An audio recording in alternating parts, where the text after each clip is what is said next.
Hello, ladies and gentlemen. We are getting started with the Rising Star League's second qualifier today.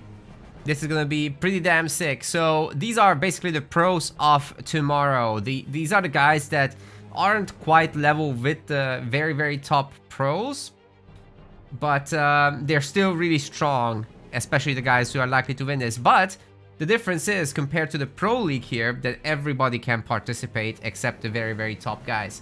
So let's take a look at what that means. Here we go. Anytime now. Will the game recognize the thing? No? OBS. OBS woke up. Great. Okay, so 350 pounds are on the line in the total Rising Star League. Today's qualifier is for 50 pounds. And basically we restrict, in terms of the tiers, S tier players cannot join, but we still have some really strong players like Stormy, Savor, Reaper, Liam, Lovegrew, Caleb, Apex, Sean, Scorpion, Laws, Archangel, etc. And yeah, plenty of signups today, 18 players, so I'm very happy with that. We're gonna be starting with Apex Sean versus Fata Goliath, so that should be absolutely sick. You might know him as Best of BC. He's played in the amateur leagues in the past, when we used to call it amateur leagues. Now the amateur league means something smaller than that, so it's less inclusive there. Actually, we block out the A and B players as well from that one. Alright, let's see if I can find Sean. Right to the game, and we should be off to the races. Absolutely sick tournament last night, by the way. I really enjoyed doing that one. And looks like I did remember this time to turn on the auto start on the live stream for YouTube. Imagine that, they have like a button that you have to press before it goes live. But you can make that automatic, and you have to do it for every single instance. This time I remembered it.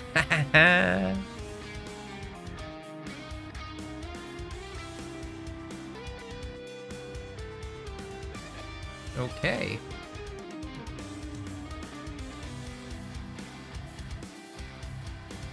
I'm waiting for Sean to join.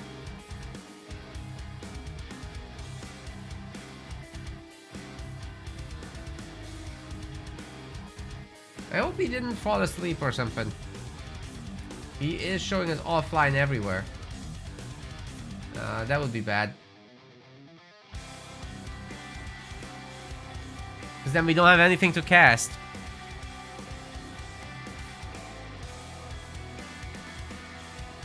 I thought these guys would show up for sure. But if not, then... I mean, he's already 10 minutes late.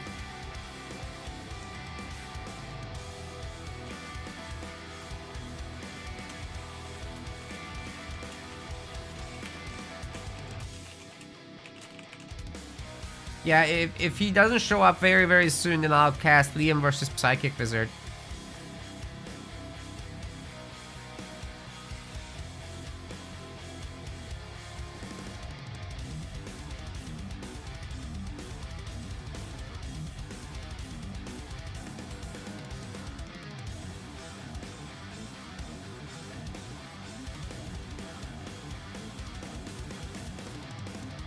Unfortunately, no Sean. So I'm looking into it.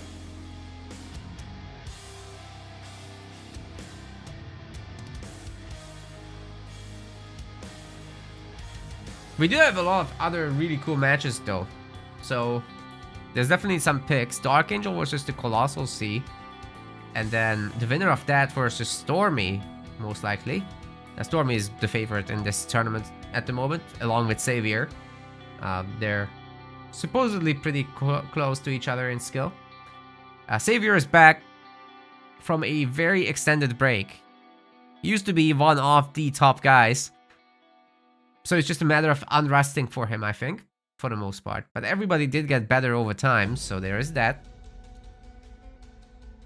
I mean, he's been tip-top since Halo Wars 1, I think.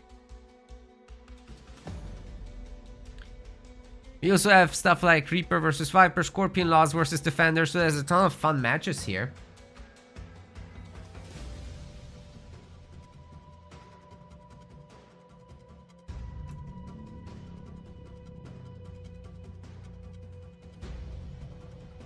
I'm not sure what I'm gonna do for the foreseeable. There's no Sean.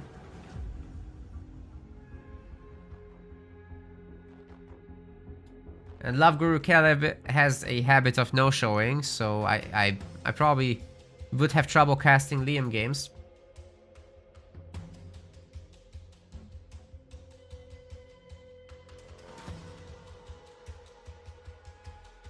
Although he is online right now on Discord.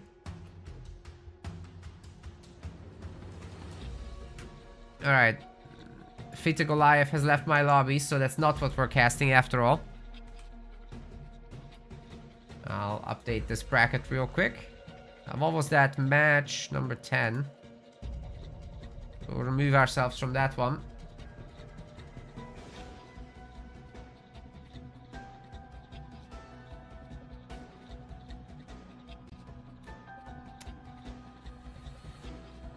I think we're screwed here.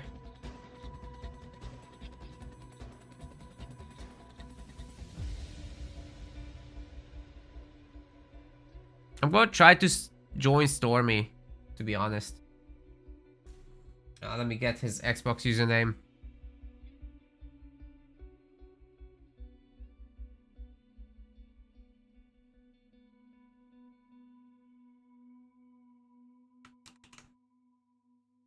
Alright, he's Saldea.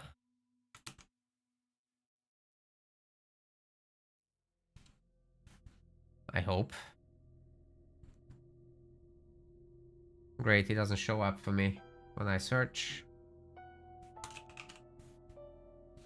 Oh my god.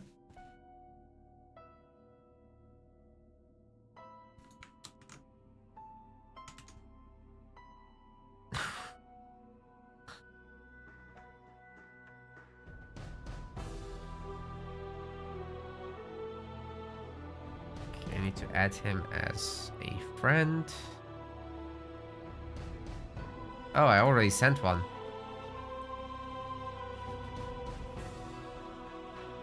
But supposedly I'm getting into games with Americans, so I shouldn't be the host.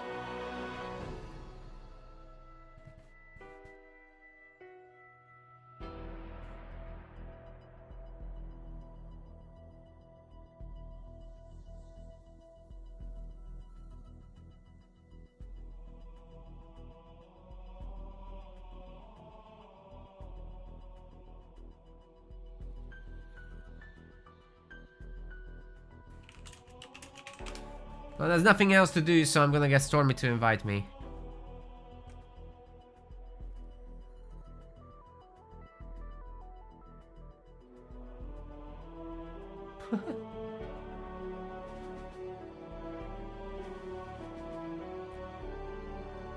Probably won't be a very close game, but at least it's not that space, right?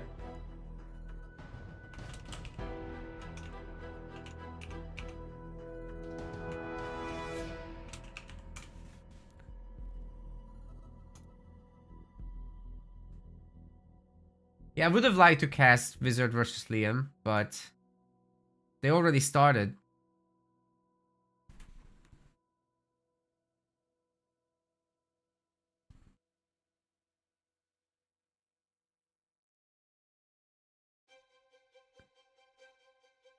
One lag, you do this Pingsy. What are you doing in the Twitch chat? We're waiting for you in the Discord.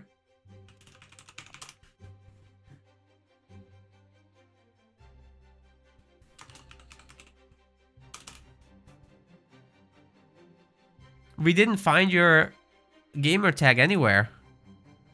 The one you provided on the website doesn't work.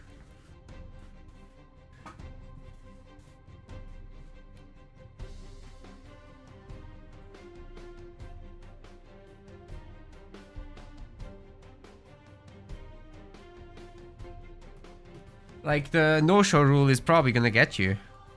at that point.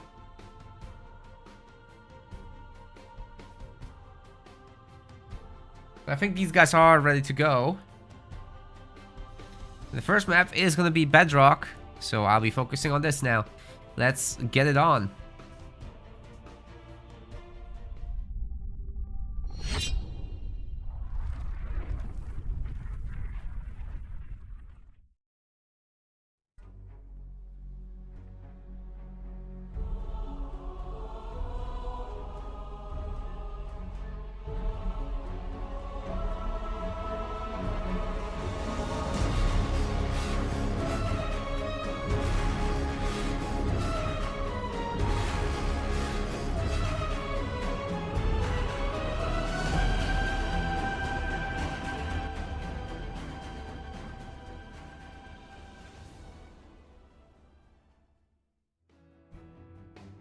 Okay, the guys are currently picking their leaders. Should be any moment now that we get into the game. Meanwhile, I'll let you guys do the betting.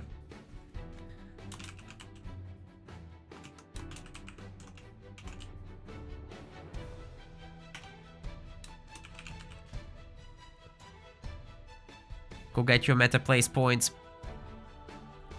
Will there be some epic stuff? For sure. Ping Z A. Right.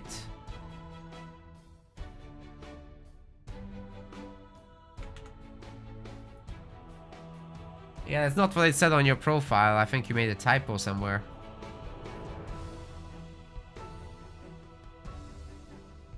Yeah, you typed it as pings with an S E H. So that's why we couldn't find you. And didn't seed you correctly and left you at the bottom. So yeah, please watch out for that next time. But we've got the game up and running, so I'll just set these leaders and we can get in.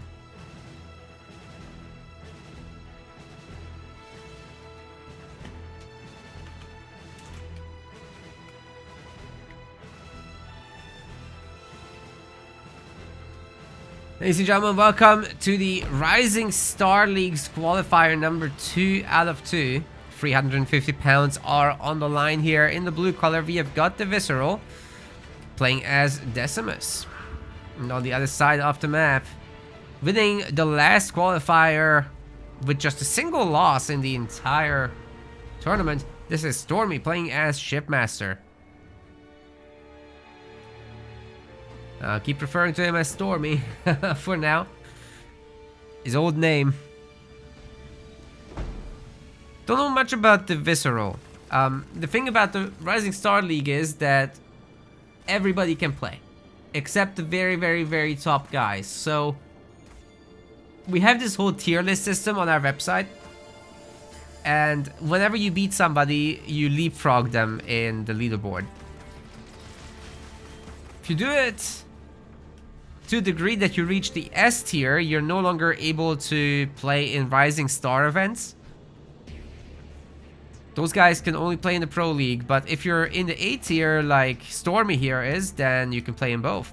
He's currently stealing some mini bases, but he's getting mini base stolen himself. So we'll see where that's gonna take us. Obviously a Decimus proxy barracks can be absolutely devastating, especially if you do it from both sides. And the Visceral is doing the exact right things here. I would like to see a second upgraded harvester just so that he can pump more grunts in addition. And his chopper micro has been notably good as well.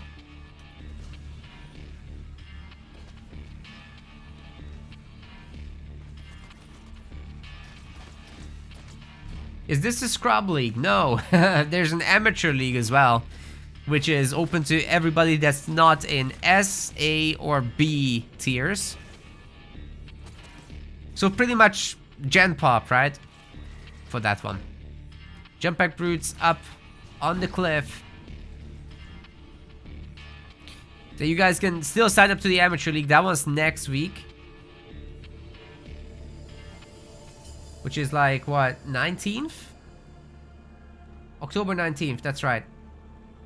Is the Visceral the same as Diverse or Savior? No.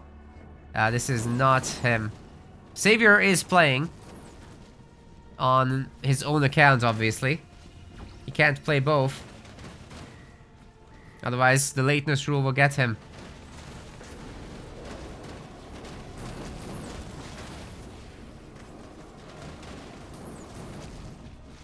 Stormy so far not having the best time with this proxy attack. It's kind of getting defended, I think. 2 choppers are more than enough to hold this at bay for now. And it's overall a pretty equal game. We have a raid camp here. And these jump boots are a little bit more threatening because the kit of Decimus is just a little bit better for this kind of strategy. You do have Vortex, and if you go for an Extractor, that will probably go down once you have like 2 of these things.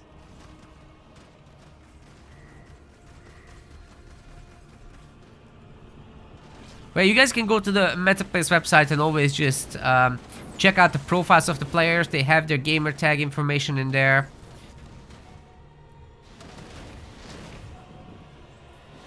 Plenty of information to be found. You can look at the tier list yourself to see the current status,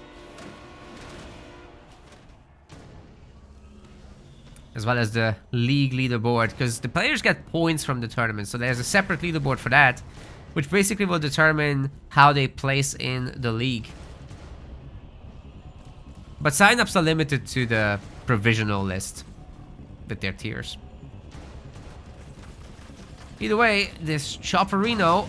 Oh, nice kill. I was just gonna say, should probably target the weak ghost first, and does just that. Stormy does have quite a bit of army here though, so I think he can more or less hold on, but the unshielded ghosts are very easy pickings for choppers every time, so... I really like the Visceral's situation with that, but on the other side it does seem he's losing. Or he never actually made a whole lot of stuff to begin with.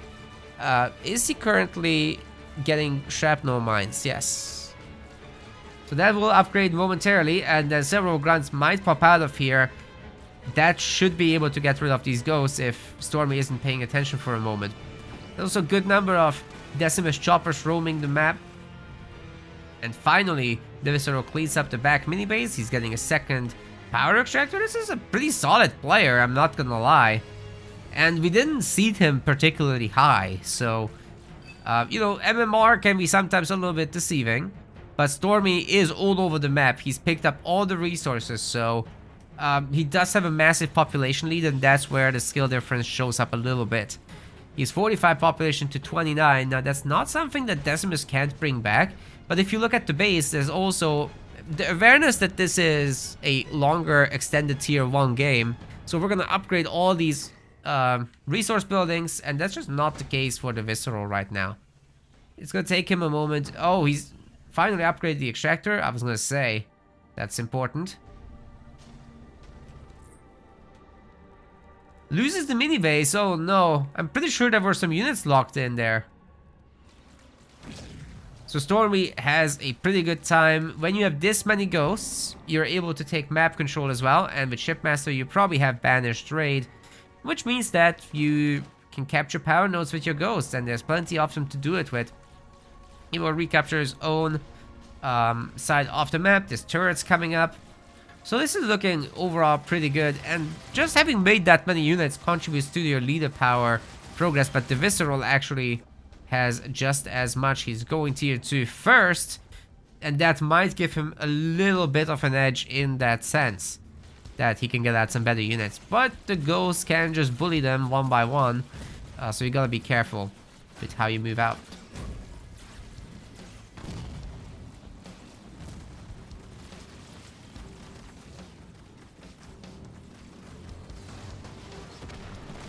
Oh, the grunt mines surprised him. A lot of these ghosts will be going down. Vortex might catch at least one, catches several actually. That's usually not how it works out because the ghosts are so fast, especially with banished raid. Either way, Stormy did clean up. He's going tier 2 now as well. And one of the super powerful perks of Shipmaster is obviously his spirit support drop at 4th point, which he just reached.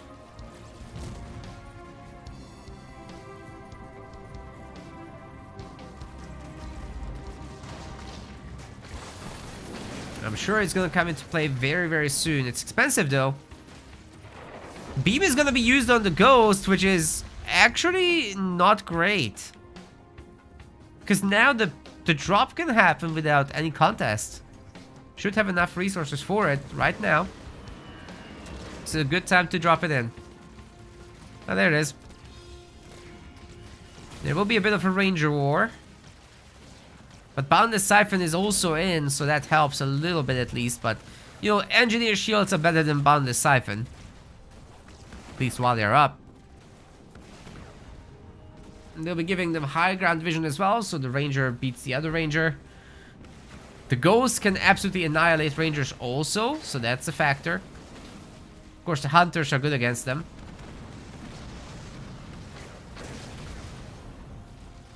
It's your veteran Ghost. Sick. Oh, the Unicorn! It's about to go down. Stormy saves it. He has map control. He has a second base up as well. Obviously, it's not generating any resources. Oh, Metalloid says that the Visceral is a Halo Wars 1 player. One of his former students. Great. It's nice to see so many Halo Wars 1 players making the switch throughout the years. Not everybody did. Okay, so the two Unicorns are toast. But Stormy did save many of his veteran units.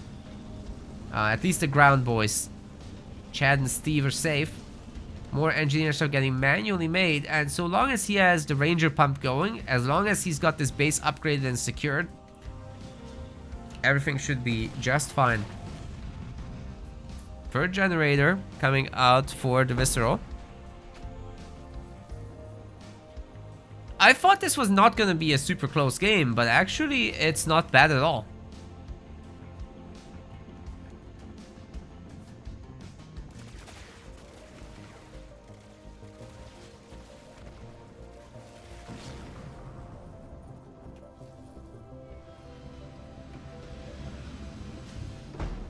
And the reason I say that just because we do initial seeding by MMR when you just join the tournament scene, right? We have nothing else to go by. Obviously, once you're part of it, you're going to be auto-regulated by your wins and losses in the tournaments, but until you start, we just don't know anything about you. Stormy might be actually in a little bit of trouble here, but he's got the Ranger count to hold on. Just needs to be a little bit careful here, because those grunts are eating a lot of shots. And they keep respawning. They multiply. A little bit of Ranger Wiggles wouldn't hurt. But he's got a beam of his own. Let's see. The splits from the Visceral. Oh god. What splits? What army? It's gone. It's all gone. Oh, that was painful. And now these Rangers can run down the rest. All of them will be dead. There's no question about it. Just overwhelming count from Stormy there. 41 population versus 41 population, but there is the second Spirit support drop. We'll bring some more Unicorns. The Spirit itself will stick around for a long time and damage the base while the units go to fight. The Ranger gets saved. Very nice micro there. Super clean. And the Visceral's next big play would be Beam 2.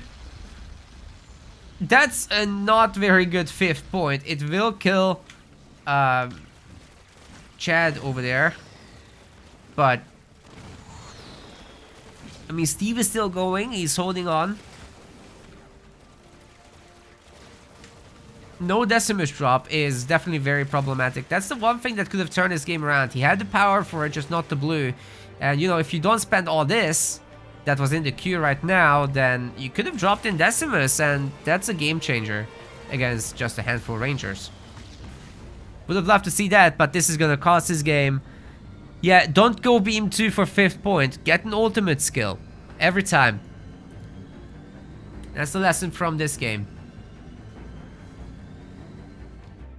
Maybe game 2 he will, you know, realize the mistake and sort himself out like that. It's gonna be his map pick. At least doesn't have to play against Stormy's Shipmaster, which is obviously very spooky.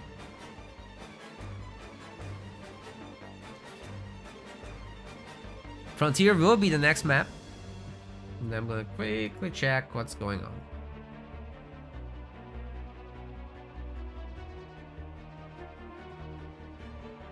While we go to Frontier.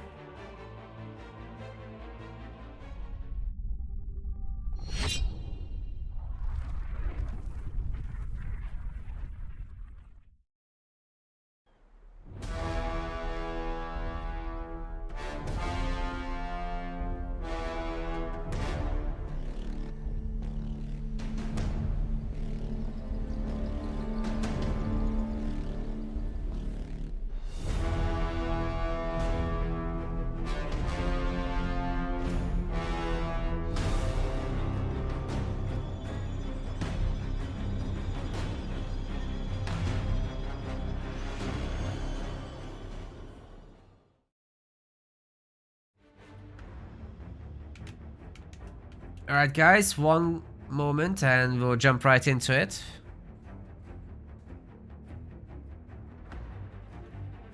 Just getting the leader information out.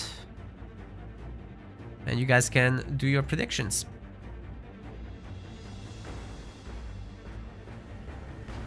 Okay, welcome to the second match of this best of 3 series. The Visceral will be going for Atriox this time here on Frontier. A pretty good topical map pick and leader pick. Whereas Stormy will be going for Cutter. Also a pretty good one here.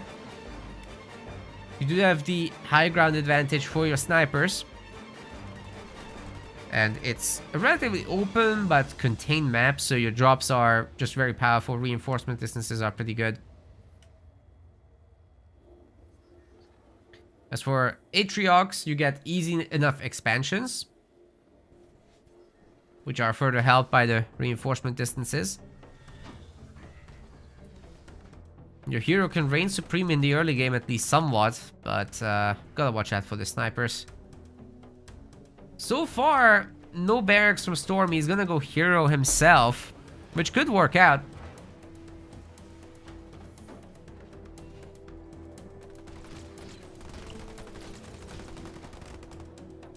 Are there rules to play on a specific platform? No, you can play on PC or Xbox, it doesn't matter. Obviously, if you play on an original Xbox One, you are at a disadvantage. If you have a Series S or X, you're gonna have a better time. With PC being the biggest advantage, because then you get keyboard and mouse as well. Which not every top player uses, by the way. Almost all the top players are playing on PC, of course, but most of them are actually playing with controller.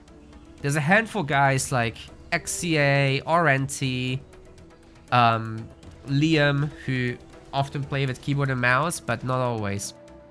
Liam typically plays with controller, actually. Rock Generation plays with a controller. EOD plays with a controller. The game works really well with it. There's just a handful of things that keyboard and mouse is better with, like jumping around the map locations. Is better with keyboard and mouse. Wiggle Micro is better with keyboard and mouse. The rest you can kind of do with controller. It's very responsive. Right, grenade throw is coming in. So a lot of Marines. No snipers still. Oh, wait, this got swapped to barracks. I'm just so surprised there was no snipers in the early game. It's very unusual. But of course, we've got the countermeasures mines, which get dropped out of the brutes' butts every time they jump. And then plasma mines, no doubt, somewhere. Don't see any yet, but I'm sure they'll get planted at some point. War Council staying up is a little weird, but to be fair, the Visceral does need a mini base in the back.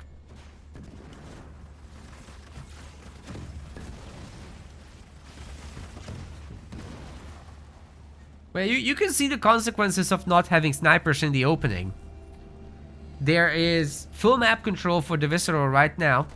And Stormy will have to work for it, and he's kind of struggling against the Brutes. But once there's 2 snipers out, of course, that's a very different story. Some of the splash damage from the hammer is actually hitting that sniper, but here's 4 choppers. Where's the Spartan? No Spartan? What? I'm so confused. Stormy doing a little bit too much switcheroo. You kind of have to know what you're building and commit to it in Halo Wars 2, because it takes so much time to swap your buildings around, and then the other guy can just do this. There's some attempts there to wiggle the snipers. And you know, the grenades can definitely clean this up. Like, there's enough Marines here, I would say. Great grenade throws. They're hitting all those choppers without much issue. The chopper actually kills itself by ramming the sniper. And now the Chosen is a little bit surrounded, but very good micro picking off that sniper. The grenades are coming down, but there are plasma mines. Stormy does pay attention, holds the mini base just barely. The ODST is coming in. I think that Hammer Brute was finishing it off though. The mini base is down, but so is going to be the Chosen, as these ODSTs are faster than him. And actually he's stuck in a loop, circling around these guys. And Stormy, with a massive 60 population army, is gonna be victorious in the battle. But what about the War? War never changes, and the Visceral is looking to get that tier 2 going. He's got the 2nd generator upgrade on the way. 2 power nodes still is, while Stormy is going to heal with a massive army advantage. You don't need to bring everybody when you're going to heal. You have a ton of full health units, so those should go and recapture the power nodes and stuff. Bully the mini bases. The 5 hurt units could come up separately. Hero is going to come out before tier 2. The Visceral is playing it safe. But because there were no suicide grunts early on, these Marine fights are going to be quite difficult now. Especially once tier 2 is reached. Especially once Stormy gets combat tech, which makes them a lot more resilient against suicide grunt attacks in general. Oh yeah, Simon makes a good point as well in the YouTube chat that splits are better on keyboard and mouse. I did forget to say that. Yeah, splits definitely better on keyboard and mouse.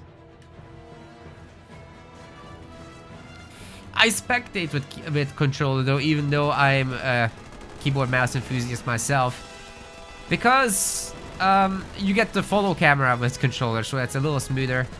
I do have to scroll a lot around the map though, rather than clicking the minimap, which is annoying, but oh well.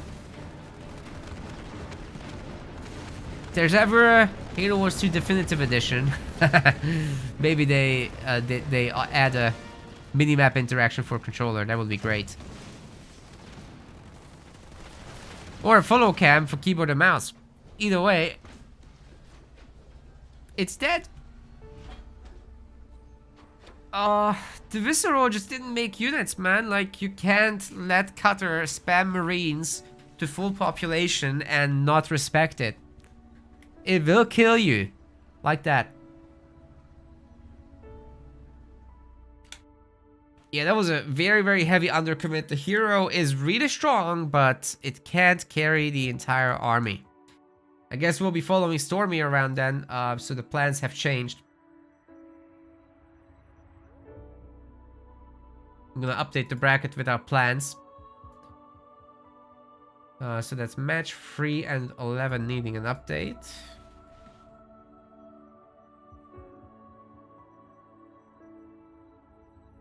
Match 11. There we go.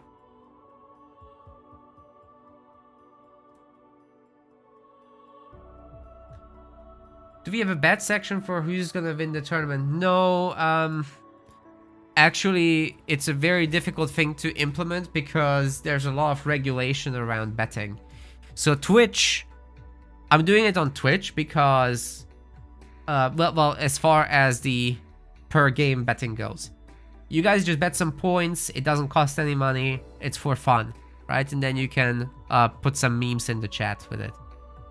However, if we had betting on our website, we would have to implement regional restriction to it because, for example, Poland and the Netherlands doesn't allow point-based betting systems.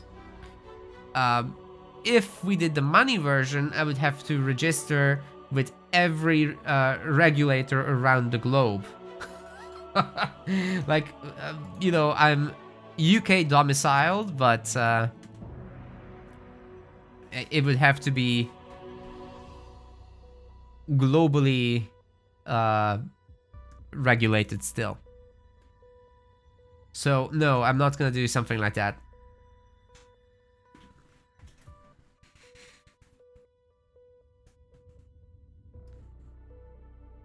Thanks for your interest though. I know it would be fun. I think what we could do is a poll for the next season.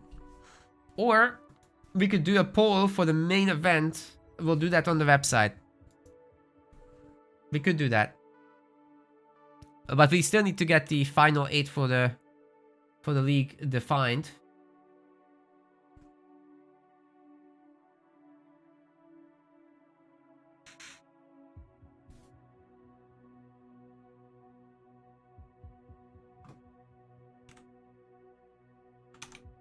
And now we're waiting. Dark Angel versus Colossal Sea are playing, and I wonder if they're streaming it. Let me check it out. Meanwhile, you guys take your points. Do you have to sign up every week? What?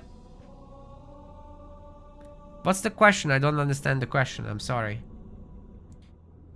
You have to sign up to every tournament you want to play in. So if you're, let's say, interested in qualifying for the Rising Star League, there's 2 qualifiers for it, so you have to sign up twice, and then a third one for the main event. But then we'll have a break after that, so, you know, it's definitely not every week, but like a month and a half is pretty much covered. Okay, there's Love Guru Caleb is also streaming at the moment. I'm gonna check in on his current game.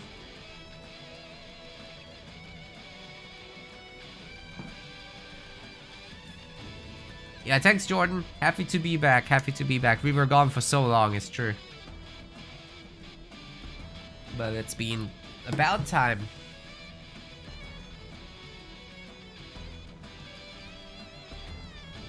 Alright, Love Guru Caleb has won his first game against Raw Doggies.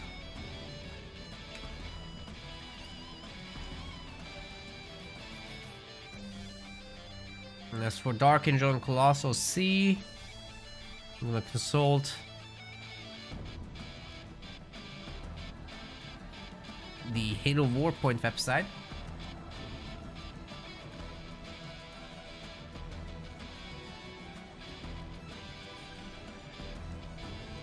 Good to see already 50 of you chilling out. Engage in war soon. We're getting there soon. Alright, Dark Angel's match history. He's been playing customs all day.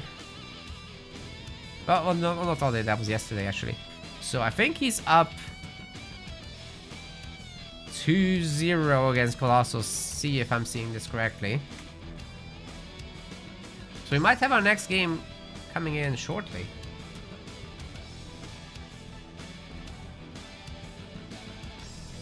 Okay.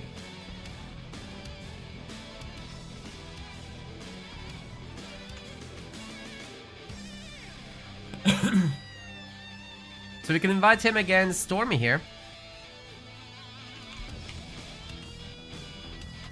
Man, I was really looking forward to casting Sean's game, but then he didn't appear. No turrets allowed. Right.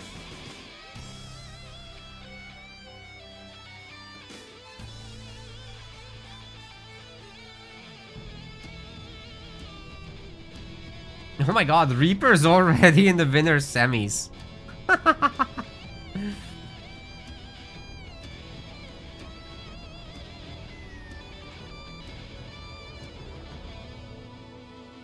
trailblazing there. This is where we are at the moment. So this is the matchup on the cover. Stormy versus Dark Angel. Then we'll be off to the winner semis already. Meanwhile, the losers bracket is starting to fill up. And, you know, there's good progress there as well. So I'm liking how this is going. Scorpion Laws. Oh, Defender didn't show up today. That's unfortunate. Reaper has defeated Viper. Lots of no-shows, sadly. It's already a bunch of DQs, right? Oh, it doesn't update to DQ here. But yeah, there's a bunch. So there's 1. There's 2. There's 3 DQs. Oh, that's not good. Yeah, guys, please try to play. It really helps us out when there's a lot of players. However, these guys are ready to go. I'll set up the betting and we'll go to Ashes.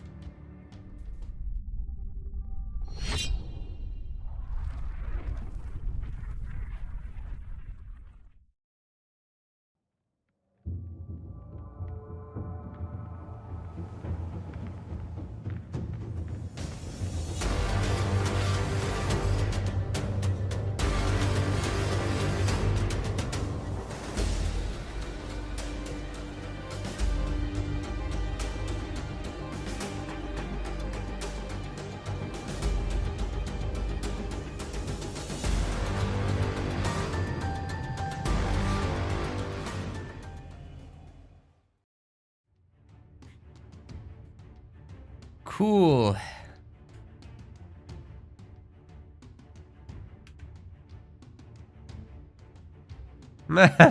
Host decide here. Sorry, we have to fix that command later. I selected the wrong thing. Yep, gonna set up the leaders and we can jump right in momentarily. Guys have loaded in now.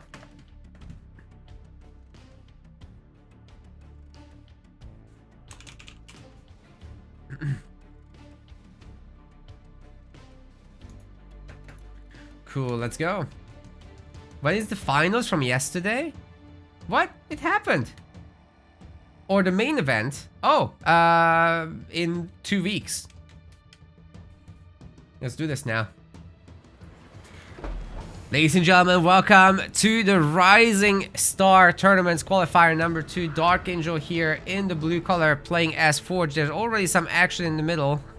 Looks like the Marine ran into a mine. On the other side, this is Stormy playing as Yap Yap. There's more action on the side going on. The Jackrabbit's already getting bullied by one of these cannon fathers. It's obviously going to be able to do the pickups though. Now, the Rising Star League is essentially our middle league, where there's still a lot of really strong players in there, but we are locking out the very top 8 players. They are not allowed to play. However, there's people like Stormy, who's currently the #1 seed in this, as well as by points. He won the last tournament with just dropping a single game. No matches dropped. And we've got Savor, who's back from the dead. Used to be a former tip-top player. We'll see what he can do. Definitely rusty right now. And, you know, someone like Dark Angel, who was previously the top guy in the Amateur League. Well, now Amateur Leagues means something else than it did in the past. So we basically have the 3 formats: Pro, Rising Star, and Amateur. And whether you can sign up or not is based on our website-based leaderboard. We've got a little tier list set up where you can leapfrog players you beat if they're higher up than you. Yeah, do check out our website about this. It's definitely worth it. And also big shout out to our recent subscribers. There's quite a bunch of them.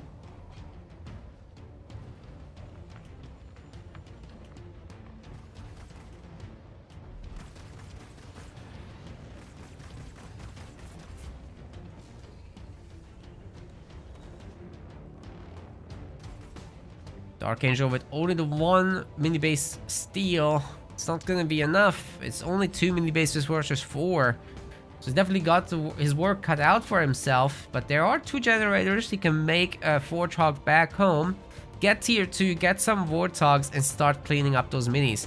However, Yap Yap is not gonna be far behind in tech. You're making a lot of free units. You're missing out on a lot of free pickups, however. So that's why it's very, very important, in my opinion, to have the chopper out to be able to contest the power on the map.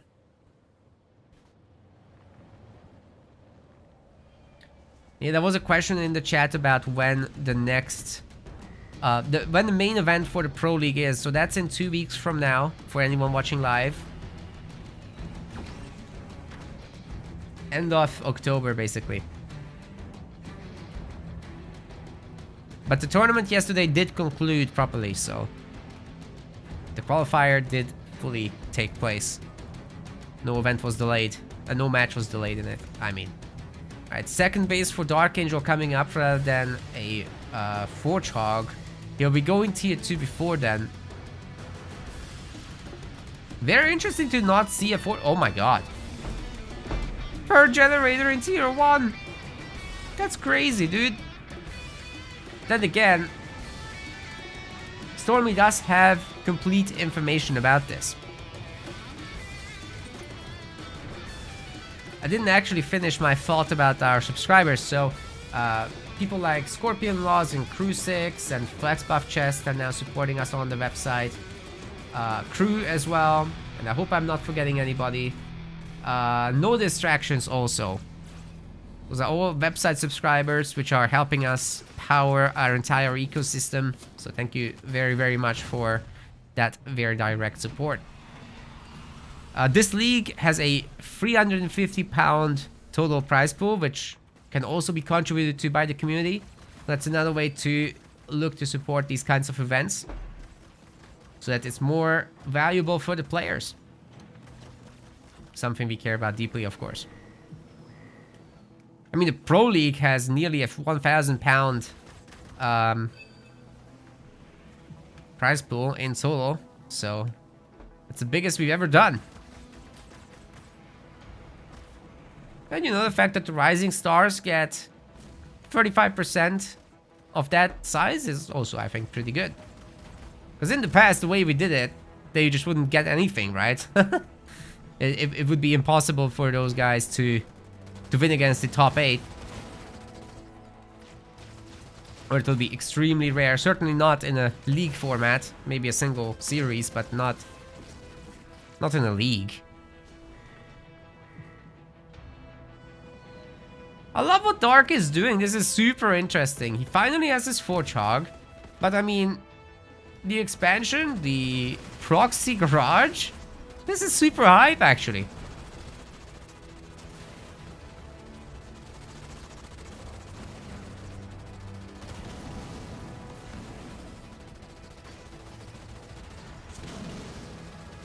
Alright, the 2 hogs are... probably one of them is gonna go down against this hunter, yeah. Maybe both? Oh my god. Woo! One gets away. Maybe that wasn't worth it after all. Either way, really good save on the base expansion here. And there will be more hogs coming soon. Once defensive aura is done, that can be swapped into a... another Warthog producer. That's all you make in this, right?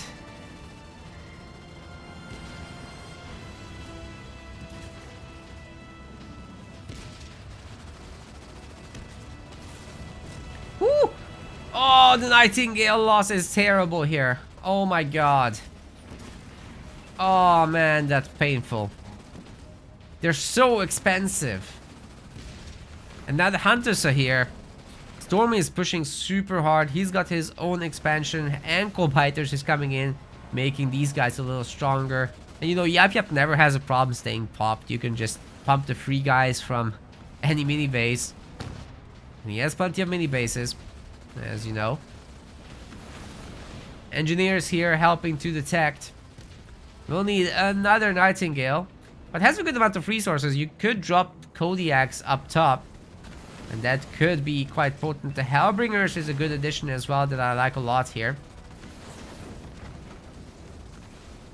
Okay, Nightingale just barely stays alive. His body should be able to help heal. No barracks on this side, but there are going to be grunt goblins near the front. And, you know, as long as Stormy has another War Council, he can upgrade them very easily. Good work picking off the mines so that nobody runs over them. We've got dispersion nozzle Hellbringers also, which should help a ton against all this infantry.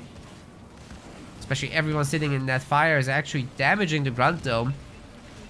Oh, no, no, no, another Nightingale goes down. That's a disaster.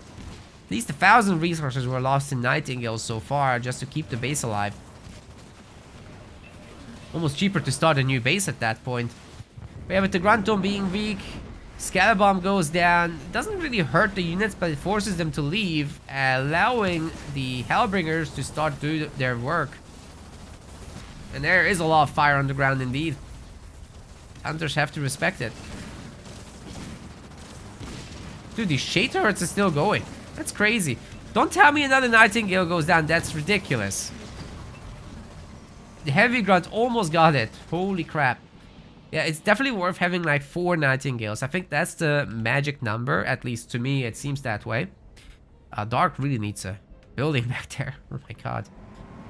Mini base isn't doing anything. But is there a solid defense on the other side? We've got 2 Rangers. That's it. That's all that there is. 3 Rangers and a hero that will die on the way because it's not even upgraded. That's why Yap Yap players typically go for 2 War Councils. Well, Dark Angel, you gotta keep going, man. This is your opportunity.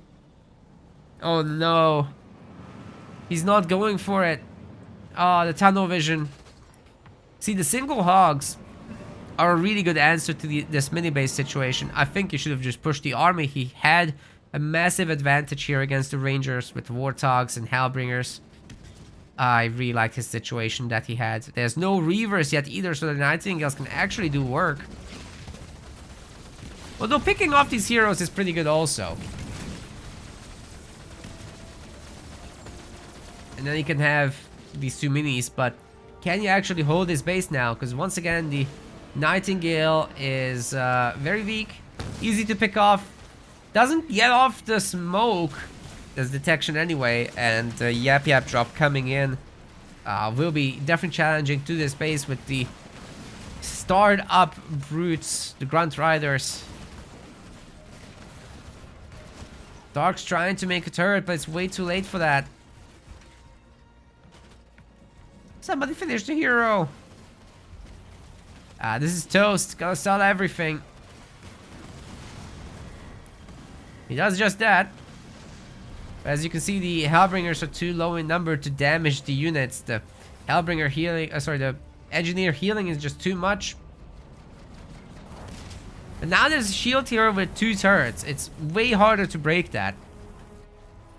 At least the Warthogs are taking over the minis.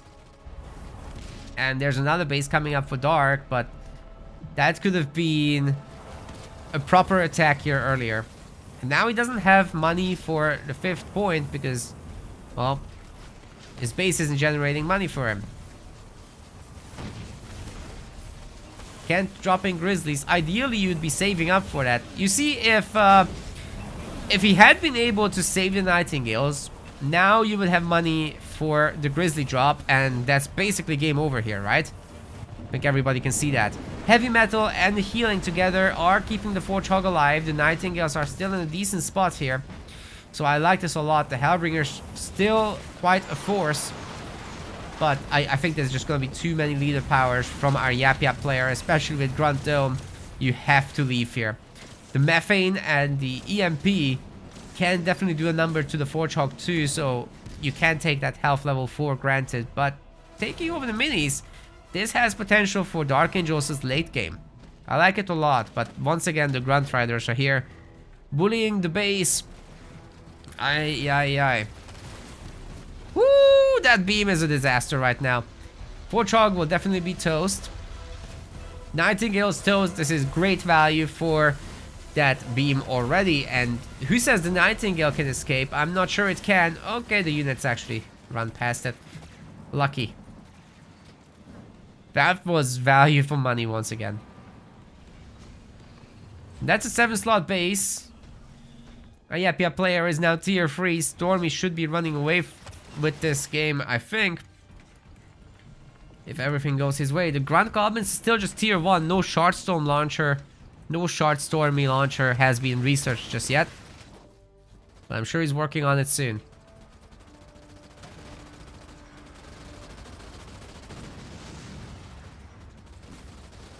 Now the base cancellation. Ay, ay, ay.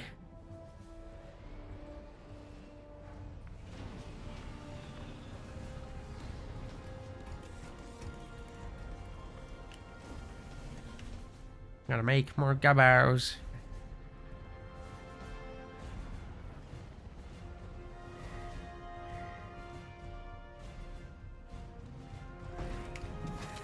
These boys are particularly gonna be dangerous. What do you do? Especially on tier 2. Dark could go tier 3, of course, he has the power. And then maybe save up for a Condor? I mean, that might be the play, actually. If there's not a lot of Reavers, it can do work. But I think Stormy is waking up to the fact that, yeah, he doesn't have Reavers. Now he does.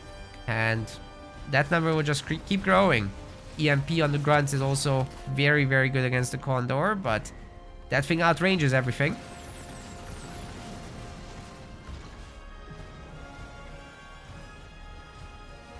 No tier 3 for our Forge player. But at least he does have his big drop coming in. Here come the boomers. Uh-oh. Uh-oh. Okay, boomer. That hurt. Boom. I love these things. They're so good. Might need more of them though. Let's see if Dark Angel has a heal, because he's about to get methaned pretty damn hard. The Wraiths are an easy enough target, and so long as healing is provided to them, definitely the Grizzlies can hold their ground. Right now they're evaporating these units despite the Shroud's presence. I think the first boomer will be going down. Oh man, the Grunt Dome will turn this around for sure. 2 boomers are weak. Holy crap, they already killed the shield. But 2 of them are dead. And the third one, I can't fight against this much stuff. Especially without detection, especially without anti-air. Those engineers have free reign. Kodiaks are gonna help out. The shield is cancelled at least. Kodiak drop doing a lot of work too. But there is a shroud. There are engineers to help with this issue. And soon there will be no vision. No line of sight providers. No spotters. They're only shooting a sensor tower, so this is not urgent. Tier 3 is coming in for Dark Angel. Let's see if he makes some more boomers. Sorry, those are not boomers. These are boomers, but the regular ones are not. The high ground artillery from the Wraiths takes out the Kodiak.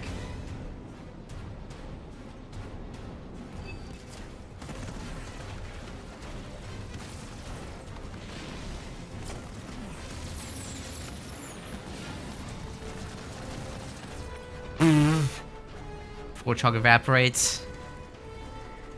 It's a sound it made. It wasn't me. Oh no! Yeah, that's caught as well.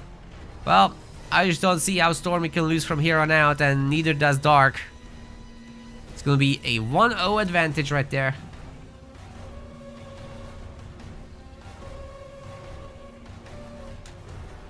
Man, if the stars align a little bit better. Dark definitely had what it took. It's technically a hard matchup, but I think there were some choices that he could have made to save himself a little better. Next up, he's got Mirage on the list. So let's see what we can get out of that.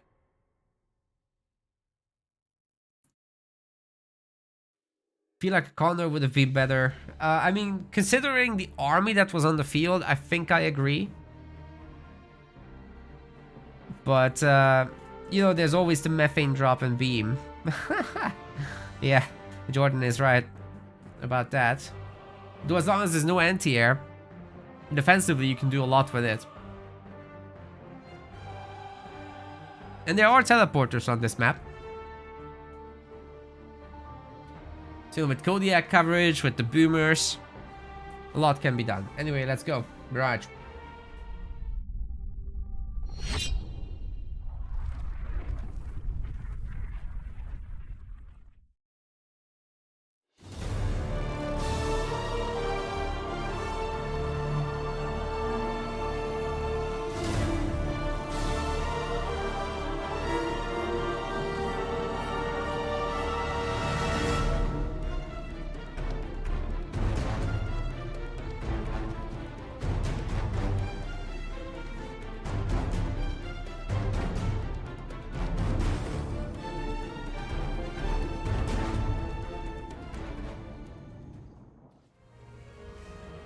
Alright, gamers, we've got the second game of the series. Dark Angel will be going with Pavium here. And we've already got a little battle over the middle. On the other side, we've got Stormy playing as Shipmaster. The two grunts are holding off against the one. No goals has been made because the chopper technically beats it. It's all grunts for now. But at least the grunts can use the garrisons to shield themselves against this. Oh, making the sentinels mad is a play. They'll be fighting the grunts now, making them a little bit weaker, but at the same time, they will level up from this. And then take the power node, so kind of helping there a little bit. Do the micro for Stormy. And we've got a little bit of resource sharing in the middle. Second generator coming in for Dark Angel as well. And no minis. It can wait. There is gonna be the hero out of Stormy, which can absolutely eviscerate choppers into low numbers. But if it goes to higher numbers of choppers, they can kind of chase him down and at least force the extraction. However, Dark is not properly prepared. He's gonna get his generators eaten up.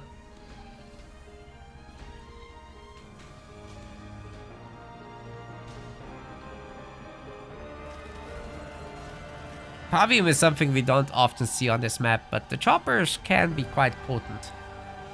And, you know, it's pretty difficult to secure a second base that's so forward, and you have to think about Lich. Lich is just highly potent, so it's never a guarantee that you can keep a base up against that. And again, Shipmaster, one of your best plays with Pavium is actually using limousines. Loading them up with rangers and then having that sort of infantry fight. But Shippy will have the mobility with that. So it's a little dangerous to do so. I would love to see it though.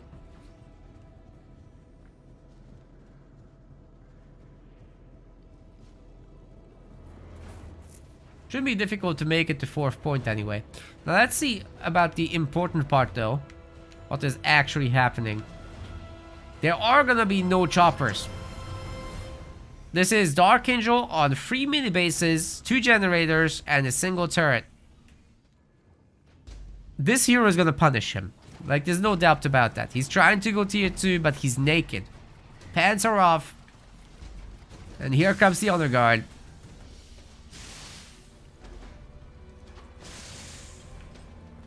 This is a big punish. No way that generator stays alive. Trying to make run squads isn't gonna help. Ultimately, what you're gonna need is a bunch of rangers here, but there's the alternative of making oh my god, another power extractor. That's gonna take like double damage. Was it triple? I think it's triple. Oh boy. It's almost dead already.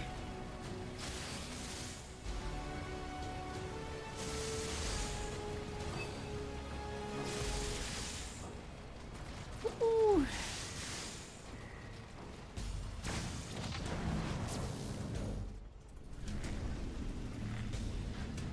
Stormy did get the generator kill, did get out, the hero's alive, and this generator is still at half health. So he can come back at some point. Meanwhile, he has 3 power nodes behind this. He's retaken this mini base. And he's got plenty of grunts to bully another mini as well.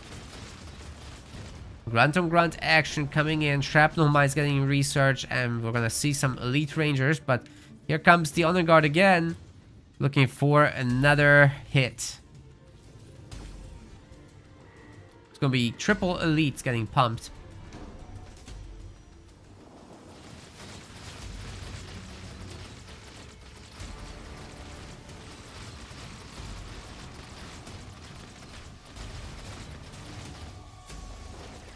Comes the honor guard to help. We'll be able to take out at least 2 ranger squads without any issue. Although if they garrison, they are a lot stronger. Taking less damage, I mean. The honor guard has to run because there's 4 of them now.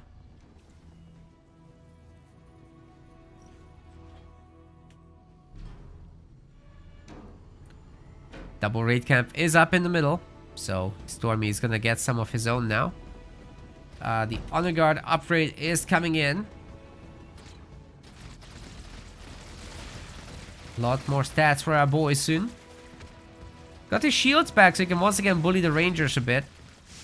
While the grunts help out just a little from the back. He still can't really engage this though. Too much firepower. But he's fast. So you can technically do this all day. We've got Ranger in the garrison, but it's gonna get suicide grunted down.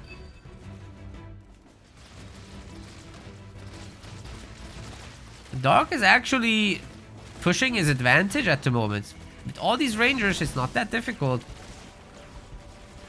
But Spirit support in.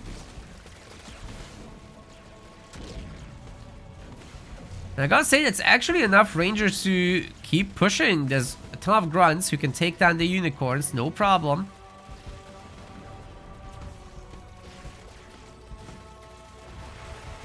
And the Garrus is getting rain of fire. They barely take any damage from it though. But by the time it's over, they're gonna be quite hurt.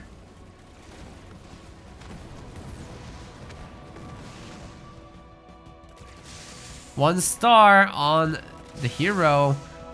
Dark Angel has brutes this time. High number of brutes can also do quite well. But it does appear the double raid camp has started paying off. I don't know about this mix. Like, you kind of have to commit to one or the other. And detection is very important in this matchup. So I would say just ranger spam. Would have been fine. He had a lead earlier. What happened to it? He swapped into brutes. He researched Dark Skies. And that put him behind in production. Now all these rangers are about to be healed up. And then Dark Angel will have even greater difficulty fighting them off.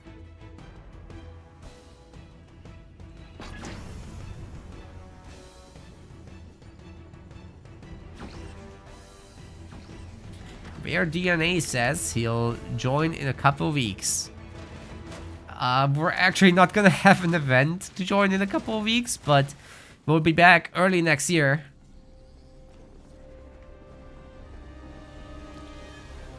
As we'll be busy with some Age of Mythology stuff. Something that's actually sponsored by Microsoft itself.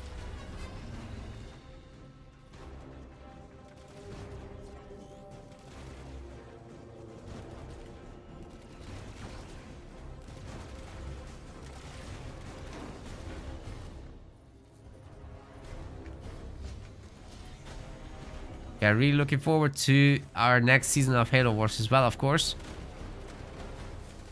Yeah, base should be more than fine there. Dark's trying to make plays happen. He's gonna be tier 3 first, so perhaps the Wraiths can change that. Perhaps his hero can be a Giga Chad. We'll see. Oh, there's a chance here to get the hero kill, especially once the engineer shields are gone. Lots of DPS coming down here. Extraction will be used by Stormy, of course. And that should get him back to pretty much full health. No, he walks out of it though.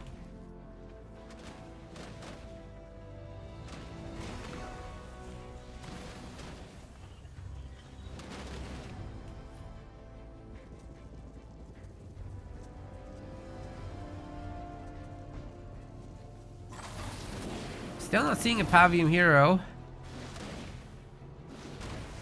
Again, this is a base that should be easy enough to defend with all the units that Stormy has out. Not this one though. But that's why you expand into multiple spots in these situations, especially on Mirage, because the two bases on the side are so far from each other, you can't really reliably attack both and have a strong force there as well. Engineer shields and healing will more than secure this, and the Marauders are a good addition also. A Dark Angel should be ready to click up to tier 3.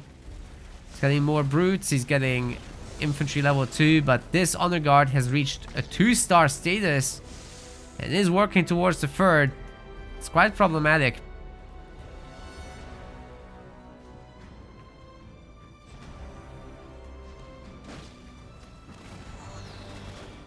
Doesn't look like there are Wraith Invaders, guys. I think Dark Angel might have spent 3 points into burnout. He's still not going tier 3, floating over 2000 power. It's a very important thing to watch out for, because during the burnout you could research tier 3 very quickly as well.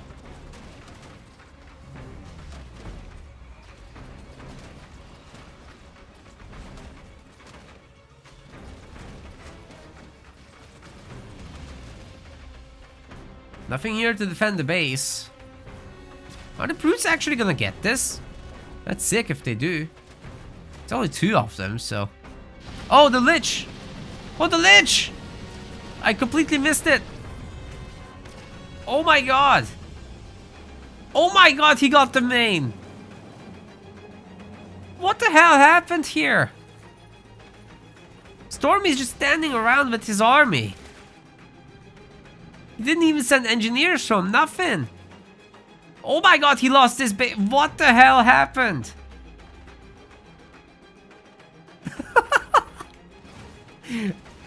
How did this happen? Okay, now he has a 7-slot base with burnout, with a Pavium hero coming out. Who cares about the minis? Burnout is better.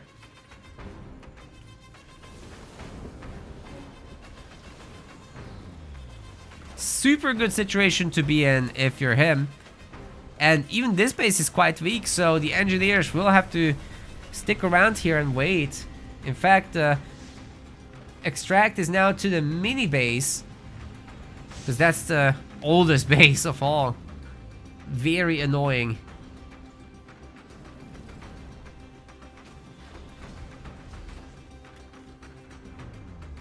Yeah, sorry I didn't notice that Lich drop immediately. That was crazy. Okay, here comes Pavium. And still no tier 3 from Dark. I would love for him to click up.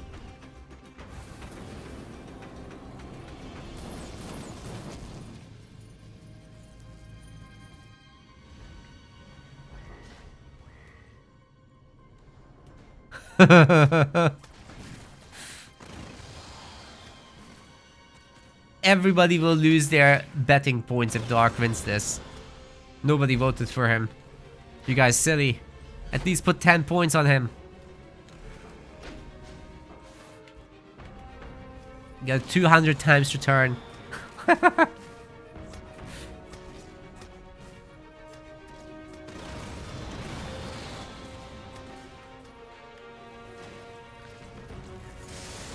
Three stars?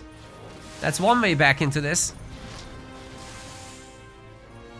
Soon, I'm thinking. 3 generators. Man, if this base gets toasted somehow, Dark's gonna have a party. Oh my god, he's making a scarab. All you gotta do is walk over this base. I'm serious.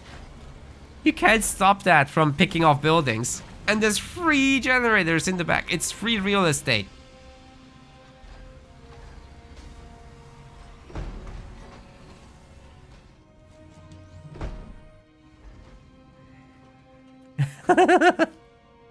What a game. This Stormy is just chilling. He's taken all the power nodes. but nothing's over yet. The invader. Yeah, let's go. Okay, Dark Angel. Does need some detection. I think letting Stormy take all the bases in the world is a bit too much of an allowance.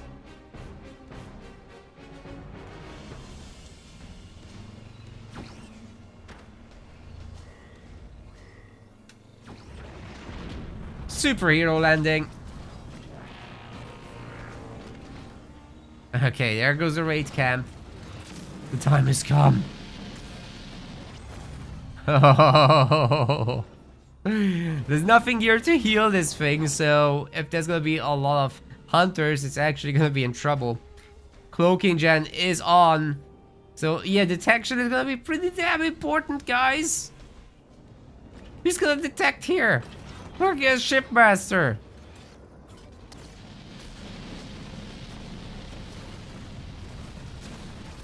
To be fair, these mini bases do evaporate quick. 3 stars has been achieved. Holy shit, that energy sword just tearing clumps off this thing.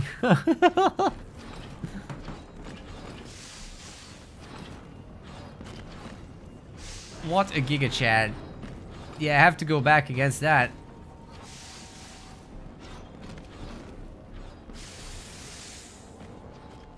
So much damage from this Honor Guard. My god. Bully the Scarab back into the base. This is incredible. Good amount of Marauders. The Engineer changes everything though. There's gonna be more Lich Invaders.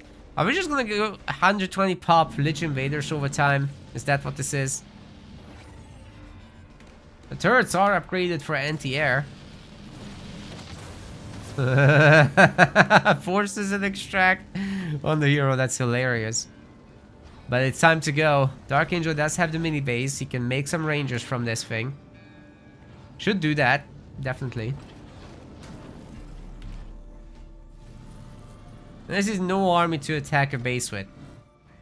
The anti-vehicle turrets should be also upgraded by Dark. Just to help defend the home base. Storm is about to lose his expansion. Dark Angel has Burnout 3 ready to go. He's gonna swim in money on that one base. Don't forget, these Liches actually have lifesteal beams. So if they attack a building, they get health back. Oh, the Lich is... You have no detection, sir! You can't see! What are you doing? You can't see, Dark Angel! You have no pop! The portal will be destroyed! Oh no, that was very poorly timed. He's shooting the freaking spirit, which will leave anyway. Oh, what? No, not like this. It's dead.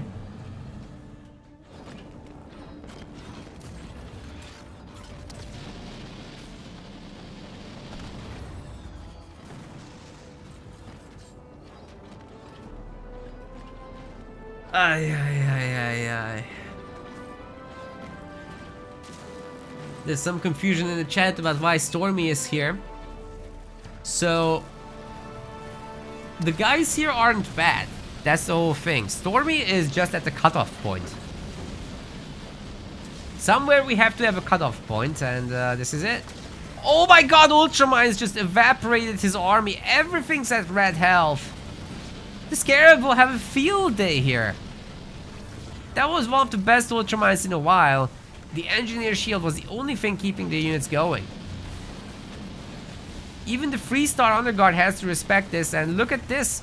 The Stompy Stomp will be keeping the army honest. There's no extraction this time. I think the Honor Guard is dying. Oh no! Oh no! Stormy! Stormy, we're overextending. No. I mean, I love this Dark Angel strat, don't get me wrong. 39 population to 76. I think our man can keep this up. The anti-vehicle turrets are now in, and I'd actually like to see a population upgrade at this point. Uh-oh, the most valuable base is getting blasted, and I don't see any defenses here. Vehicle upgrade is trying to come in. If this can be stopped, it's a huge victory for the Scarab, and potentially starring up is also on the table.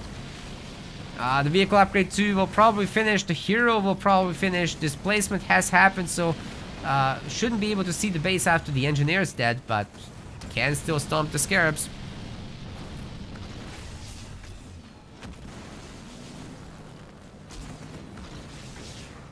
Dark Angel still at just 70 pop. And Stormy resigns! I think. Yes. Wow.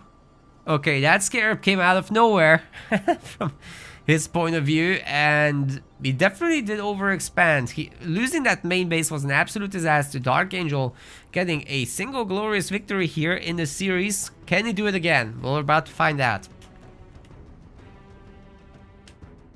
That was cool. Yeah, there was no defense against the next wave. Oh, Stormy might have disconnected. What?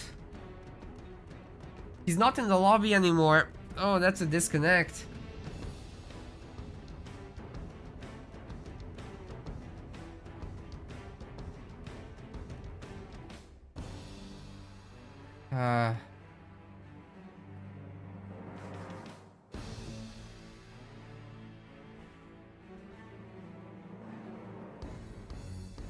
What happened here? I can't avoid the automatic win to Dark Angel because the game wasn't over.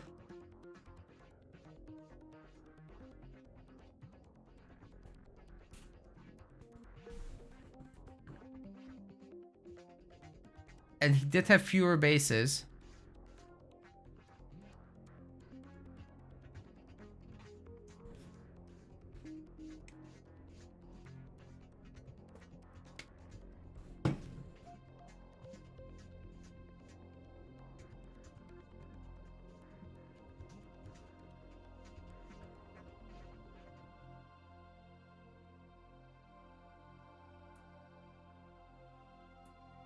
No, that was not a resign, that was a disconnect.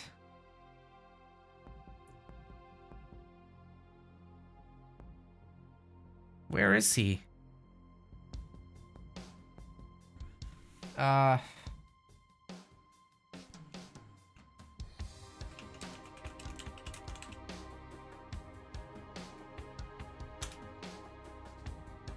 Technically not a loss, that's a replay.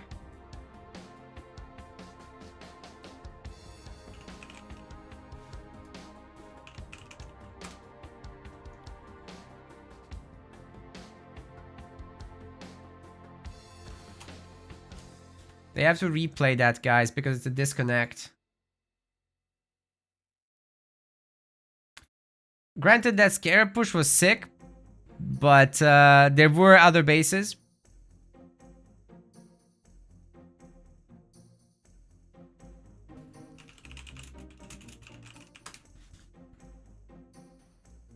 Yeah, guys, this should be a replay. I'm gonna leave and rejoin so that they have the correct host. And yeah, you guys get your points back and you can bet again.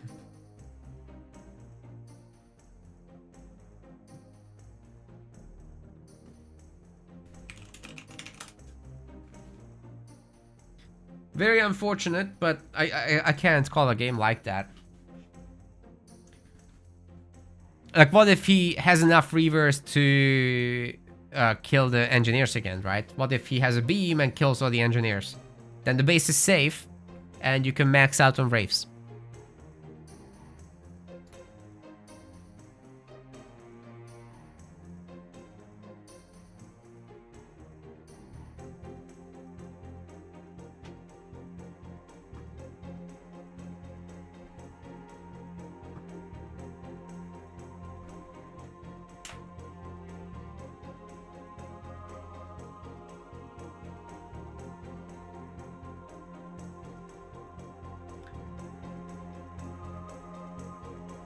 Shipmaster was definitely losing. Well, there's opinions about that going left and right. Technically, our rules are looking at your base counts and who's attacking. So Stormy had the base count advantage, significantly so. All the power nodes were his.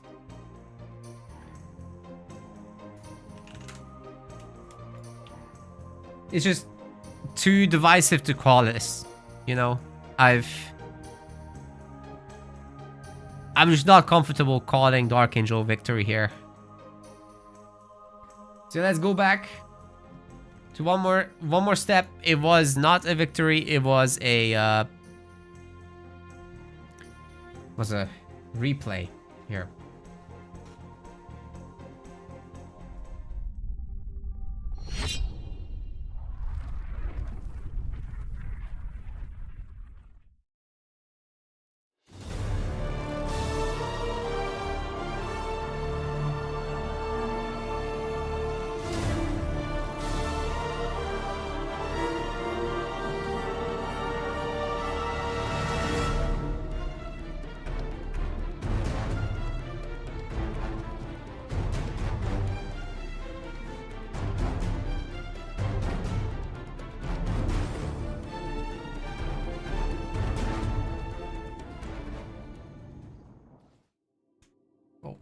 Wrong. Ladies and gentlemen, we are back to Mirage because that was actually a disconnect and could have gone either way. So it looked like a resignation, but remember that was a cloaked base at the end, and there is a possibility always of taking out the engineers and remaining cloaked and then rebuilding with full map control that was present. So wasn't comfortable giving Dark Angel the win for a disconnect like that. We're gonna replay this series. In the blue color, Dark Angel is once again Pavium, and in the red we've got Stormy playing as Shipmaster.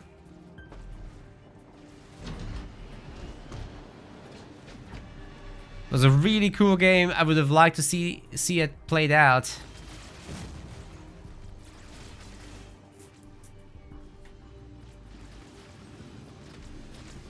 This time, Dark Angel will be getting the middle power immediately with some beautiful wiggles on the grunts.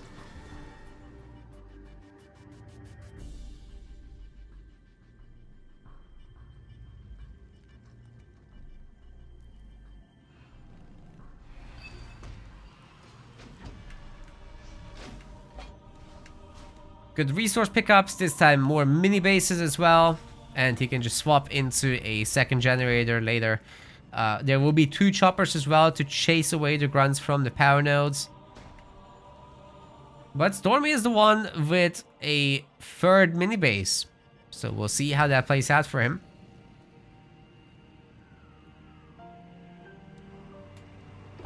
It's a game that such games haven't got reconnect options from the save point. Yes. That's what would solve everything. We need a Halo Wars 2 Definitive Edition that adds replays, that adds save games for multiplayer disconnects. That would be the best situation.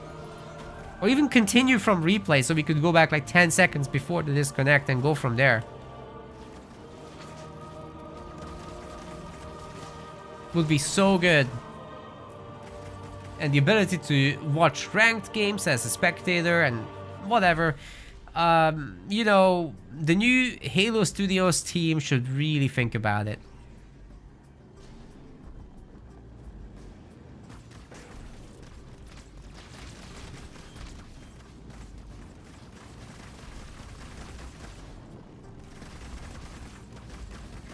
It's a lot of choppers.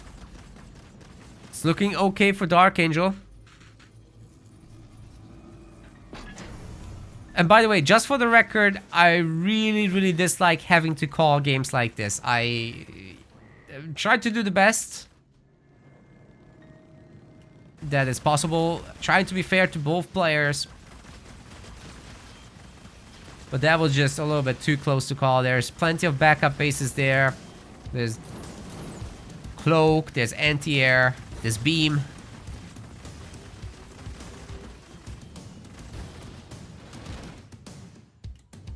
Stuff like that is possible to defend.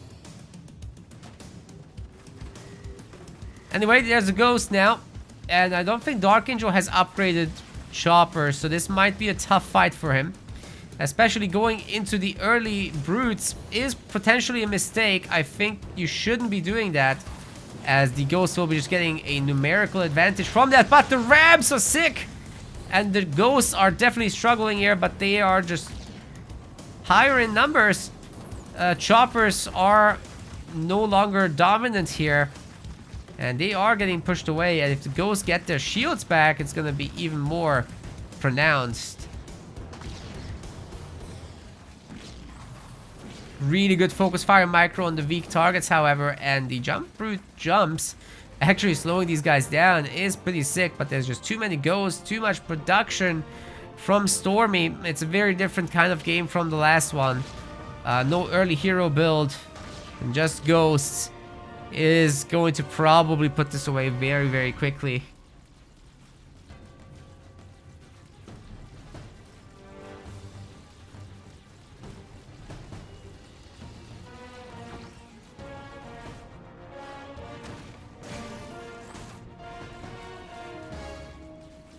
Dark Angel's mini base is locked. Let's see if he can get something out. He is going to be tier 2. So I think he's going to lose this mini base. Yes, maybe not. There's going to be a hunter coming out shortly. If he can get 2 hunters together with some choppers, he can potentially save himself. As you can see, our Shipmaster player is only now getting into tier 2. And there are 2 generators for both players. This seems doable to me. The choppers needed to be there moments ago, because now the hunter is going to get rammed. It's very problematic. There's a chopper here as well. 4 choppers then and a hunter. That should be a pretty easy little victory here for Dark Angel in this engagement. Another chopper comes in too, and that hunter is an absolute anchor for these units. Love it. 2 hunters now. The choppers and the hunters have held. Beautiful. Healing the base will be tough, so the hero will be needed for that one. Don't get rangers just yet. Jump back brutes might be a little early. I'm gonna go up against ranger, gonna go up against stuff like the elite drop as well. Well, not elite drop, they're mixed, right? The spirit support drop. And bear in mind, Stormy's had a power node at the same time for the whole time. It can capture more with the ghosts. Really don't want to go up against Mass Ranger with the hunters. And even the choppers are getting picked off.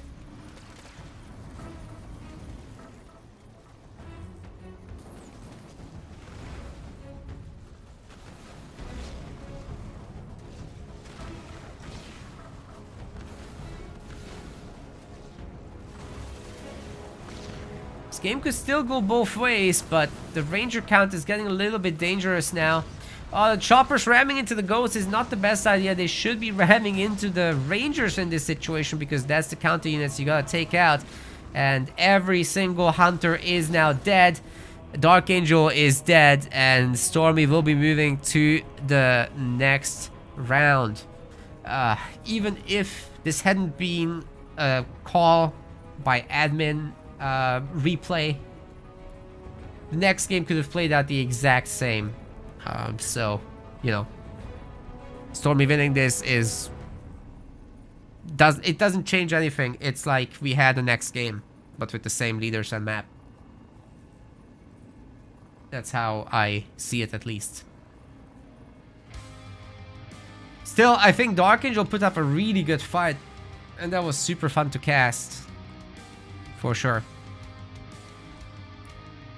So better luck to him in the losers rounds.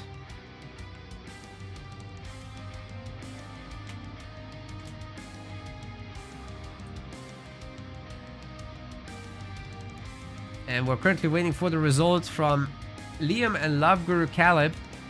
Let me take a look at how that's going, because I think Love Guru Caleb might be streaming that.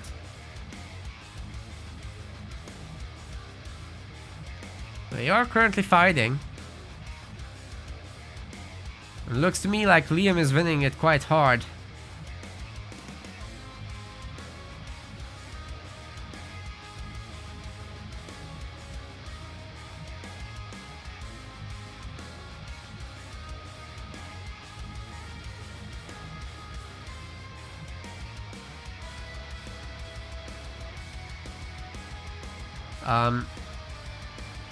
Yeah, he's ahead, but I don't know the score. So we'll have to find out. This is probably a good time to have a short break. We'll take a look at the bracket where we are.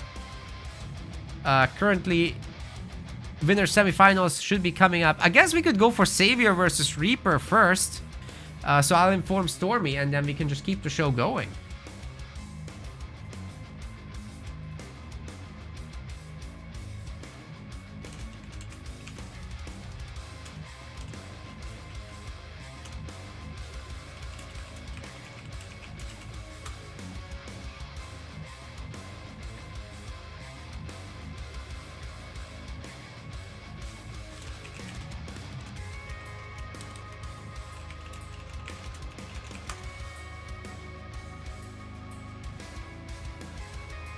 Okay, gotta join that.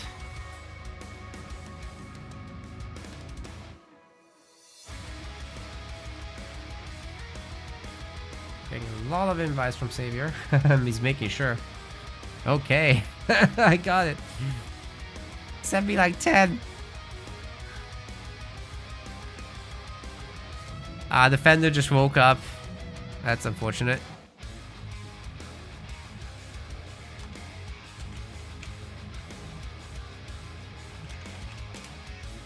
Oh, we might be getting Rock to join.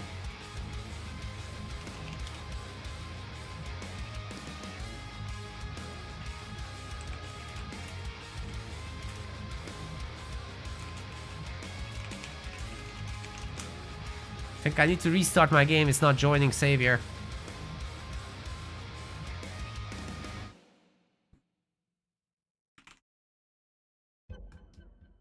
So I'll be right there.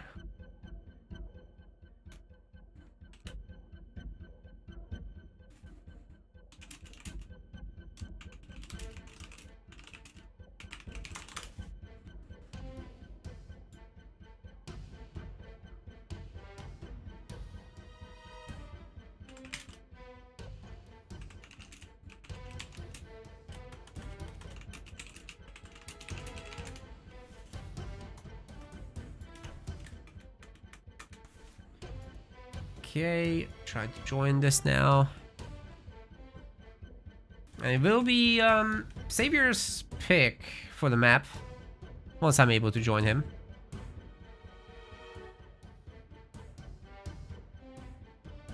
Hey, I managed to join. And Rock Generation should be joining us as well to cast.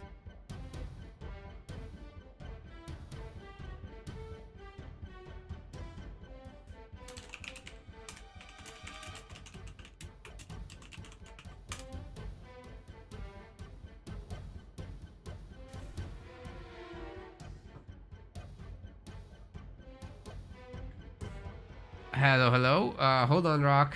People can't hear you yet. I need to update it. Okay, try now.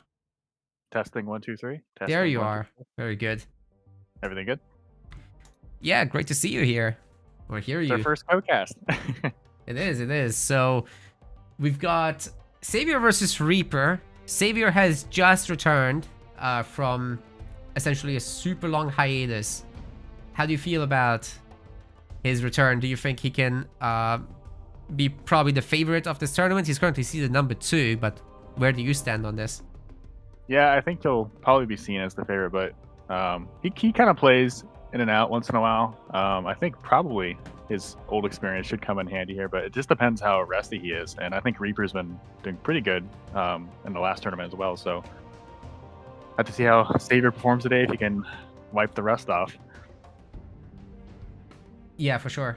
So you've recently become a MetaPlays content partner, which means that you basically get some enhanced powers with choosing matches. You've been helping cast these Rising Star tournaments, so that's great. Everyone should go and follow Rock. I will put out a little shout out thing in the chat. Yeah, I did a lot of casting today. I meant to cast the earlier tournament. I just showed up though, so. No worries. Yeah, so Also, you're doing a lot of show matches these days, right? Like you've got your Yeah, I have my own little Rocks Real thing, and I upload them yeah. on YouTube if anyone wants to see some good top players play each other. Which is sick. I've been watching that on and off during work. Oh, thanks. Glad got you enjoyed. this- Yeah, I use your guys' casting tool on it, so. Yeah, you've got this massive playlist of stuff, so highly recommend to anyone who's hungry for more content. And the YouTube people need to get it too, right? I linked the YouTube to the YouTube peoples. Yeah, it's fun. We have lots of variety now. Like we have Liam who does his show matches, and now we have Meta Plays back, of course, and then I've been doing a little bit. So it's fun just to be able to like shift around, and if you have it like a certain caster or style, you can go with what you like. And then Yoda did some too as well. So whoever you like, it's fun to have lots of different casters to pick from. Yeah, for sure.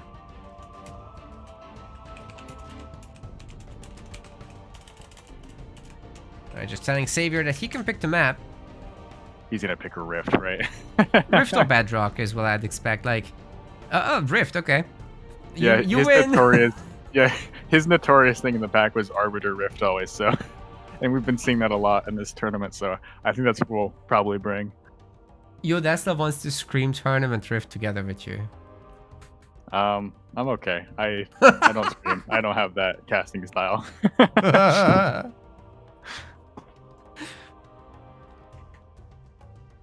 But yeah, Rift is a pretty standard pick. Although Savior's most played map is definitely Bedrock, so I think he's saving it for later. Savioring it. What do you think about the matchup they'll be picking here? I think definitely Arbiter from Savior. We could say maybe a Shipmaster or something, but I think he does the RB play here. I don't know for Reaper. I don't know Reaper all that well. I think he does like Johnson and Forge a bit. But it is... Yeah, it is. I mean, Johnson's decent on a Rift probably, but yeah, I don't know. RB's pretty meta here. It's hard to pick into this. I think Colony can do good into it, as we saw yesterday with me and XCA, I think. So there's options here. I just don't know Reaper well enough, I think. Yeah, definitely. I mean, we always see a lot of variety, but Shipmaster, RB are the most common thing. We see a lot of Yap Yap. And yeah, we see Yap Yap everything here. else. Yeah, Yap is a bit surprising to me. I wouldn't expect him here that much, but I do bad with it on Rift, but everyone else seems to be making it work, so I have to develop my my Yap Rift more, I guess. I'm gonna ask them to get going. Yeah, if you don't know Savior's backstory, he's pretty known for stalling tournaments sometimes, so hopefully we don't have that. Yeah, let's just 5-hour stall. let's just on play the tournament. Rift intro, then hopefully we get the leaders by the time it's done. Do you want me-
Ladies and gentlemen, we are back with the Rising Star League second qualifier. 350 pounds are on the line in the entire league, in the qualifier 100, but this is the final qualifier. Only 8 will make it through.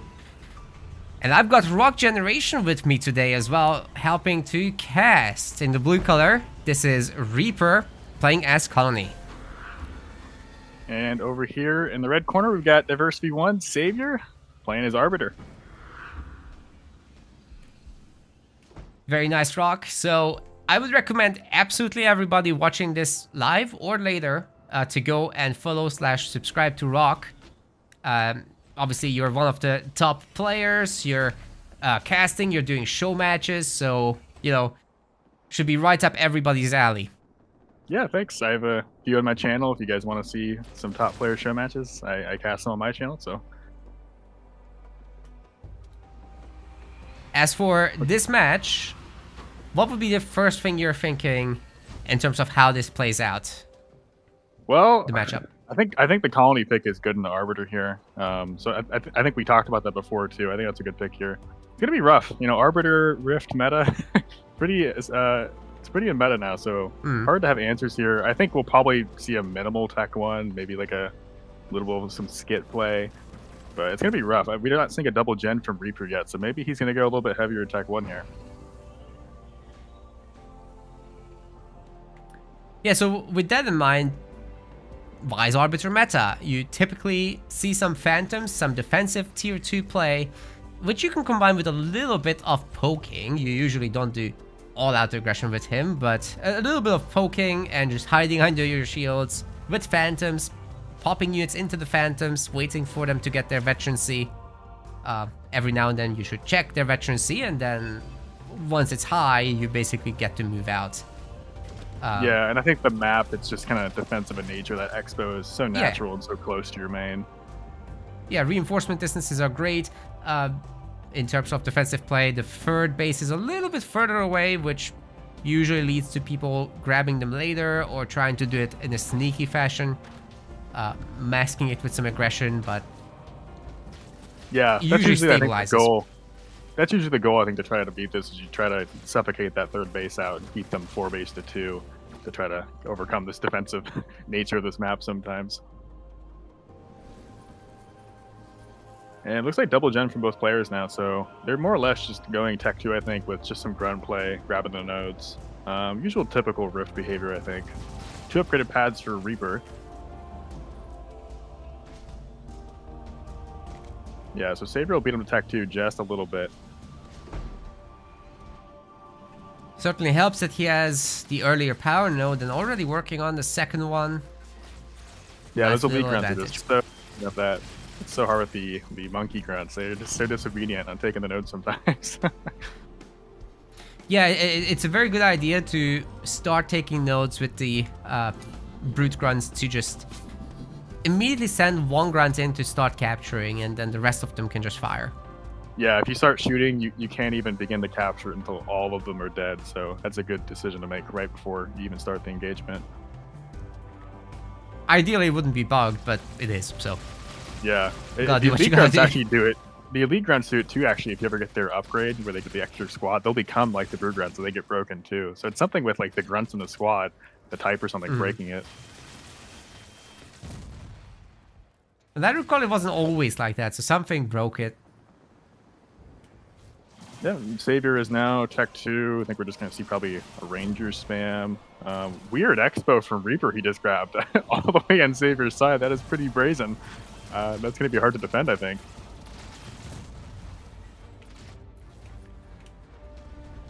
Yeah, he's got the double garrison there he can maybe fortify with, but that's so far out. That's hard. That's crazy. This is the sneaky business that we were talking about, but there's an elite grunt nearby. If that gets moved up to do a scout, I mean, this is very easily spotted and very easily punished on 4th point in particular. It's a little bit further out. Well. We got 2.5 minutes.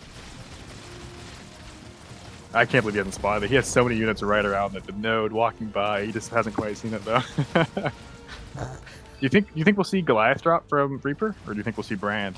I'd be very surprised if we don't see Goliath drop. It's what everyone does, right? But do you think in this matchup you justify Brand over that? I think just because everyone went Tech 2 and like Rift, Brand might have more long-term value, but Goliaths are good just to kind of all game continuously trickle in on the side and to take nodes with even.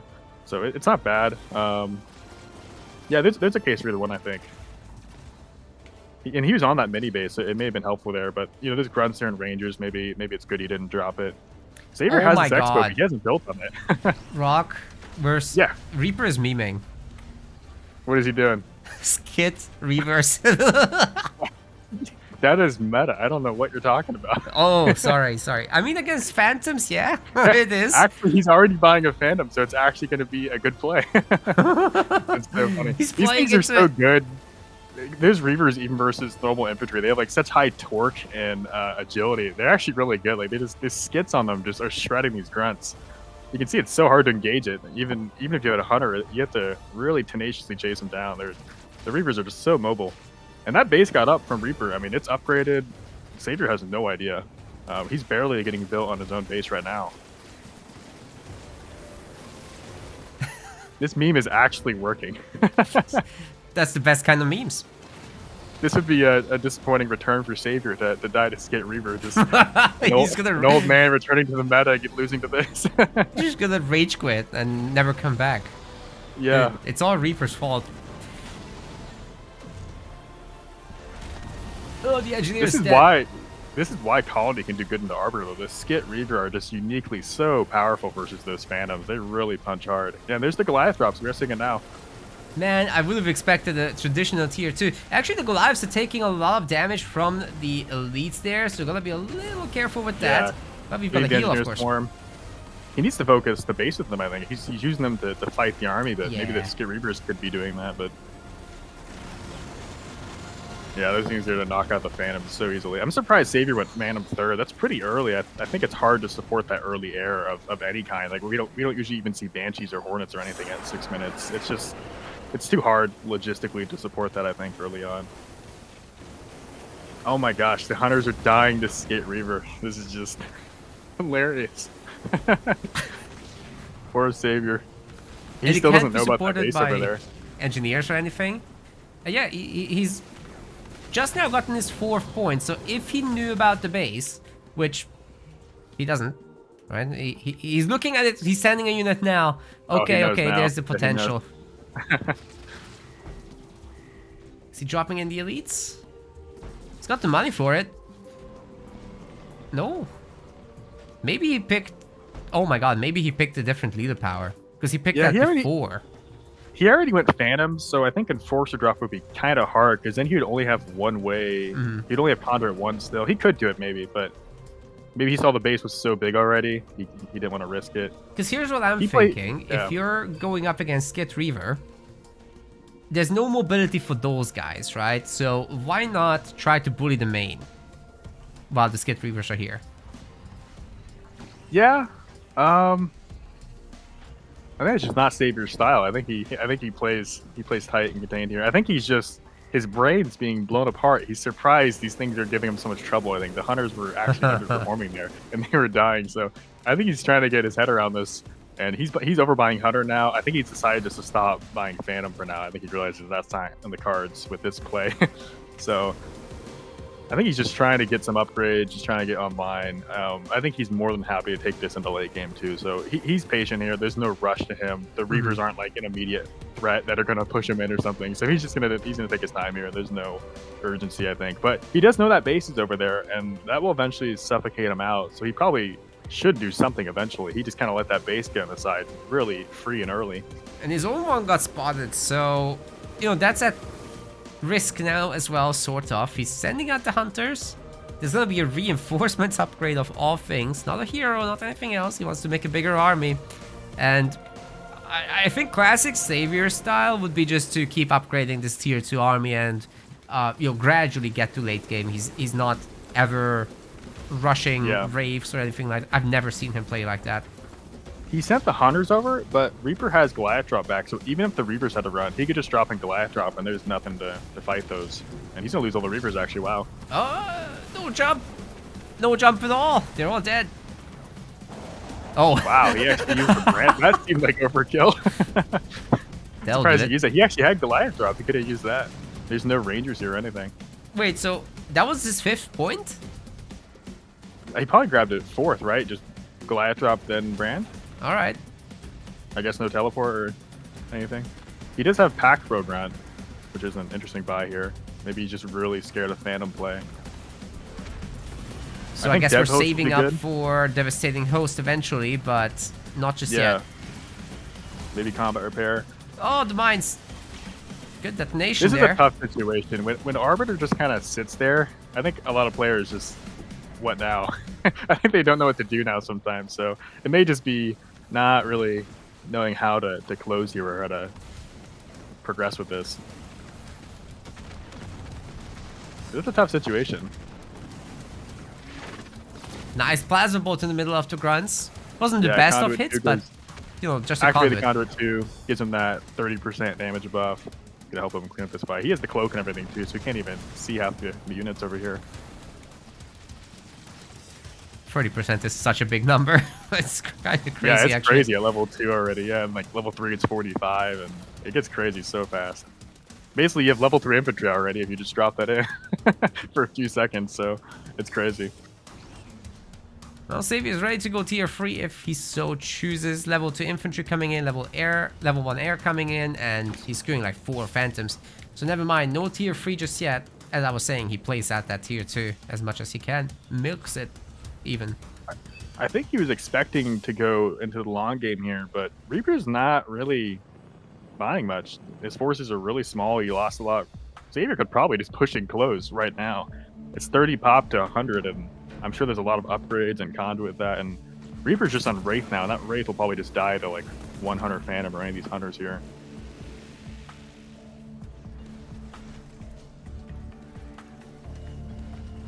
More Reavers. More skits. Did he get the skid upgrade? Have you seen that? I didn't even pay attention if he got that upgrade. That one's really good. Yeah, let's watch now. Those focus beams are just shooting harder, basically. Yeah, it's like, I can't remember. It's like 80% or almost double the damage of the skid. It's a really good upgrade to get always. Oh yeah, he does have the upgrade, so it's really good. That shreds the infantry. You can tell by the super intense visual effects. Yeah. Yeah. They're kind of just cute before, but now it's like the size of a locust beam. I remember at launch, Colony got delayed or something because I think those were shooting across the map or something. Maybe you know about that. That's what they said. There were a lot of really ugly bugs. You just need to spend a lot of time making RTS games because they can break in so many ways. Yeah, I think we have a lot of new players now. I think most people don't know your history a lot. They don't know your former dev a lot sometimes. They just think you're someone casting for the game, but yeah, you used to work on this game. I mean, it's really fun to still be around after all this time, see how things change. Yeah, all the Reapers got wiped. The race got obliterated. He's like 20 pop now. That's brutal. Just shows the power of Conduit of Rage as well as generally just Phantoms being this good. Yeah, Colony has some good powers. You know, he siphons, he's got combat repair, he's got the skids, engineer's swarm, but Arbiter just punches so hard. He doesn't really care that much, so he can just blow through all this extra health and healing most of the time. And even missing a leader power like that, you still get the benefit out of it. That's such a huge deal. Other leaders would just be, well, I just wasted my money. Arbiter is like, haha, I'm still going. Yeah, using the leader power is usually all about the buff and not even the leader power. Most of the time, you just spam mines and everything just to get the buff. Dude, yeah, he's 100 got captains all coming in. power nodes. Very weak, though. Yeah, all 5 power nodes. He's got like 4k blue, 3k blue now. Yeah. Dude, I'm surprised he's playing so... Yeah, he's like walking back. So he's hesitating a lot. I think he's more scared than he should be right now. He does not want to make a mistake here. He wants to make sure he dots his I's, crosses his T's.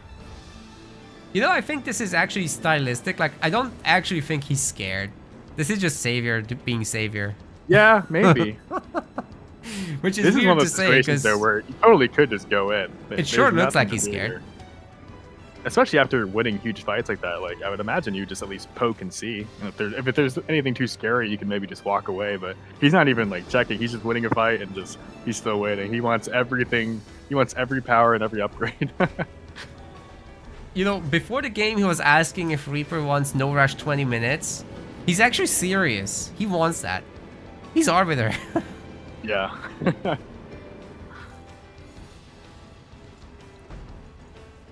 How many gens do they have? Let's see. We have 4 for Savior. How many does Reaper have? 4 now, it looks like. Uh-oh. Gunboat capacity is coming in also.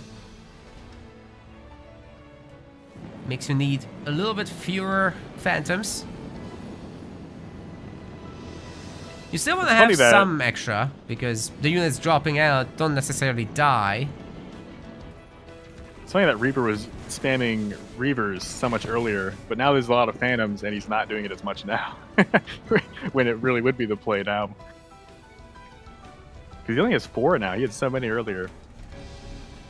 Making them again now, but floating a lot of resources, not very high in population, so you're definitely right that he should put some more effort into that, in particular. No population upgrade for him is very problematic. Going up against 120 pop will be painful, and he certainly can't afford anything like the big drop, which costs like 850 power, if I recall correctly. That would be very useful right now with the Vet Might be Reaver. like 980 actually. It's really expensive. Oh, 980, sorry. I can't remember. It's something like that. Yeah, you're close though. Do you know if he has Ooh. vehicle upgrades? Sorry, the what? Do you know if he has the vehicle upgrades on these Reavers or anything?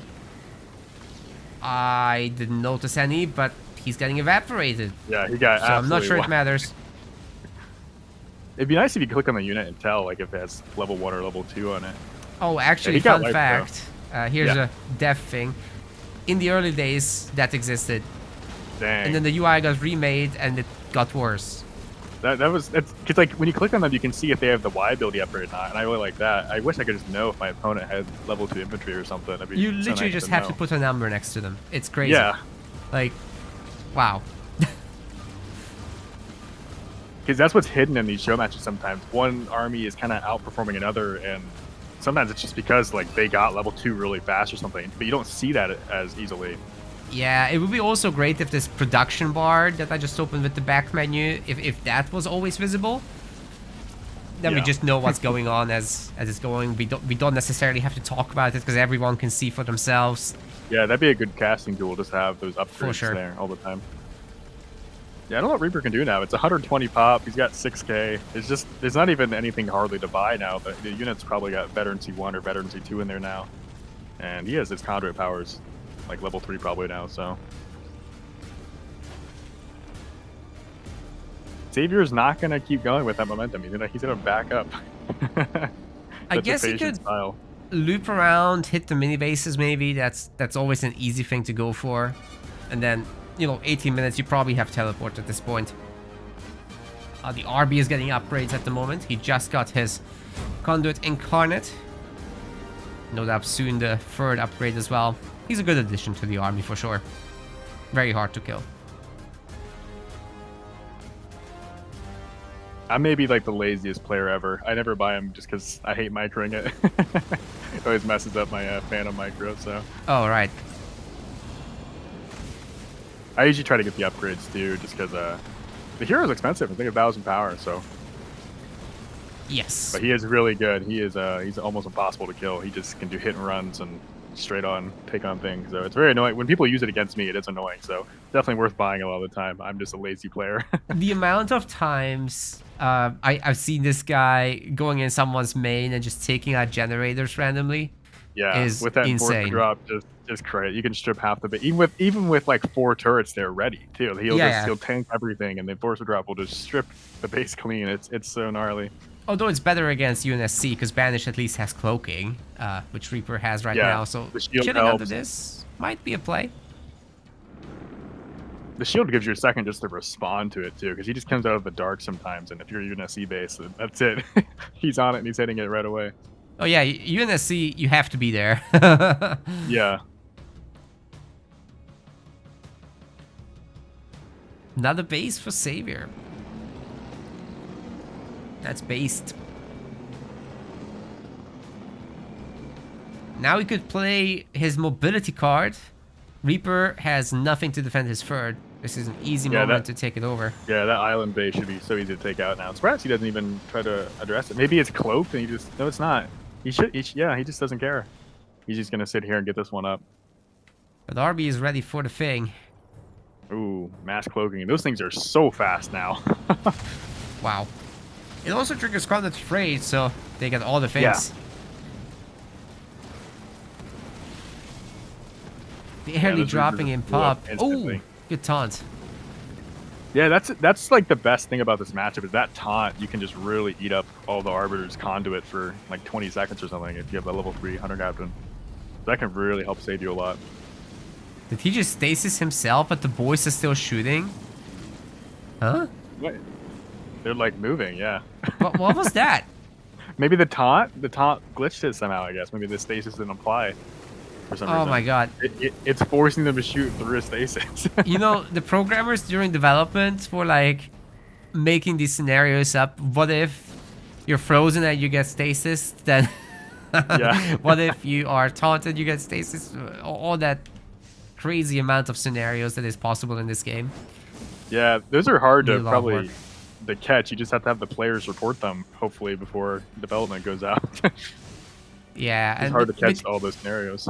with every leader just coming out in these 1 month intervals, a lot of the features going in last minute, that's why the game is so buggy, basically. Yeah. But there's a lot of people enjoying it, so I couldn't be happier about that part. Yeah, we're still here 7 years later. 45 base upgrade, level 3 for Savor. He's certainly going for the turtle. Choking Reaper out of this game. Are we gonna see a Scarab? Oh yes. Did he buy one? Oh, he did. We're going kaboom. Yeah, the Colony Scarabs are great, and Kaboom has definitely pioneered that, but with full Hunter and Arby online, I think, you know, you'll have that Y ability for a second, but after that's gone, it's going to get melted pretty fast, I imagine. Yeah, if anybody maybe a watched the taunt could Kaboom stream before, they would know what he thinks about Arbiter. Yeah. That's right, I forgot. Arbiter is his sleep paralysis demon when he tries to do his turtle screams.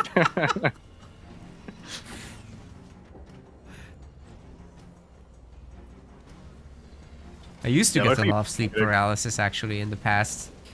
Oh, yeah. Fortunately, He's not probably- anymore. He's going to go engage his base now, it looks like, so he's finally realizing, hey, I could just go take this out. He's doing a little dance on the base. I don't know if you just saw that. Gave a little tap dance. Well, we can't attack it, so what are you gonna do? We've got the expansion attack though. Reaper salvaging what he can. I think it's just a distract too. He's like, it's a diversion while he attacks the base. Just doing a little dance with the Arbiter. Yeah, that base got stripped so fast. Okay, Reaper's gonna need a population upgrade after this. I hope that's what he's queuing. Here it comes. Superhero landing. Yeah. Yeah, I remember when that wasn't in there. That was super cool when they added that. I loved seeing that new animation. Arbiter! No! This has potential to work because it's only 23 minutes. It's not super late, but he's had such free reign. His late game economy is online. The Skip Reapers will help defend the Scarab a lot, but it may just be too late. I don't know. I mean, the Arbiter has everything it needs almost at this point. So it's a tough fight. It's a good taunt. Oh, teleporting out the Capitano. There was just a little bit too much damage coming in during the conduit. Even he doesn't want to take it. Does taunt just not work on Phantoms? The Hunters are just shooting the Reapers still and not... It's like it's only taunting the Phantom unit and not the units inside. Yeah, that is weird. Because he got a good taunt there, but they were still all shooting the Reapers. They did not care. The Hunters were prioritizing them still. This has been quite ideal. Of course, the Scarab is healing itself thanks to combat repair. But there's no NGs. There's no population for them, unfortunately. Reaper is getting more Reavers out, which might help here. Capitano's on 1 star. That's one of the other victory conditions. You gotta get these guys starred up. No, from Savior's perspective, he hasn't bought any engineers to mix in. So I think his army is actually underperforming. He's not getting that 40% armor buff that he could have. Yeah, I just noticed that. There's no engineers. From neither player, actually. Ah, the Capitano is losing health very rapidly. He's going strong, though.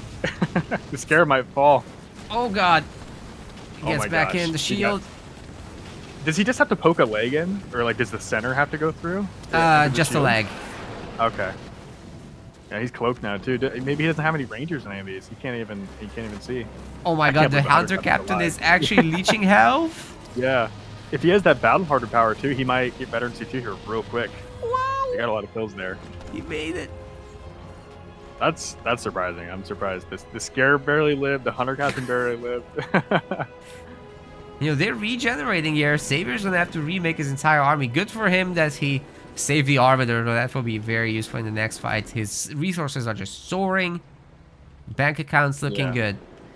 Looks like he finally mixed in engineers. I think that's gonna make a big difference. That's Oh gonna give his Phantoms a lot more longevity. Maybe Reaper will buy some too. I think he needs some. He needs to somehow reduce that 45% damage buff that Conduit 3 gives him. So that's a good way to nullify that. What's the number again to keep them cycled forever? Is it like 5? What are you referring to? Sorry. To the about the engineer ability. Oh god, the Scarab's dead. Oh yeah, probably around 5 or 6 is my guess. And yeah, he gets the Scarab wiped and Reaper taps out. Absolutely brutal. Losing the Scarab in that way, not the most fortunate thing, but I mean, what are you gonna do? You can't remake it in time before the shield gets destroyed, and engineers detect this time around, so that's tough. On to the next one. Yeah, probably good healthy numbers like 5 or 6 engineers. Would be my guess. I'm not sure. It sounds about right. We're going to Vault. Yeah, I really like Vault these days. That makes sense. It's a little bit more aggressive, plays less into Savior's playstyle, but he could still get a good shipmaster going there. He keeps asking every time, what leader are you playing? Pretty please tell me.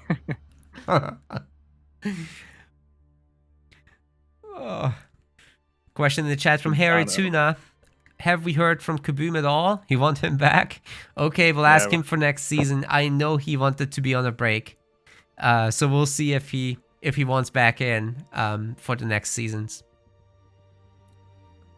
Yeah, maybe, you know, I'm sure his blood pressure wasn't doing great with this game sometimes. And all the he used to be a co-caster on here too, though. Sorry? He used to be a co-caster on Metaplays too.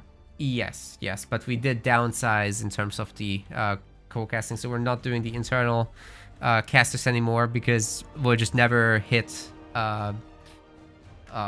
budget neutrality, basically. So we're just going easy on that now.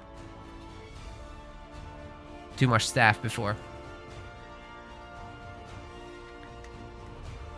It's expensive doing tournaments. Basically, most esports projects fail. So yeah, trying to make it work for the next year. That's probably true of like most things. I think like most like 90% of businesses fail too, or something, or small businesses. So yes, pretty hard to get things going. Yeah, fortunately, I'm not risking too much on this, so it's not like most esports groups. I know what is viable and what isn't for the communities. Just want to provide some value and have fun doing it is the most important thing. But if it can be at least budget neutral, then that's great. Yeah, you guys had to drop one of your other games too, though, right? We do drop the games that don't do well. Yes. Yeah. We do give them a fair chance, like at least 2 free seasons every time. So we're looking closely at Company of Heroes as well. We know Halo Wars works. Yeah, is Halo Wars your biggest one? It's probably going to be Age of Mythology because we just got the $15,000 sponsorship as a group. I forgot about that game. So it's not just us; it's a whole group. But anyway, we're going into Vault, and I'm not going to play the map intro this time because they already loaded in. But let me set up the leaders real quick. This is cool. Cool matchup coming in for you guys.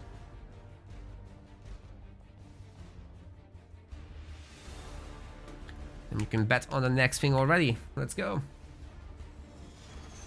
Ladies and gentlemen, we've got game 2. Reaper is going to be shaking it up.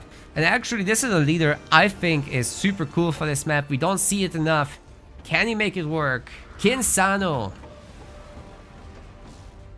Yep, and over here in the red corner, we got Diversity 1. He's loving the elite leaders. He's going Shipmasters, so should be a fun match. And yeah, I definitely look forward to seeing Cansano here. I think unfortunately Forge is pretty common here, so you don't get to see Cansano often. But when Forge is in True. here, Cansano is really fun.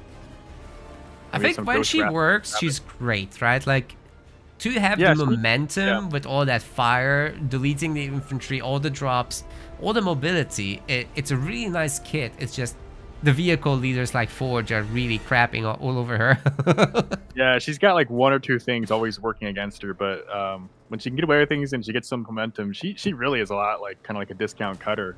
She Mhm. surprisingly gets strong. Like she'll be broken at some points, almost it feels like, but her weaknesses keep her down so much. It's hard to know that sometimes.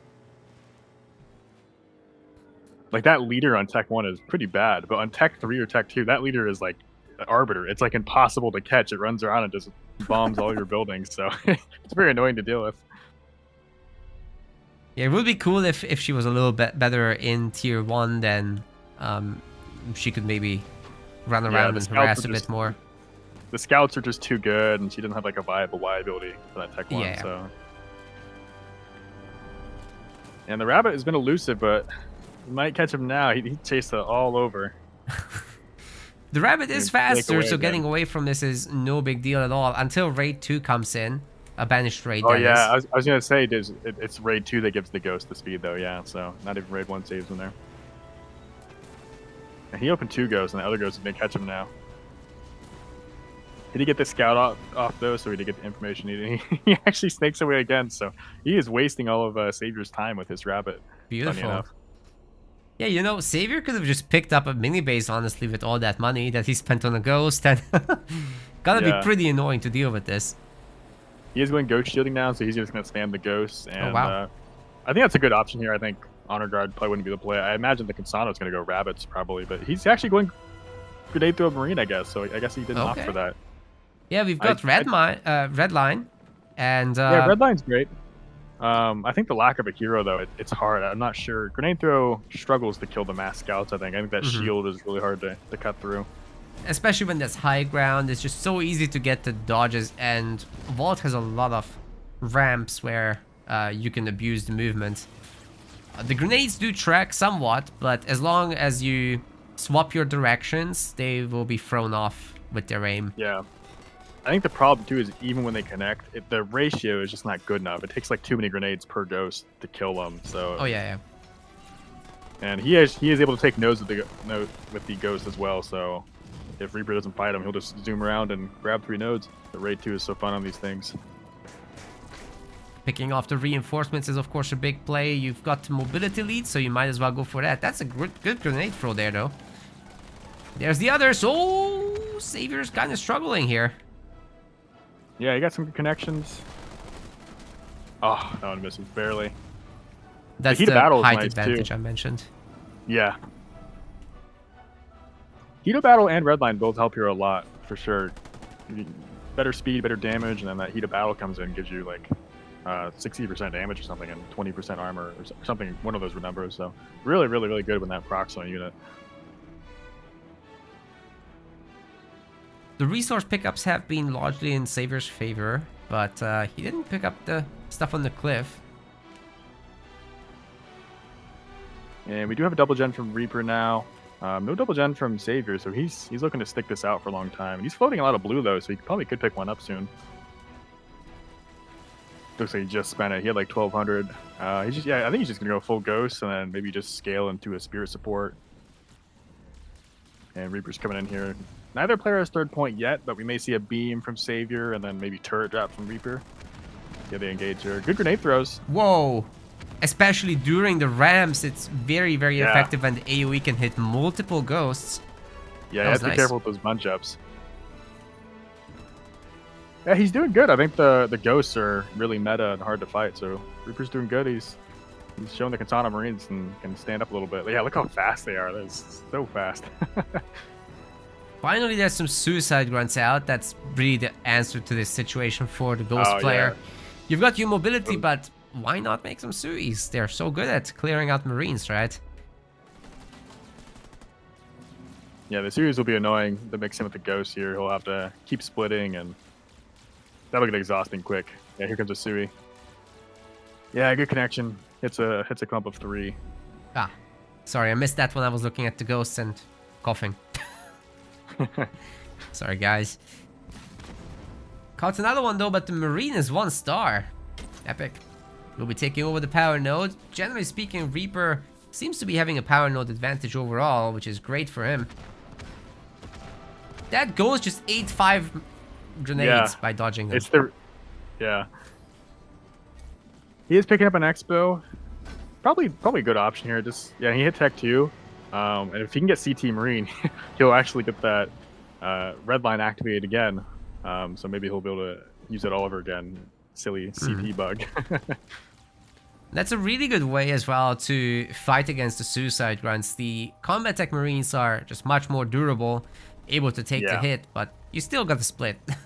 The Suis are just a menace. Especially if you get some Nightingales above them, they'll help tank a lot. Nice one. Combat tech is nearly finished. Nightingales are coming in, so as the prophecy has foretold. Yeah, here we go. Turret drop in the middle of it all. Targeting the Suis, actually, that's very lucky.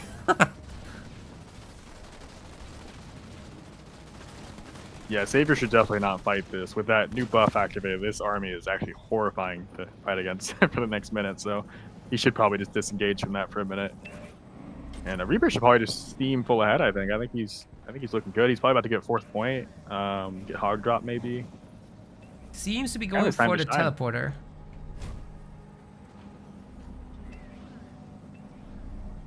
Do we know if Savor got glassing beam? He definitely has to be cautious of that.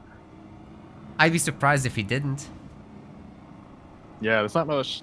Could get extract, I guess. Not a whole lot else to grab. But why would you get extract for ghosts? They get their shields back anyhow. Yeah. I just don't see the synergy, but maybe he did. You never know. Reaper may just go counter push. Savor's floating so much money. There's just ghosts on the base, so you could probably more or less ignore that and just go play some offense. Wow. And Savor just put another gen down, so that might get killed.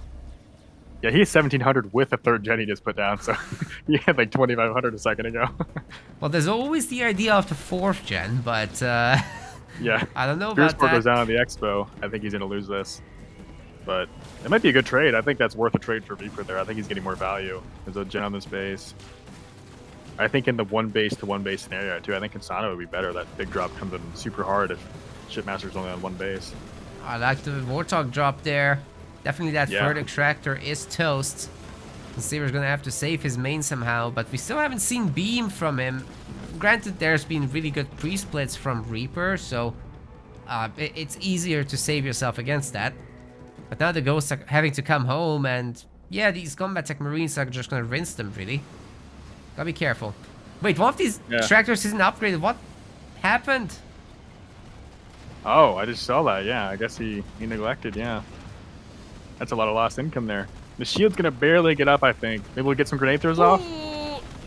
Oh my god!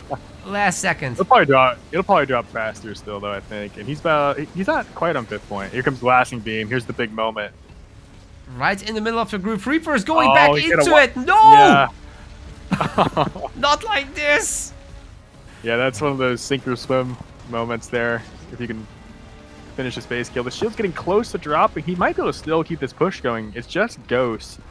All the Nightingales are dead, though. Yeah. It'll be very difficult to do anything in the base, though. The Spear Sport's here. It'll definitely hold now. Turret drop goes down. He is committing. Oh boy. There's nothing left, though. Yeah, he definitely has to. I think he was hoping to maybe get that 5th point on that push, but just not enough going on. He didn't quite get 5th point there. If he could have had 5th point for that, he probably could have closed. There's nothing really left for Savor here. Just one little Spirit support left. Well, Rock, you know, if this had been a better time push, or at least a better split against the beam, then he'd be still here and potentially kill a few buildings. That might be the difference maker. Yeah, I think definitely just the beam completely got all the value there, wiped out the forces. And then, you know, losing the base and everything is just a little bit too much. Savor has had his lead in terms of power nodes. He's had the mini base lead. you really gotta sync up your timings, because if you don't, you are vulnerable to these punishes, and then you don't have anything to show for it. Yeah, we'll see if Reaper can somehow get the funds. That drop is actually so good, and based on what units are out here, it could actually do okay here. The 3-star flamers, the 2-star tank, and the Hornets, they all get red line 3 when they come down, so you can drop it on your own army even and get a buff on your whole army. If you can kind of tie all of that together, it could wipe this army, because this army isn't super scary yet. It is just kind of ghost still and some rangers. So if he could get the money and then, you know, maybe another hog drop, he could maybe come back here, but it's gonna be a tough fight for sure. He's got some ground to take back. If he didn't make all these Marines, we would have money for the drop, but if he didn't make the Marines, he would be further back in the leader power game, so it's just tough fighting against the shipmaster and trying to make pressure plays happen, but then kind of failing. Yeah, and I think Consano's big thing is mobility and hitting lots of places, and we just didn't really see a whole lot this game. So if you don't fully utilize all her mobility powers, I think you won't quite get the value you want. She's not as much of a headbutt leader. So there's so many Rangers here. The Marines are just not going to work anymore, I think. Just way too many. He gets displaced. Oh, boy. Here's the big drop. I think there's not enough, though. Yeah, let's see. See, that Hunter just got wiped so fast. That drop is crazy strong. All these drop may explosions actually are win this playing fight. into it. He may win this fight still. 3-star flamers are going crazy. If you can get dispersion nozzles for the drop, those 3-star flamers are actually really sick. The hell charge is now running, gone. But I don't think he has to run. He could probably fight that. This drop is really strong. Yeah, see that tank shot? It's so strong. I don't think he had to run. That's how strong this drop is. If he had some forces to couple with that, or if he had that earlier, he really had a win position, I think. He was not doing bad. He killed Savor's Expo. He denied the gen. Yeah, now that the Hunters are dead, you can safely drop in the Warthogs, which can deal with pretty much all of this, especially with the rest of the drop around. So I'm liking what Reaper is doing now. Potential for comebacks are here. Look at that army just got shredded by the Flame Warthogs. Oh, go to split. Here we go. And the Warthogs are fast enough. Nice. Yeah, he cancels the beam. Oh my god, Savor's gone. Yeah, Flame Warthogs do more damage to the infantry than I think normal Warthogs do, so they were shredding, just crossing through all the different targets there. And this is that moment where I talked about where, you know, Consano's kind of bad, but he'll be like surprisingly strong all of a sudden. Like, you just drop that tank in and it's just like, wow, I can't fight this thing. And Savor's having trouble with it now. Even having, you know, 60, 70 pop there and 2 spirit supports, he's struggling to kill that drop now. Now, as long as Reaper can heal up this base, if he spends his power on all those supply pad upgrades that he can get, he'll suddenly have money for drop after drop after drop after drop. Yeah, that's where that snowball effect really comes in. He's got a lot of power. Yeah, he definitely should be spending it. And he's already Tech 3, so there's not a whole lot of other places to put it now. Yeah, I guess he can get the Warthog and the tank upgrades, but we're not in the rush with that, I think. The Consano here would be awesome to have seen here. Yes. Because that deals with this infantry very nicely as well, especially the Hunters. But oh god, he just lost all his units. Yeah. I think there's been a lot of opportunities there, actually. I think Savor hasn't had quite the cleanest game here. I think the Consano really had a lot of play here, but just that one glassing beam definitely screwed him over a lot earlier. Still feeling the pain off that for sure. The snipers are making some plays. There are no rangers here, so the Hunters have to go home. Reaper keeps somehow catching him off guard where there's no Hunters left, he has vehicle, and now there's no Rangers left, he has sniper. It's pretty funny. That's right, the Warthog should be back soon. Can't be long now.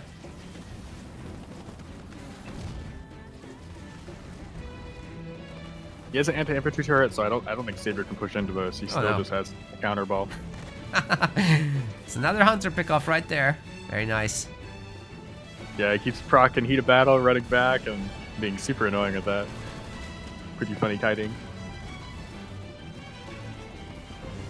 Another spirit support, but it's not really going to get much done here. It might even get stripped by the snipers.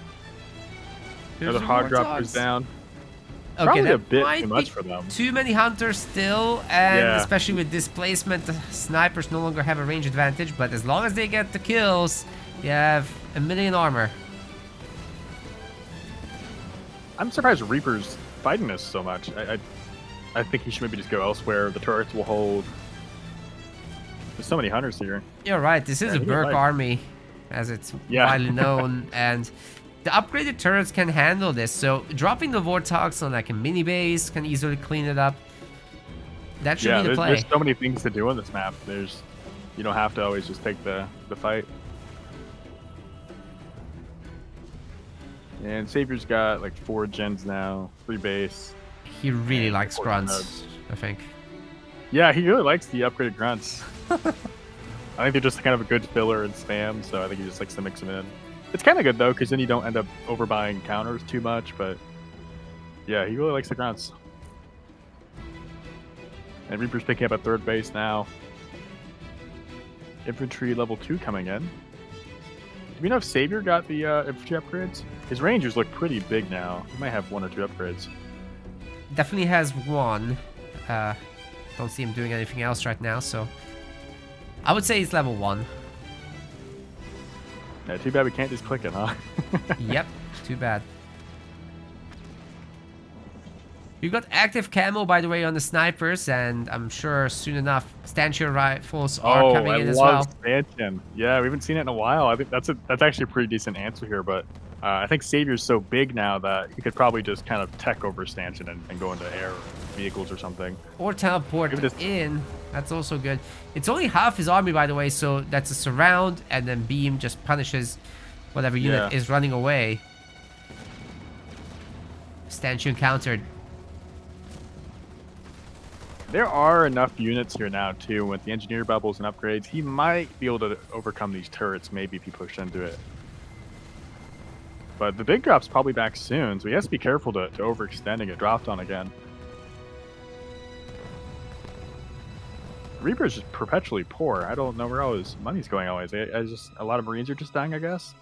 Yeah, these little armies just keep dying, right? And he's spending well when it comes to upgrades, but he also didn't upgrade all the pads, so that's still a work in progress. Okay, 1 more left, but gotta get it or else. Yeah, just surprised he hasn't accumulated a bank yet. I guess he just keeps losing units.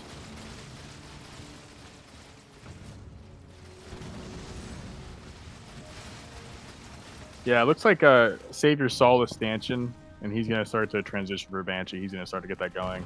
Oh, right. Looks like he's revealing it pretty early, though. 18-minute reinforcements, man. That's late commit to that, but hey, if it works, it works. Banshee. But he's just sending it out there, so like Reaper's gonna know right away he didn't really steal them or get upgrades. And he already has CT Marines, so those will probably do really well in the bat. Yeah, look at those health bars in those Marines. Those are huge now. 6 health bars now. Especially getting healed by Nightingales. The higher the base health, the better the healing effects get. Yeah, this armor is pretty good. If he can just kind of push and be careful and not eat a beam, he's got an army that I think Savor is struggling to address. He has the money too, but I think he's not quite able to address this though. He keeps buying grunts, and the Banshees aren't really quite online yet. But I don't think the Banshees will even do good into this. There's a lot of Marines still, but maybe with a beam they could take a big fight. Gotta remember as well that actually fighting these Banshees is not completely unviable. The combat tech Marines, plus even the Warthogs being able to shoot up the missiles, it's not that bad against air units. Oh, that's a teleport in the middle of the army. Yeah. Reaper's mainly running, so a lot of his troops aren't really in the fight, and active Siphon goes down. They'll probably clean this fight up now. That heal is really nice. Banshees are just too high in number and will be able to take out everything that can shoot up. There's just so many units here, dude. It's just like 80 pop. It's just a lot more, so Reaper's army was never quite that big yet. It's just getting overwhelmed a lot in these fights. So many grunts just mixed in, eating up DPS. And he's getting air upgrade 1 now, but he does have the torpedo upgrade already, I think. I think I saw that there. Triple Apex Banshee spam. That's how to close out the game for sure. It's a really good way to do so when the other guy is just not ready for The air Yeah. business, certainly we see barely any vultures. Just the first one is about to come out. If you can get them a number, it's a good play versus the UNSC. They don't have Reavers. The Wolverines don't do too well, but Consana Wolverines are pretty decent. But yeah, they pretty much have to kind of go Vulture, and the Marines can help in the small scale. But yeah, if you can get these Banshees up and going, really get their upgrades, it's hard for the UNSC to deal with that. They don't have Reavers and Engineer Bubbles, so. The anti-air turrets are pretty capable though. Yeah, for the those are UNSC. pretty good though, yeah. Those are definitely good. But if Savor can get like 120 mass, eventually turrets shouldn't matter too much anymore, but still pretty small, only a handful of Banshees. He probably starts to get rid of this infantry army, I think, if he wants to fully commit to this. Wait, why are we making Scorpions? I mean, I know that's the tournament's theme for the Pro League, but Is he? it's not topical Maybe he's a for the misclick? Rising Star. Maybe he's a miss. Maybe that was supposed to be a Vulture? No, actually, I don't know. Yeah, he's buying Wolverines. Well, we've got one now. Maybe he just wants one. There's a campaign army. You got Vulture, Wolverine, Campaign Scorpion, army. Marine. Yeah. There was actually some tournament game that I've cast that did have the campaign army. It was pretty funny. Don't Yeah, remember the which Banished league it campaign was army is anymore, great. but can be interesting. I really like the Consana Wolverines. They do really good. The red line, because even when if he has red line too, even when the buff goes off, it still is faster. Oh, He they're gets trapped. displaced. Cornered. Yeah. They're really good, but it's just two of them. The Banshees can't Yeah. take that. He's still so small scale in these fights that he's just getting overwhelmed over and over. And Saber's very confident about these forward teleports. As long as he pops engineer shields, the nukes shouldn't be a problem, but he does not! That splash damage. That was crazy. He's got Big splash blast damage level too, 2 goes though. down. Yeah. Reaper's gonna lose that fight, but that Vulture nuke was crazy. That was like 6 kills at once there. And the Wolverines are good, but that Spirit support Vet 2 Hunter is really having great value long term there, especially in that garrison, helping keep the Wolverine count down.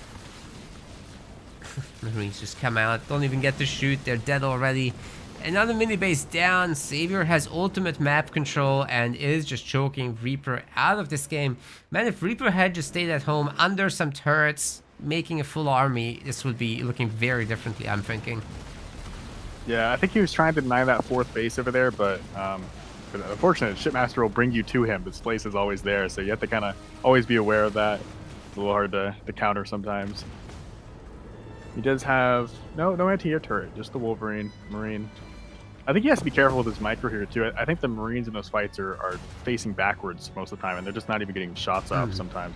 So a lot of negative DPS can happen if you're not careful with your fidgeting of your units. You have to pay attention to that sometimes. It's easy to do too. I used to do that a lot. Yeah, I got a micro a bit, definitely. Halo Wars does reward you a lot for trying. Might Sometimes reward just him not for the touching units Constano is good too, though. Cyclops. Active Siphon, that'll help him. There's no Watchtower. Completely cloaked. Oh boy. Yeah, 4 There were no turrets was anti-air ambitious. turrets. Yeah, there were no anti-air turrets anyways, but it's gonna help him clean them up. And the Wolverines are gonna get taken out so fast. Oh man. The usual problem as before, the army wasn't together and piecemeal. Savor was just eating them. Here comes the Consano hero. Doesn't quite have his upgrades though. Hog drop, but that's gonna get killed by these Banshees. Interesting teleport. Guessing that's a disrespect teleport. Not It's sure. kind of like healing your base, but he doesn't have one of those. Yeah, maybe glassing beam the base when it comes back. Right. He's gonna walk away, but he definitely doesn't have to. I think he could easily win that fight. There are 4 Marines left, or 6 there, 2 in the back still. He maybe just wants to use the garrison.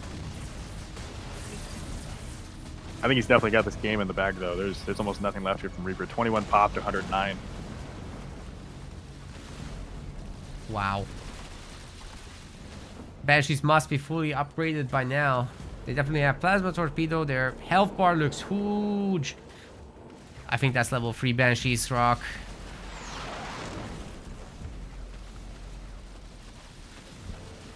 turret drop to help.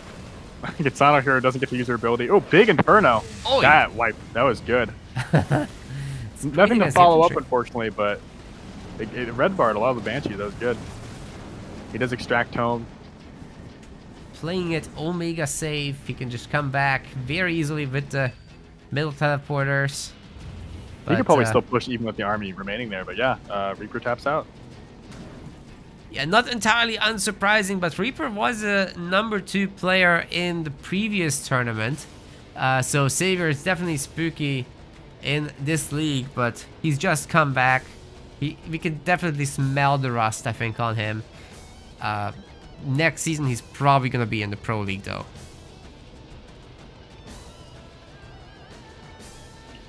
That hard choke. It's a tough matchup. But I think he could have had the game there for sure with that Marine push early on. Just that beam kind of ate him alive, and if he had the drop, so yes, definitely winnable. A little bit of patience, a little bit of pre-splits. You know, if you have such a numerical advantage, putting a little bit of Marines on every corner of the base is typically a good idea because you just don't get beamed with absolutely everything. Yeah, sometimes you have to recognize just what is the one thing that could stop this push, and it's the beam, so you just have to be super aware of that going into it. It's like the one thing that could really stop that, so as long as you just don't eat that, he was in a good position, I think.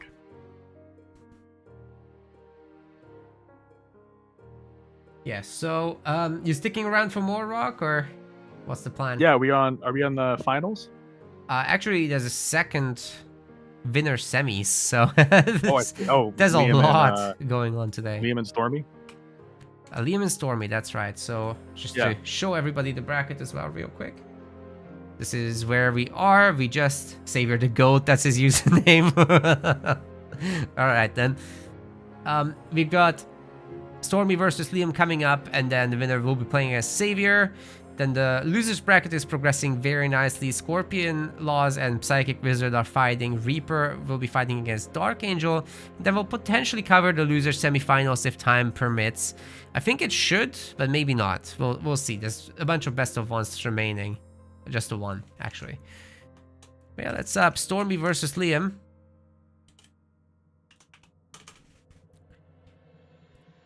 Savor wants to make it clear that Burke plays like him, not the other way around. Oh, yeah. The Savor army. Save us. Okay, who should be hosting this one? This is a tough decision. I think... yeah, we got 2 UK and 2 NA here, so yeah, I don't know.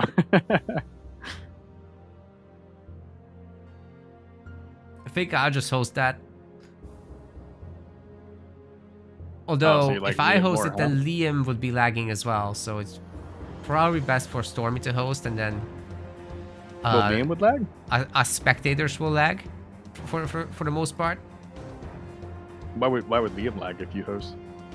I mean, he shouldn't, but he might. It's happened before.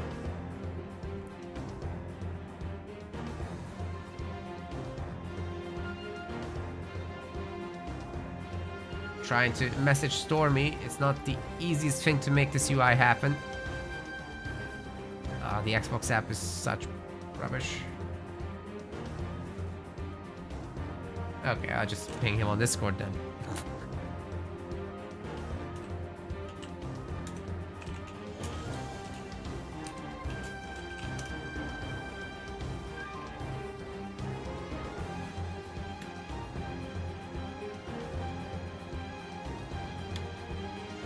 Yeah, he needs to hop on.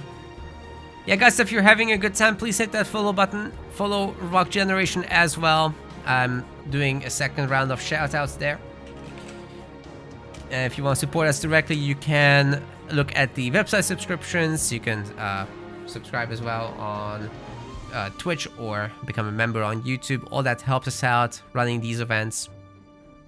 Much appreciate you.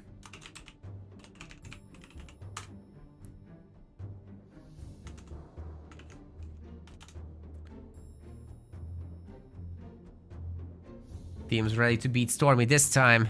Yeah, last time I went in Stormy's favor, but that's fine.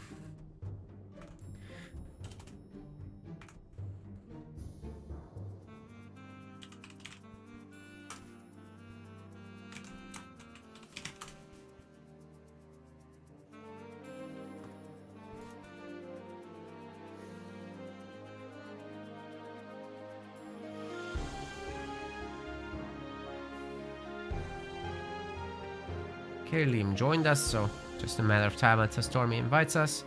He's a top seed, so he should be hosting. That's actually the rule. I forgot. Oh, you have that in the rules now? Interesting. So basically, there's two advantages for being higher seed. One of them is you pick the first map, and the other one is you get to host. Did it used to be the other way that the lower seed picked the map, or am I crazy? Yes, there was a time for that. Okay. Yeah, that always screwed me over.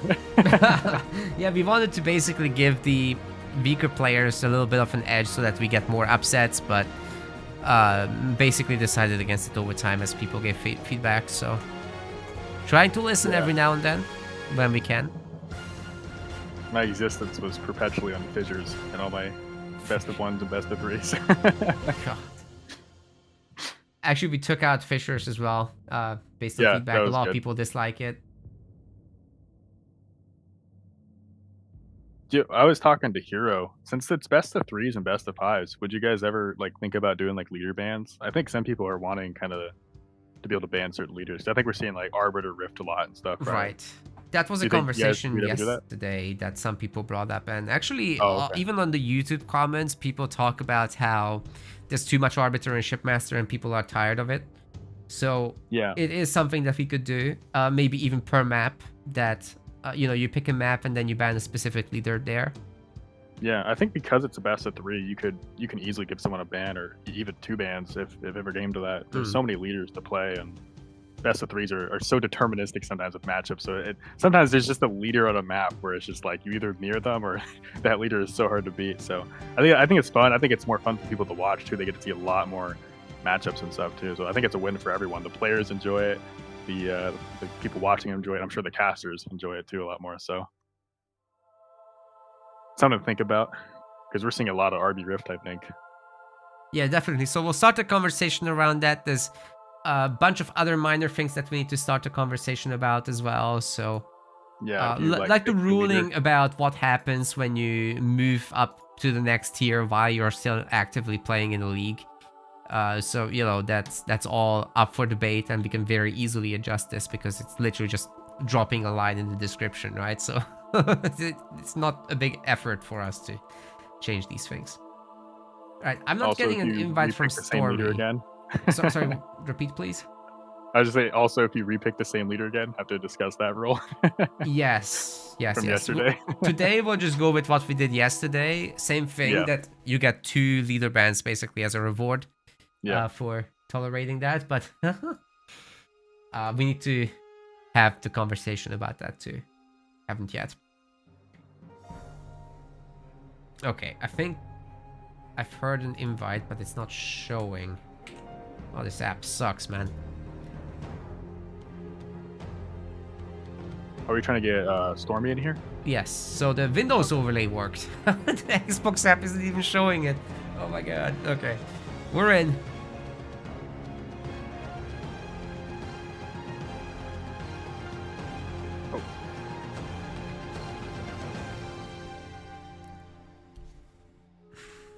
Kimber says the best of 3 format definitely needs some structural thought because it's a banished spam. Yes.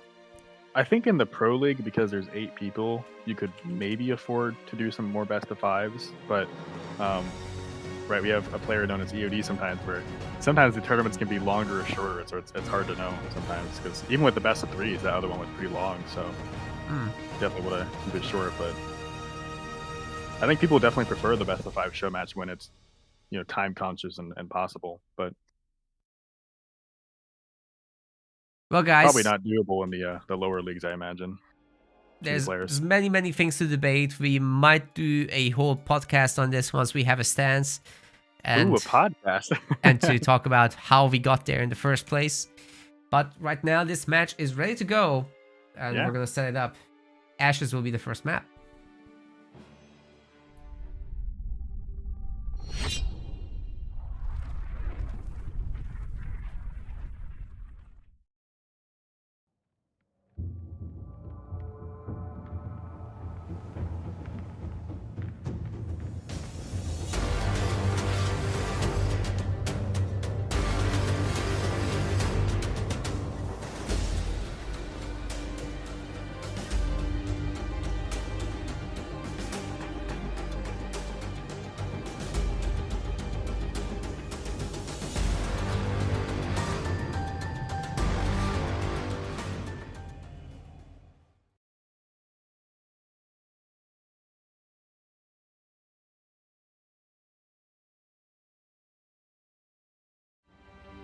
Ladies and gentlemen, welcome to another series, another winners semi-final of the Halo Wars 2 Rising Star League here at MetaPlace. I've got Rock Generation casting with me, and in the blue color, this is the Shikikum, also known as Stormy in the past. He's playing as Yap Yap.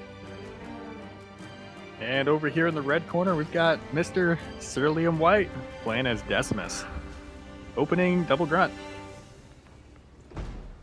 So this league has a 350-pound total prize pool. This is the second qualifier. We're deciding who the top 8 are going to be based on these results.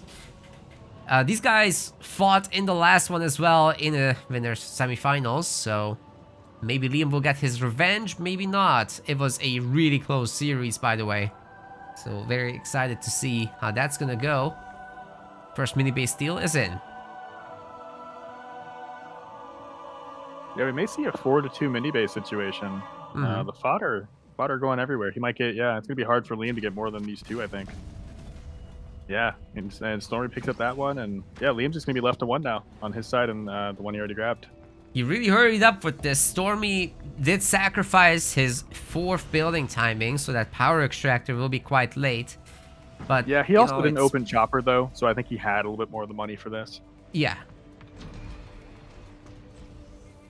Trading things out. Liam is going to try to look to punish this. Double raid camp from him is a hard commit to taking down either the minis or going straight up for the main aggression. Now, being Decimus, you do have access to Vortex Lightning, which might completely eviscerate whatever he finds in the main to attack. Could be the main building itself, honestly. That would be a disaster for Stormy if that happens. So is he gonna get enough defenses out, or is this just a mini base war? Yeah, I think with this overbuy, it's a good response, you know, responding aggressively and fast. But Stormy also didn't buy all 4 at once. He's just floating this last one with vision on it. So he only actually bought 3. He may be able to hold this off. Liam's mini base on the opposite side is also an interesting spot because it could jump up on the hill, go to Stormy's side, or go down to the other mini base on Liam's side. So there's lots of range of motion here for the JPBs everywhere, coming from the main and from that mini base. It's going to set him up for just lots of angles of attack here. I'm curious what Stormy will do. I don't know if we'll see chopper, I guess. Yeah, going to see some chopper, a little bit of fodder. And he does double gen and pick up that mini base now. So yeah, mini base war it is. Liam isn't looking for any straight up rushes here. We'll take a power node at the same time, but yeah, plenty of jump back brutes going to the minis. A chopper will find one of these brutes and slap it good. Yeah, that 3-star fodder, putting him some extra hits there. He will get that top mini, I think, but the JPBs keep getting distracted on these fodder. He's got to be careful to micro that and be diligent. And JPBs did jump up on that high ground, as I talked about, so he is going to hit that mini base from down below.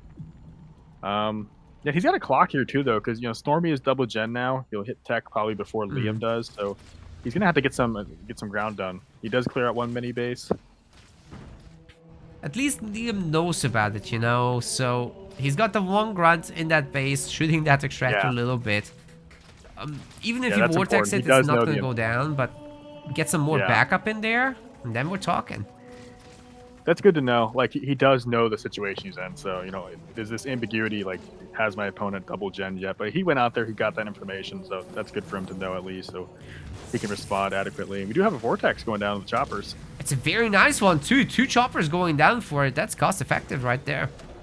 Yeah, and it actually activated Killing Frenzy there too, so the JPB did some more damage. And I like Killing Frenzy versus Yap Yap. So many fodder to kill, give you that 50% damage buff for about 6 seconds.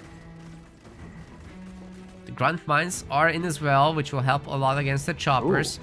It's just about production here at this point. So, you know, Stormy can just pump at this point. He's got so much eco, so many buildings to do it from.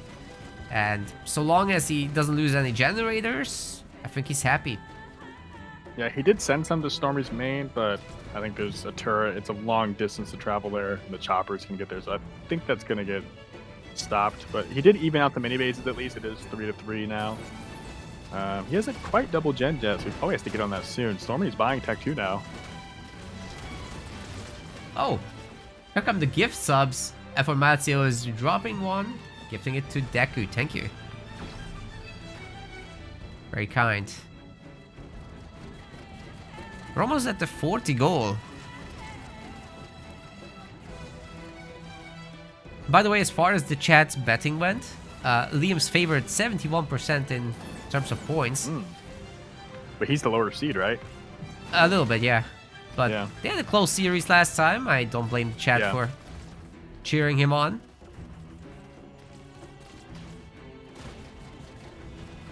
And he's going to lose his mini base to like a chopper and fodder, unfortunately.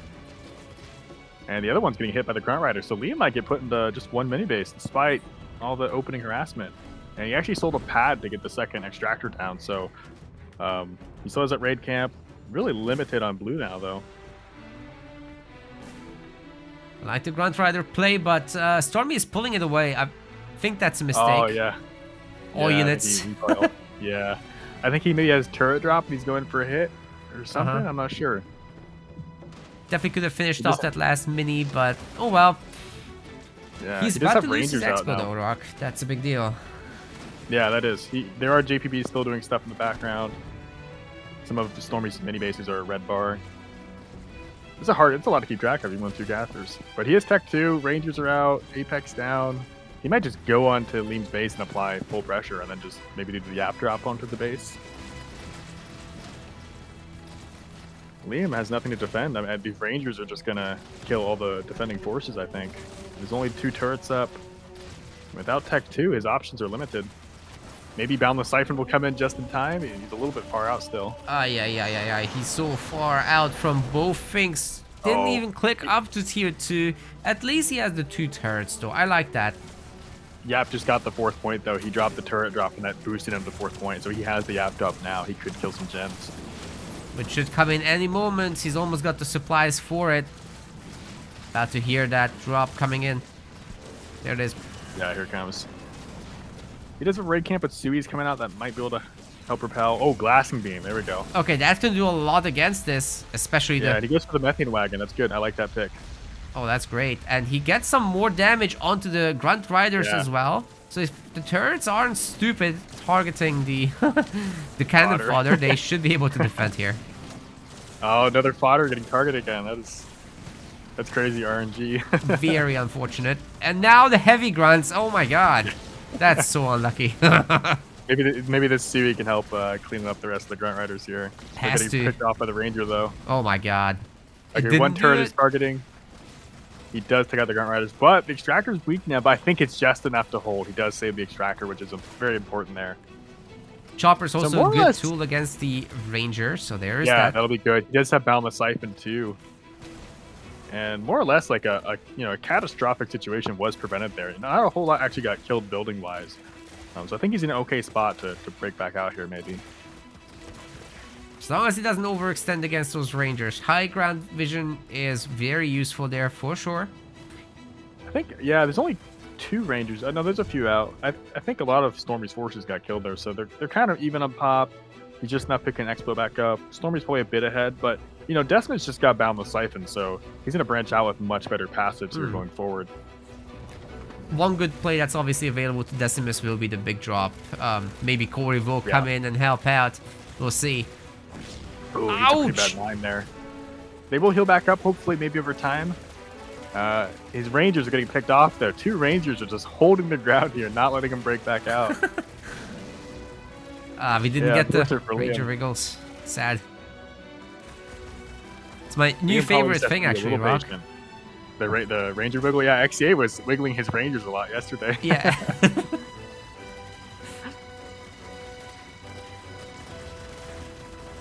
Makes those banish mirrors just a little bit more interesting when people do that.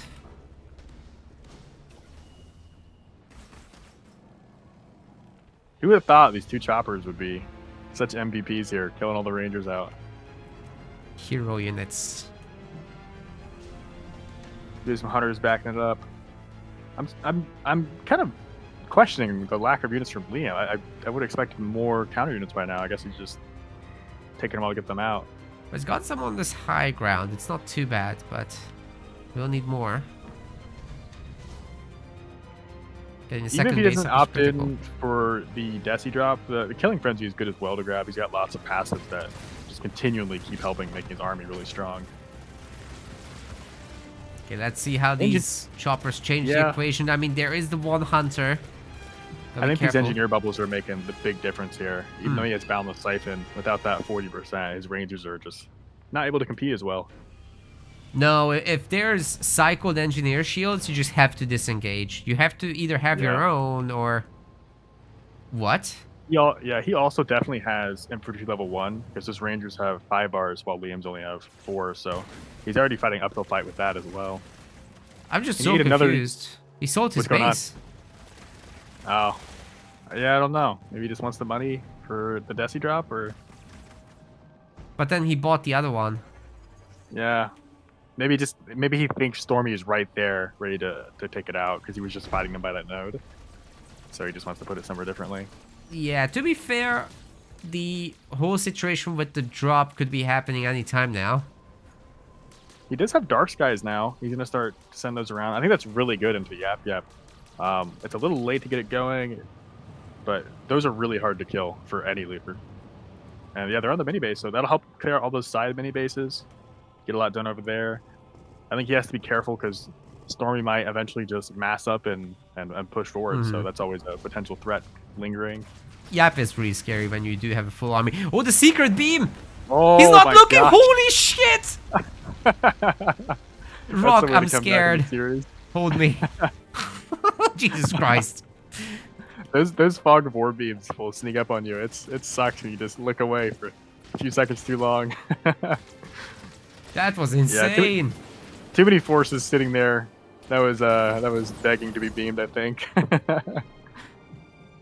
And now the Dark Skies are everywhere, and he has very minimal amount of forces to respond with it. You got a few Banshees sitting at the mini base to defend. That's a big hit for Liam, and maybe coupled with a Decimus drop coming in next. That might be a good way to set him up for a victory here. Sure, and it's a great number of brutes that he's got out. They're bullying the mini base. Sure, there's some Banshees trying to protect that, but Boundless Siphon seems to be outdoing the damage for the most part. Yeah, the Banshee, there's not a whole lot of good options to them. They really are very tanky. Double Mine goes down to catch any more coming in. He does have 3 gen now. Liam does. He has a shield in his base. He's got the Expo up. I think he's got a lot of options, and the Decimus powers start to really roll in here. As we can see, I mean, these Banshees just cannot kill this brute.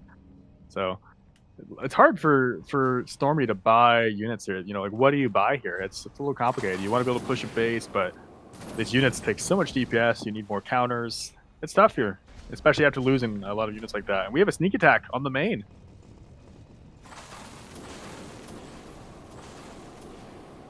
They're jumping in. There are Rangers ready to defend, but can they actually... He is ready for this. There is a shield. I think that'll be enough to probably stop him, but he's not sure himself. He's dropping in turrets. I think he's got enough to hold this now. Yeah, that's the thing with Boundless Siphon, you know, the most lifesteal attacks don't actually work on shielded stuff, but this does. Because it's tied to the animation, the act of attacking itself. Yeah, it's weird how they all have little different things you know about them. I always forget which ones do which, but yeah, knowing that is super important. So if you're hitting a shield, you know if you're not getting health or not. Of course, you have a lot of regeneration effects, which just always work. Like, I don't know, colonies, combat repair, that always works. Yeah. But the lifesteals don't. However, Boundless Siphon is... it's just tied to the anim.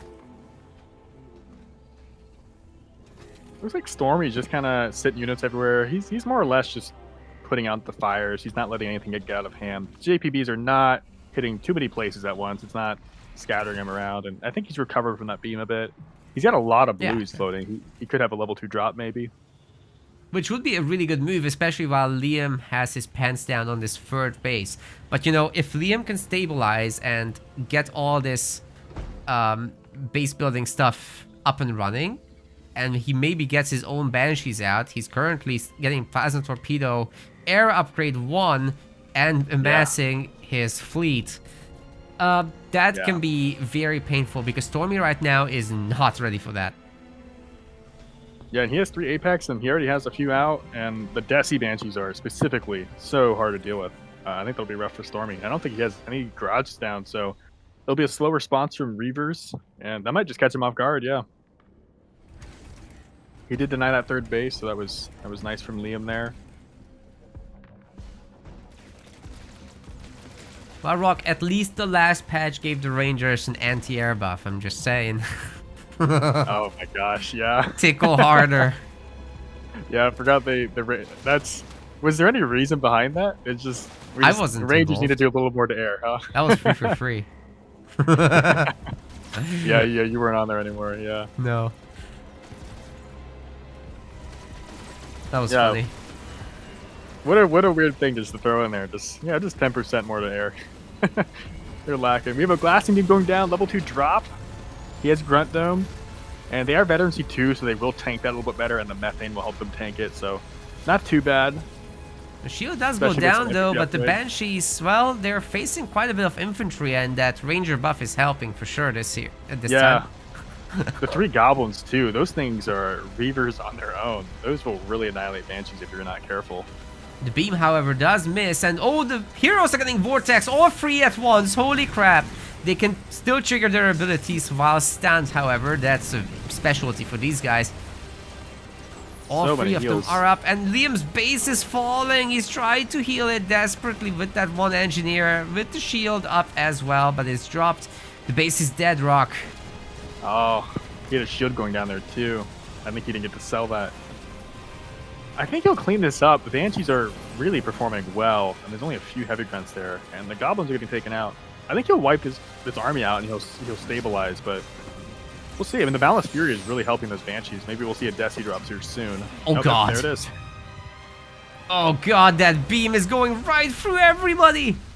Good ability. There's no Goblin Heals left, and the Grunt Dome's burned, so yeah, he's just going to wipe this off, and you might see a nasty counterattack right after this. You know, despite the base being lost, if he throws his whole army for it, there's going to be consequences for that. And yeah, the Banshees are already seeing this is done. He's moving on. Very confident move from Liam, just leaving this behind for the Desi. Yeah. Obviously, he can handle himself. That's no problem at all. What I'm worried about is that this is not enough Banshees to counterattack with, because there is a Reaver here under the shield. There's another one Yeah. chilling by the other base, and upgrading the turrets is pretty trivial in terms of costs. Liam did have a whole other base online, though, so despite losing that, it's still more or less equal. And Stormy hasn't picked up Yeah. his third. He's going Wraith Reaver now. That'll be pretty good. Needs his Goblins back out, of course. Hey, Liam is actually being pretty smart about this. So there's a bunch of almost dead infantry units nearby by the teleporter. If he spots that, that's huge. Just getting some free pickoffs. The mini bases are easy pickings as well. Yeah, I think after this point, I think it starts to get harder for Yap here, too. Yap kind of level 2 drop, Grunt Dome. Not a whole lot of powers to look forward to after that. You're kind of hitting a ceiling there. Where Decimus, I think, just continues just to keep going on. Like, more damage buffs, more Siphon buffs, and I think those Siphon buffs really get crazy on the larger the scale the battles get, so... I think Stormy's going to get in a difficult situation here. He is doing a big push, though. Liam is not full pop. He's just at 60, so this might be hard for him to engage, but the Desi drop is coming. That's going to be very hard for Stormy to deal with. Yeah, even though he has 4 Wraiths, which is a pretty good tool against this, by the way. But yeah, the shields are Oh, up the now. shields The are Banshees are here. Yeah. That's rough, buddy. He was trying to get his own Warlord out, so I think he'll rebuy that. And then if he can get both heroes out, he'll just keep yo-yoing those Wraiths over and over. Lots of Banshees returning. Only one of them dying, flying over that army. That's crazy. Yeah. Stormy's army is pretty good, though. Liam does have to be careful. These Banshees are kind of small scale still. There's a lot of Reavers, and those Goblins are Tech 3 now, and those things are absolutely insane at the Tech 3 version. But Stormy's like never picking up a third base behind this ever, so even when he denies his base again, it's not quite getting as much done as it could maybe. Yeah, what's up with that? Do you think that's the right thing to do right now? No, he's got lots of money. He could definitely just pick up a third. Worst case, gets denied. It's worth the attempt, I think. Especially with Liam on defense like this. Ouch. Oh, he does have teleports, but gets him out. Liam's Yeah, also Yap getting Yap the just out. boundless siphon bug. And boy just Yeah, keeps he just healing. walks around, healing up. I would like to see maybe a blister back or two. That might be nice, just to not get killed by the Reavers so much. These Banshees are struggling right now. There's so many Reaver. The Goblins are there. Engineer bubbles. I'm sure Grunt Dome's almost back. That Warlord looks tiny. Look how cute he is. That's base level. He didn't even get the upgrade. Yeah. Hammer pulls coming in now. The Stormy score might just break him here. brutal. There's a lot here. I don't know if Liam can fight this. 100 pop to 60. Getting an anti-vehicle turret. I think the Tech 3 Goblins can deal with that Desi hero now. When they're Tech 2, it's a little bit more difficult, but he's just going to aim main, and Liam has to respond now. Because of Y ability from the Decimus. Decimus doesn't have any way to heal a base up. There's no engineers here, so I think the base can be just destroyed. This is invisible stuff also. Yeah, the Shroud's there. It's dead. Liam, that might be game for Liam. He's got 4,000 blue, but just he doesn't have an army. Decimus goes down. He may resign. He's gonna die rich. I can't believe it. Blasting Beam goes down. I think he's just gonna heal. Okay, he does a Grunt Dome. That won't follow through with an extra hit, but yeah, Liam's dead, and he taps out. Goes out in style, but yeah, really the macro was just a little bit stronger for Stormy, and pulled through in the end, despite the struggles with map control for the longest time. Liam had everything he needed. It's just a matter of being rusty as well, I think. He's not played for a long time, so we'll be needing some more practice, I think, to take on the likes of Stormy. But he's got another chance. Maybe this time he'll pay more attention. I think Liam has that problem where he gets out like 50 pop and then he just stops pumping sometimes. So, because he had all the money in the world, though. He had 4K blue. He had lots of options, and he won some good fights there. He got that glassing beam on the node. He had lots of options to win there, I think. Yeah, agreed. And wait for a map from Liam. Yep, Liam's next.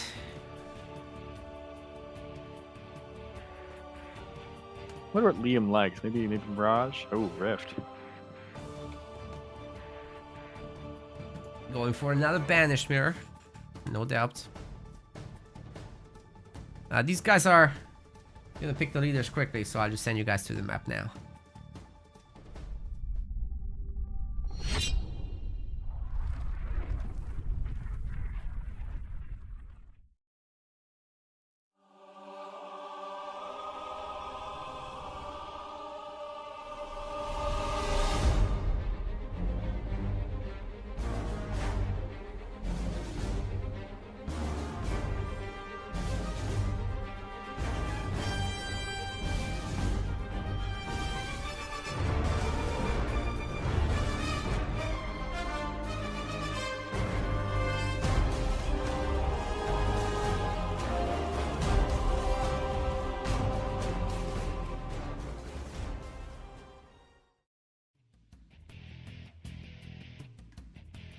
Alright, we've loaded in, guys. Just setting up real quick.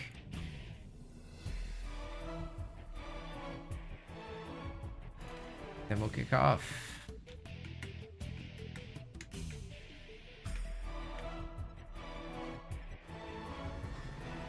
Welcome to game 2. In the blue, we've got Stormy, this time picking Shipmaster.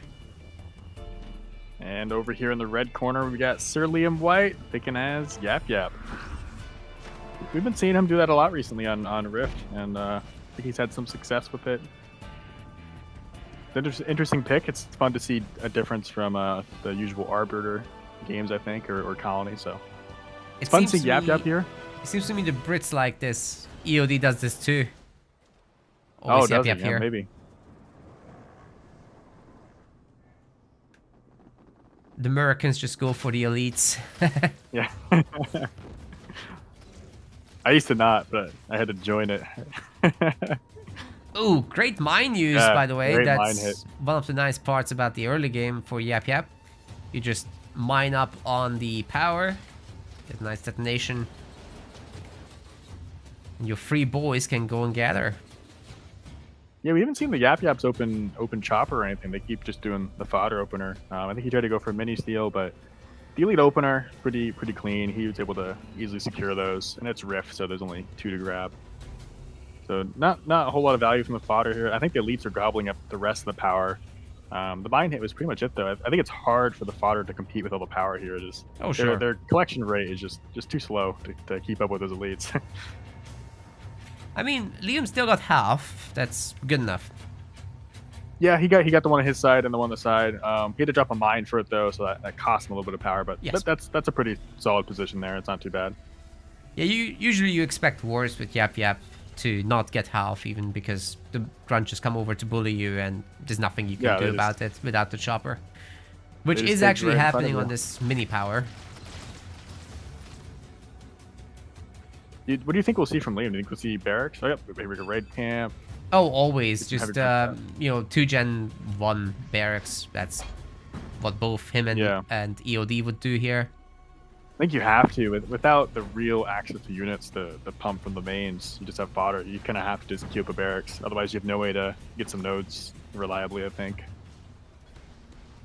Yeah, plus they actually like to pressure the mini bases a little bit, because against Yap Yap, we sometimes see players just making pure resource buildings and nothing else and just going tier 2. And sometimes you can get in there and punish a generator or something and then get out again. Yeah. That can be pretty nice, but usually it's a more straight up war in tier 1 and a moderately fast tier 2 behind it. Yeah, he's got heavy grunts running down the side. And Stormy's just hitting tech 2. He's just behind a turret. Pretty standard elite play there. I'm surprised he picked Shipmaster instead of Arbiter. I keep seeing Shipmaster here, but... Right. I mean, mine goes off. Another good mine hit. One really nice thing about Shipmaster is if you do have the ability to go ghosts, which, you know, you don't know the other guy's leader, so you might want to have that. But if you do have the ability to go ghost and have that mobility, then your ghost can do the node capturing, you can still win the scout wars. And if you don't end up doing that, you just get the grunts, you have crazy vision, you put them in the garrisons and they see everything.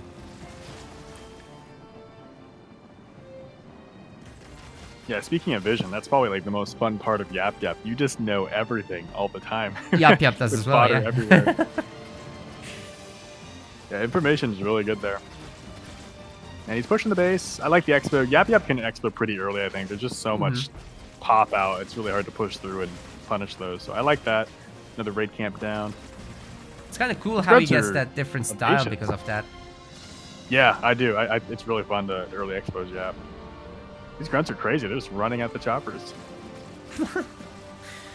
They are pretty damaging. They don't have a whole lot of health, but having that extra damage on the regular guns makes them able to shoot off a chopper or 2. And based on the upgrade, though, I think it'll be safe probably. But Stormy is tech 2, so there's rangers coming right behind us soon. Liam will have to get this up good and fortified. And he's far from tech 2 though. Oh no, he just bought tech 2 on the expo actually. I see. Ah, interesting. So that's going to be the 7th slot. It's one way to keep it going. Eventually, he'll definitely get some healing on this with an engineer or something. Lots of runs coming home. Liam has more. Yeah, they're not better. So much fodder and so many heavy runs. Did he go? He went level 1 mine, right? So he probably has methane wagons he could buy. I didn't see a single one, but he should have it. Yeah, I have only seen 1 mine though, so I think it has to have. Maybe he has Please Don't Shoot Me. That's also an option. That's very funny if he does that.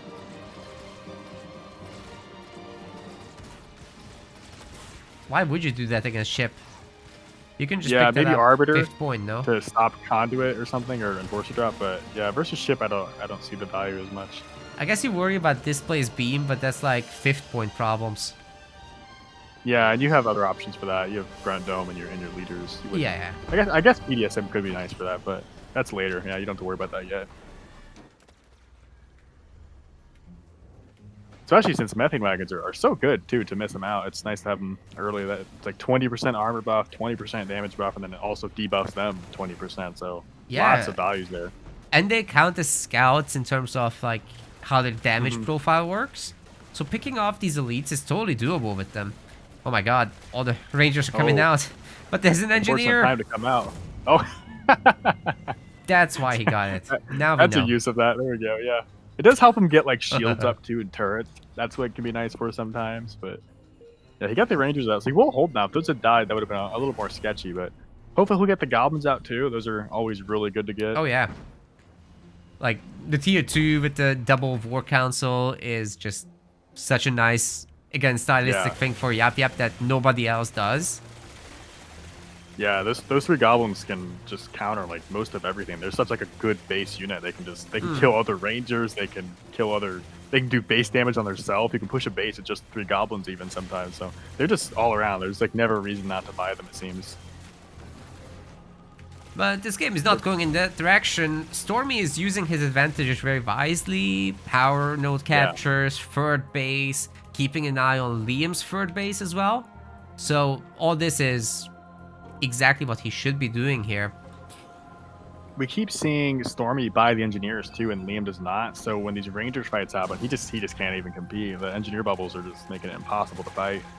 Oh, early tier 3 on top of all that. So interesting. That might be for Wraiths, and then he's got the engineers on top. Wraiths with engineers. You're not gonna kill those with heavy grunts. The raid 2 raids are so good too. You're so mobile. It's hard to keep up with them.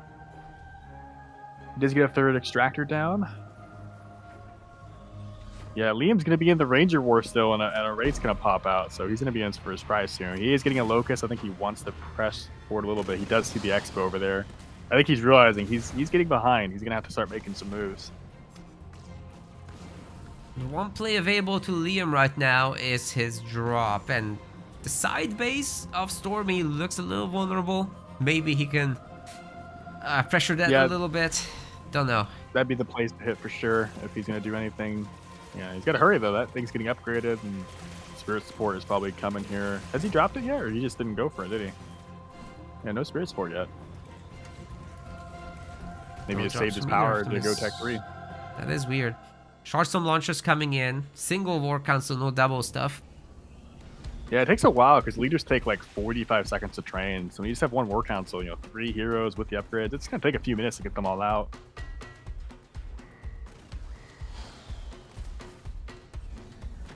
I think Liam doesn't know quite the threat yet. I don't know if he's clicked on his base, but his opponent's Tech 3, so this army is not going to be viable for too much longer.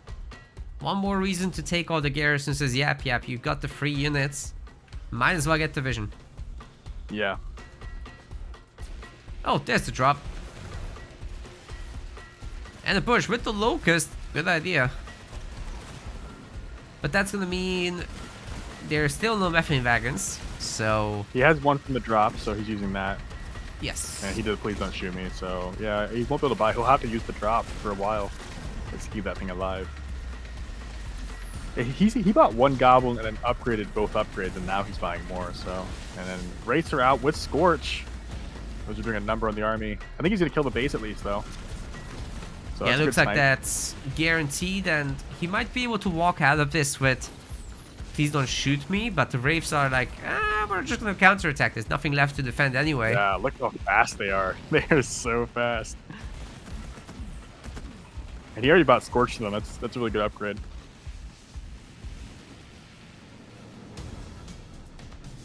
He'll probably have to wait. He is mixing in some Hunter. But Liam won't be Tech 3 for a while. Yap armies are very yellow expensive. Oh yeah. Getting one node at least. You can only go so far with the heavies. There's only 4 of them. There's no EMP even, so they can't really fight these Wraiths at all. You have to mix in a Hunter with them for sure for the actual damage punching part. Because they don't do a whole lot in their own damage wise. They're really good for stuns though. And the Ground Riders are on hold ground, so he's got to go micro those eventually. He does have a Ah. mine behind Stormy's base, so he could drop again. Graves gonna take him. That's unfortunate. Poor riders. Yeah, that's what's nice about Arbiter. He's like the one person with rush units you can just put him on whole ground and attack many bases. But all these melee ones, you have to actually micro them. Be careful not to all unit and stuff. There's a lot of race out. It's gonna be really hard to fight. There's a few hunter. The blasting beam goes down. Grunt dome goes down to counter. Saves the locust in time. Counter beam goes down. Those might be like level 1 race or something, or level 2 those. Yeah, he's getting level 2 vehicle now. Definitely So level tank those beams. 1 is done because the Reaver's health bar is big. Yeah, I look his upper. He's getting level 2 right now. It's getting close. That's gonna be hard to fight. Once you start getting level 2 race, it gets hard to stop that. They just start hitting so hard, especially with that Scorch. His numbers are getting up. 4 bases to 2 rock. This is starting to be problematic if that economy builds up as well. This could snowball super hard. Liam's in trouble. He can pretty much devote most of his money to the base, dude. Like, his army's more or less already built, so there's not much else to do with his money. He could buy like 1 or 2 more race, but he has all the money in the world to put into the bases now, so it's not even hindering his army anymore. And Spirit Sport goes down over there to help secure it, I guess. And we'll take out that locust.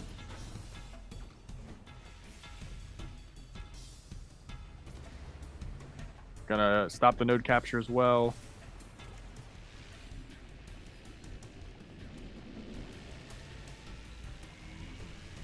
Like the big drop. Oh wait, that's not big drop. That's just regular drop. But the methane will be boosting the locust. Not that it matters against an engineer. It just gets out healed. Yeah. And methane wagon goes down, so instead of methane wagons again. Yeah, it sucks not having those things because they also buff the 3 leaders. That's really huge. Those leaders are so strong. Yeah, Liam's struggling here. I think he just has a lot of bad options ahead of him here, and I don't know. He's got an army of race there, 4 bases to put out. Definitely a tough situation now.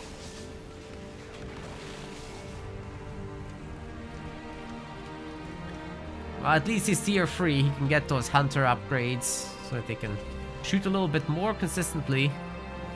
Yeah, that helps a lot, and the goblins are tech free now as well, so that'll be nice. He needs to make a few raids of his own, but he's gonna be behind because Stormy's raids definitely have their upgrades. And raid 2 is so fast, so he can just kind of keep moving around and pull the Yap around, who's a lot slower. And displace could be pretty bad for Yap if he displaces him away and just goes for base trade. Luckily, he has Please Don't Shoot Me, so that might help.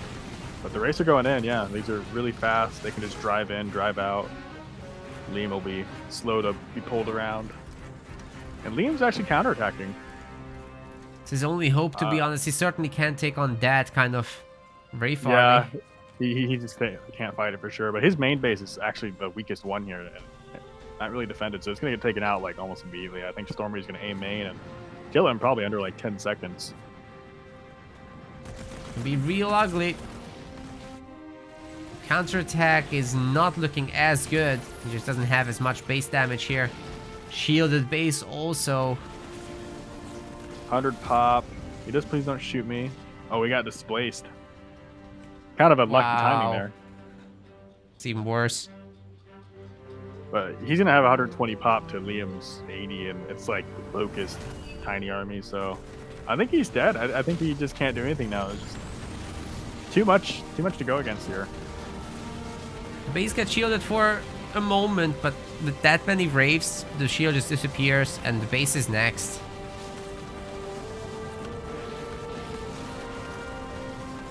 I don't even think these hunters will be able to stand much of a chance here. They'll just get scorched down.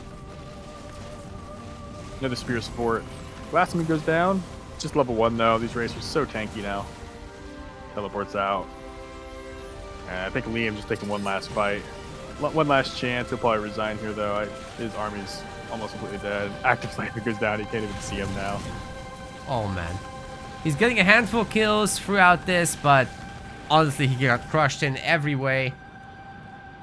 That's unfortunate for him, but he's got the loser's round to look forward to. He can maybe come back through that. Good luck to him there. We'll probably see him again. Off to the winners finals we go. Oh boy. Yeah, well done to Stormy there. It's gonna be going up against Savor.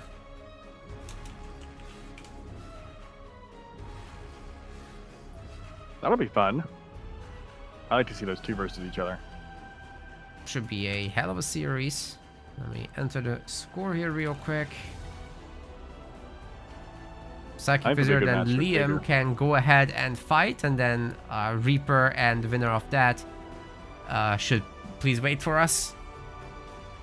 We're gonna cover the winners finals first, and then, well, 4 more series today, so pretty good tournament so far, going rather smoothly. Appreciate everyone for their timely match reports and everything. Yeah, Savor versus Stormy coming right up. Best of 3. Lots of best of 3s today. And then Reaper will be fighting against either Liam or Psychic Wizard. And then in the losers finals, we've got another best of 3 before the best of 5 grand finals.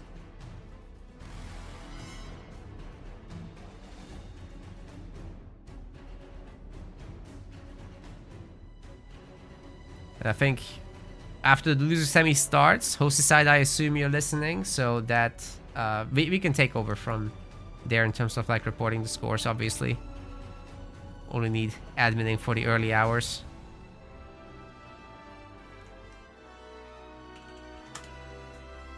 Alright, somebody kick Liam out of here.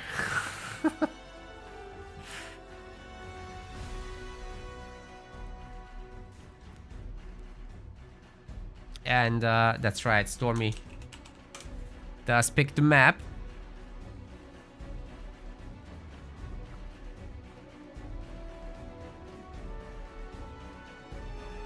Stormy voters get a good amount of points there. But a short break will be taken there. And this will be a best of 5, right?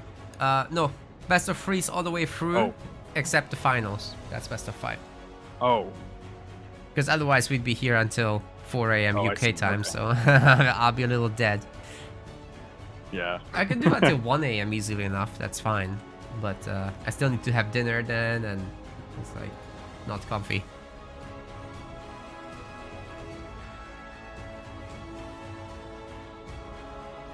Definitely these tournaments are always marathons for the players as well. Some of them have to wait a lot, you would know. Yeah, I definitely know.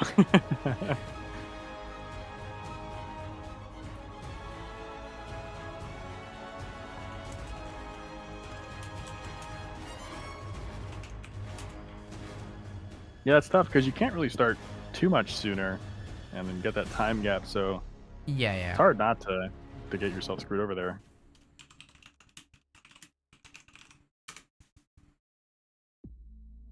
Just telling Hosty again that when the loser semi starts, his services are no longer required. Just kidding. Nah, Hosty is required. Just he can take a break after that. He's done a great job setting up today and moderating the other matches that we're obviously not casting, so super helpful every time.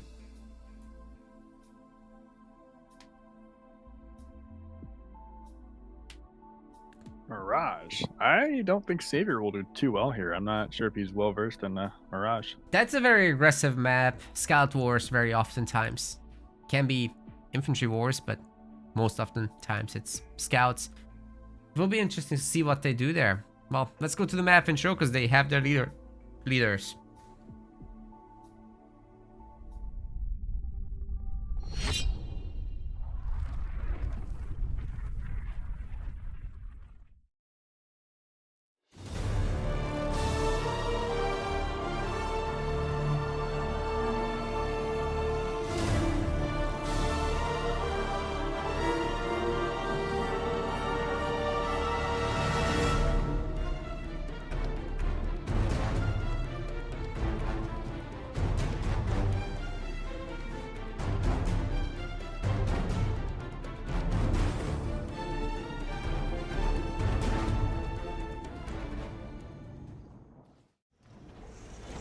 Ladies and gentlemen, welcome to the winners finals of the Meta Plays Halo Wars 2 Rising Star League. This is the second qualifier.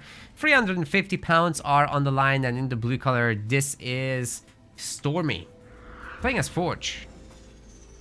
And over here in the red corner, we've got Diverse V1 playing as Atriox.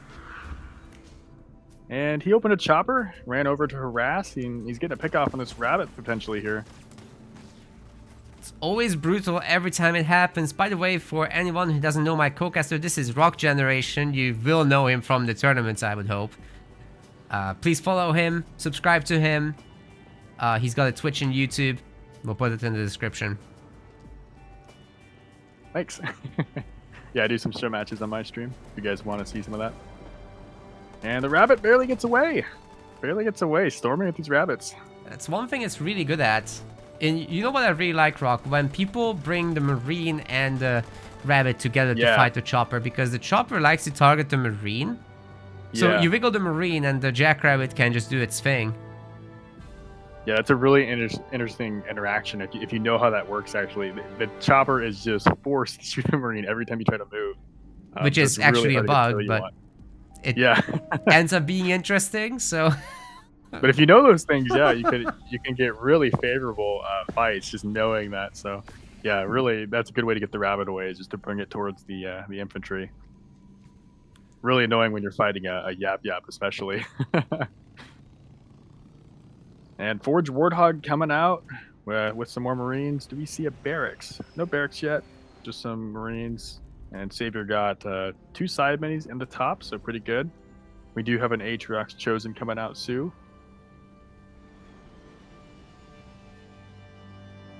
And he didn't do the node thing, I guess because he opened Rabbit. You don't have the extra Marine, but so hopefully he'll take advantage of that kind of free power on that node here shortly. Yeah, just picking up the supplies first. That's something that I've seen a bunch of players not do as of late. But I do think that picking up these supplies is just highly beneficial because you get that faster second generator out. As soon as this ammo round completes, you can just slap down the second gen if you pick up all the resources. And even Stormy has left behind 1 set of crates, so bad boy. Of course, the Forge can speed this up a lot. Do you think Stormy went heavy metal? Do we have Lotus Mines or? Oh, against Atriox, I would say heavy metal is not as important. But there are situations where it would pay off. So if you're worried about a lot of choppers, then you just need it, right? That's 1 takedown already. So catching the choppers early is huge because they can't build up their numbers, they can't mass ram you.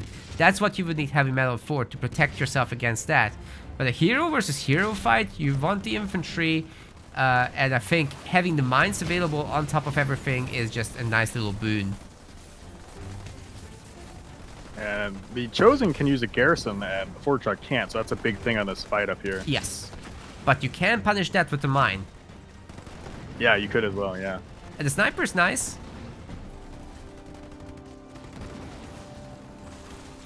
He does have domestic production here, so the JPBs will just keep coming out, the choppers keep coming out. You gotta be careful with this Forge Hog, it is getting a little weak. And the Chosen may get its shield back here soon. Oh, the sniper shielding against the ram. The Chosen got its shield back, he's gonna come take out the Forge Hog. The shields are not coming back on the Forge Hog. Every single shot has delayed that. And now the snipers are the target for the Chosen, but there's more of them coming. Heavy metal, that's the answer. You know, heavy metal snipers is actually terribly underrated, actually. Yeah, it is, yeah. Well, it looked like Savor is going to win that fight. Maybe not now. He killed the Chosen and traded pretty well. I think Stormy got the better of that. He's got way more units left over. 51 pop to 23. He picks up an Expo. And when you do have an advantage like this, you should be able to just take over the power nodes. There's nothing stopping you from doing so. Yeah. Funny thing for Stormy, there's no second gen. Yeah, neither for Savor, though. They're both single gen still. He's rebuying the War Council. Both had to rebuy their War Councils, actually. They both sold them. Do you know if Savor went CM mines or the countermeasures or plasma mines? Oh, no. It's gotta be fortifications, I think, because he's getting the expansion, but then he cancels it because the Marines are looking Yeah, maybe he menacing. would have won that fight if he had those. Because he went JPB and everything. Maybe those would have been helpful there. Yeah, when you go extended tier 1 fighting, I do think you typically want to do that kind of business with the countermeasure mines, with the plasma mines. Can do a lot of work, definitely. Lots of choppers, Sui, and the shows come back out. I think Stormy's in for a rough fight round 2. That's a pretty menacing army now. There's a lot more choppers. The Suis will be good. Yes. And there's an Expo coming up. But the Scatter Bomb Embo round combo could clean this up, especially during heavy metal. Oh. Possibly. That's a Bulwark might heal. be there too. Oh. Okay. That's not a Scatter Bomb. I never see that used just like passively out of combat to heal your army. I guess you don't have night heals yet though. Oh, Wow, good grenade throws. wow! Good anvil. That was a great catch. I'm sorry. I don't think what he knew he was on choppers? the high ground. I don't think he knew he was up there. He just totally caught him off guard with that. And the Chosen's more or less alone now. The series will probably be a nuisance for him, but the Forchug could chase pretty aggressively if he could just micro it ahead. And even if he gets in the garrison, they don't protect you against grenade throws at all, actually. So he could do 100% damage just walking up to it and grenading it down. There's like a JPB under the map or something here. I don't know if you see that. There's something weird going on. I actually can't see it. Oh, I Yeah. did for a second, but what the hell? The Only can JPB see is it actually from certain standing up angles. there. Yeah. He's actually standing up there. He's like going on the train by that garrison. The single JPB unit. Oh, right. It's like dislodged. Anyways, the Yeah. mini base is toast, and Stormy is taking over. The Forchuk can also Ooh, chase good dodge to the the anvil. honor guard, chosen. Wait, that was great. He might get away. No, Uh-oh. he's gonna secure the kill. Surely that doesn't get away, right? There's another chopper. I think he gets away, Rock. That's crazy. Oh, the ram didn't go through. It hit the high ground. It did that thing. Wow, No. that's crazy. He got away though. He dodged the anvil. That's actually the only reason he's alive. So, good micro from Savor there. I think he's showing that despite his kind of patient playstyle in those other games, he's he can play Tech 1. He can throw down. So I think he's proven that here. He's And still that JPB is still following. he's still The absolutely underground. boxed in though, and although he's getting the expansion and Yeah, he he's will have got an tier extra- 2. I think he's okay. I think he's got a lot more slots over Stormy. And he is going Tech 2. I think what should be scared of for Diverse though is the Kodiak drop. That could be really hard to defend against if he puts that near the Expo over here and gets a bunch of Marines around it. Oh, by the way, shout out to the Snowman who subscribed again. 9 months now. Thank you so much. Sorry, I missed it when it happened. Appreciate the We do have support. Combat Tech Marine coming in, and double production in the middle, air pack and garage, and level 2 upgrade for the Forchug. And He might catch a Chosen out this time. with those tools available to Stormy now, how do you feel about this jump back brute transition Just- from Savior? Is it weird or could it I think work? Dark Skies is good, but it's hard versus Forge. Forge is really good, and like Hogs can actually deal with Dark Skies, I think. So, I mean, Aatrox excels with this JPB play and with all these slots, and maybe he goes CM. It is good. Just Forge, I think, probably has good answers to that. So I don't know. It could go good. Yeah, he did go CM now, and he's gonna counter push the main, I guess. Yeah, He doesn't even care about that. after the passive heal again.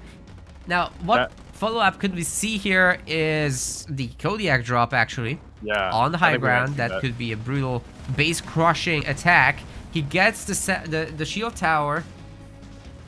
And Savior has beautiful nothing to priest play. defend with. Sorry, what's that? He just has 20. Savior has nothing to defend with. He just has 27 Mhm. top, and it's like all in the JPBs over there. So there's nothing coming to save this. Like just the Chosen. There's no counter units. He needs a He's in savior. trouble. Yeah. that underground JPB is still walking around. Oh god. Where is he? I just lost him. He was following the Chosen still though. Right. He's just walking around the map. Yeah, he's gonna get killed in the base, and this may just scale into a grizzly drop. He's already about to be in 5th point. That would be the real. Oh my danger. god. Yeah, if you destroyed buildings and he's there, Chosen's getting healed at least, so there's that. But the NG might not last very long. Marines? He has the JPBs on the Stormy's main, but it's gonna just get instantly repelled. He's got plenty of turrets. Oh, one of them is anti-infantry. Yeah, he's got this. So many 1-star Marines, dude. That's really helpful with the Forge Aura buff. That's a lot of armor there, actually. dodge the amble around again with the hero. Savior's on point with that micro. He just doesn't have the numbers. That's the whole issue here. And his generators are going to pay the price at this rate. Yeah, he's not really pumping. He's got plenty of money. I think he's busy microing the Chosen a lot. He needs reinforcements. There's so much here. I think the Grizzly should be feared to be coming next too. That might follow this up. We'll need more money the Chosen for is doing good. that, but Yeah, we'll need more. he's saving up. So, well, he's spending as well. A bit indecisive about it. I would have liked to see Kodiak's given that. He did save that second extractor, so that's good. He didn't have to rebuy, but he did lose the third. He does have Dark Skies now. I think he wouldn't have saved it with the Kodiaks though, and they'd still be peppering this base because you can see a little bit from the high ground. Harvester was weak. The extractor during production takes extra damage when you can hit that. So I think that's a bit of a missed opportunity. Maybe next time. That's where all the economy is too. The other expo is like almost all production, so it would have really bankrupted him if he could have secured those kills. He lost the middle mini base to Dark Skies. He rebought it, but Stormy has an expo of his own now. He's gonna get 3rd gen on it. He's definitely got to get big. He's going into Warthogs now, which I think will do pretty good to Dark Sky. Maybe the fear is mixing in Hunter with Dark Sky might be scary, but I think he's doing okay. He's got options here. Lots of JPBs though. They are definitely tanky. Wait, is that tier 3 coming in? Yes. Oh yeah, he could get a Tech 3 Forge Hog here. That would be really huge. Ooh, that's a big addition to the army for sure. Might see a heavy metal here. Countermeasures. Was that 0.4? Yeah, it was like 0.3 or 4. He's had a few minutes here. I think because he's going JPBs. Stormy's saving up. I think he's trying to do Grizzly. He may have to end up spending some money though. I think he's trying to. Are you guys seeing that fire rate on the Chosen? This is what you get if you target ground and then air, and you alternate between the two. He basically refreshes his weapon faster. Yeah, Savor's doing good at that. I'm surprised he remembers that. It hasn't been that long since he played, right? Yeah, there's just so many little things like that. If you don't play, you forget those little interactions where you can just really get full potential on some things. Yeah, here comes Grizzly Drop, I think. And there's like nothing on the main. He could just drop it. It'd probably get killed, but it'd probably strip the base too if it went down. I'm not sure though. There's just a lot of JPBs, I guess. The Forge Hog's here with the Tech 3 upgrade now. Wow. Good anvil finally connects.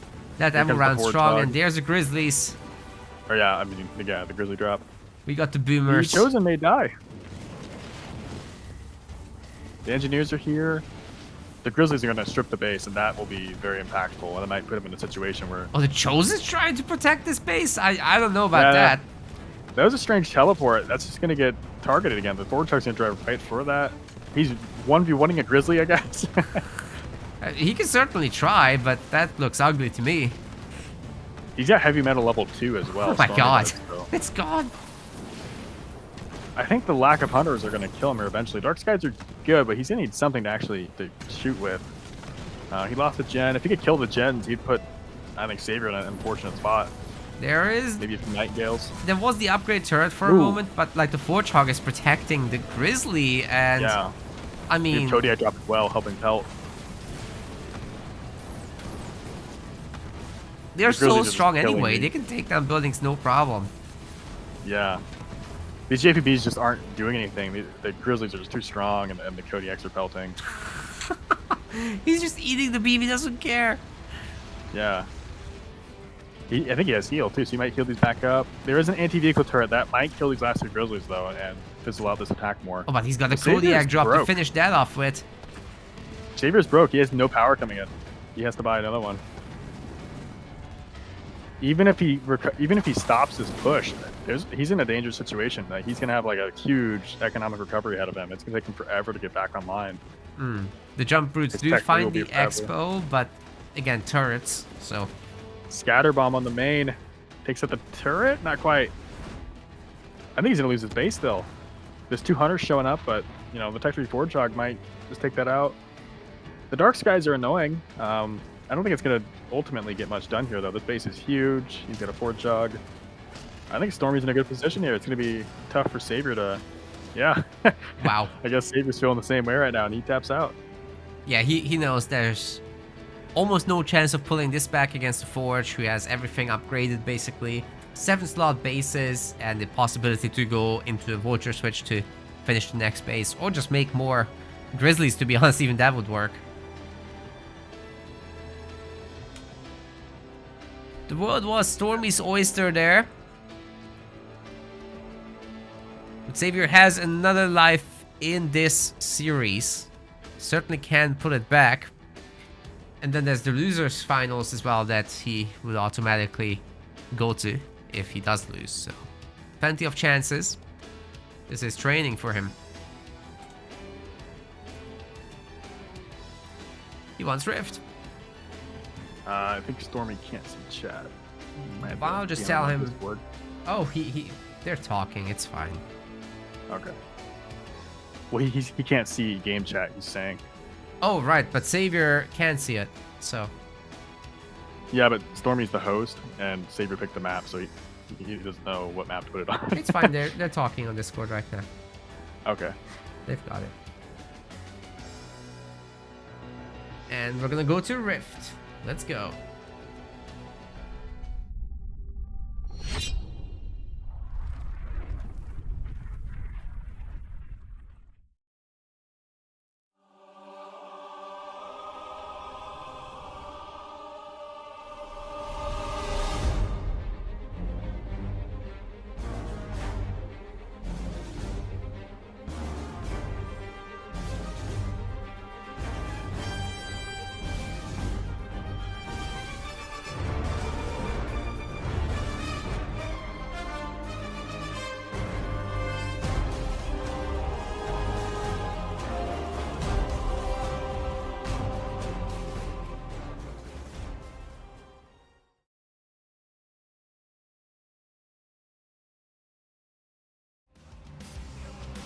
Okay, you gamers, we are on Rift, and if there's a matchup to make you groan, this is probably it. Stormy is going for RB. Yep, in the red corner, we have Savor doing the same. May want to grab some popcorn. I think it's going to be a long match. Phantom versus Phantom, unless something crazy happens with like the early ghosts, or we get an Enforcer rush or some nonsense. Which is certainly possible. I mean, Savor does go quite defensive early on. There is potential here for a potential, that's a lot of potential, for double raid camp, basically. Stormy, I think, plays pretty aggressive. I think when he gets a lead, I think he usually tries to capitalize on it, and he tries to close. So I think if Stormy gets ahead in some way, he may just close on Savor. That will be his play. I don't think he'll be very patient and safe. And he actually gets a mini steal. Yeah, like I said, he plays aggressive, so they both mini stole each other and traded. So surely both are going Enforcers, right? Or Savor just gets a pad here and defends the home base? I think with the mini base, it's split like this. Sometimes ghosts make the most sense because the guy who goes barracks will get killed by whoever goes ghost. So sometimes ghost can be the option here. But it is Rift, so you never know. Yeah, we have a raid camp from Savor. Yeah, they're both just going raid camp. They're both going to clear their own mini out. Stormy hasn't decided about the building on the mini yet. He's about to. Oh, he sacked his barracks for a second gen on the main. He's going aggressive. He went double gen on the main and a barracks on the mini base. He totally changed course there. Because he can see that Savor doesn't have anything here, but then raid camp wars, and you know, as long as Stormy can pump out enough ghosts, this could work.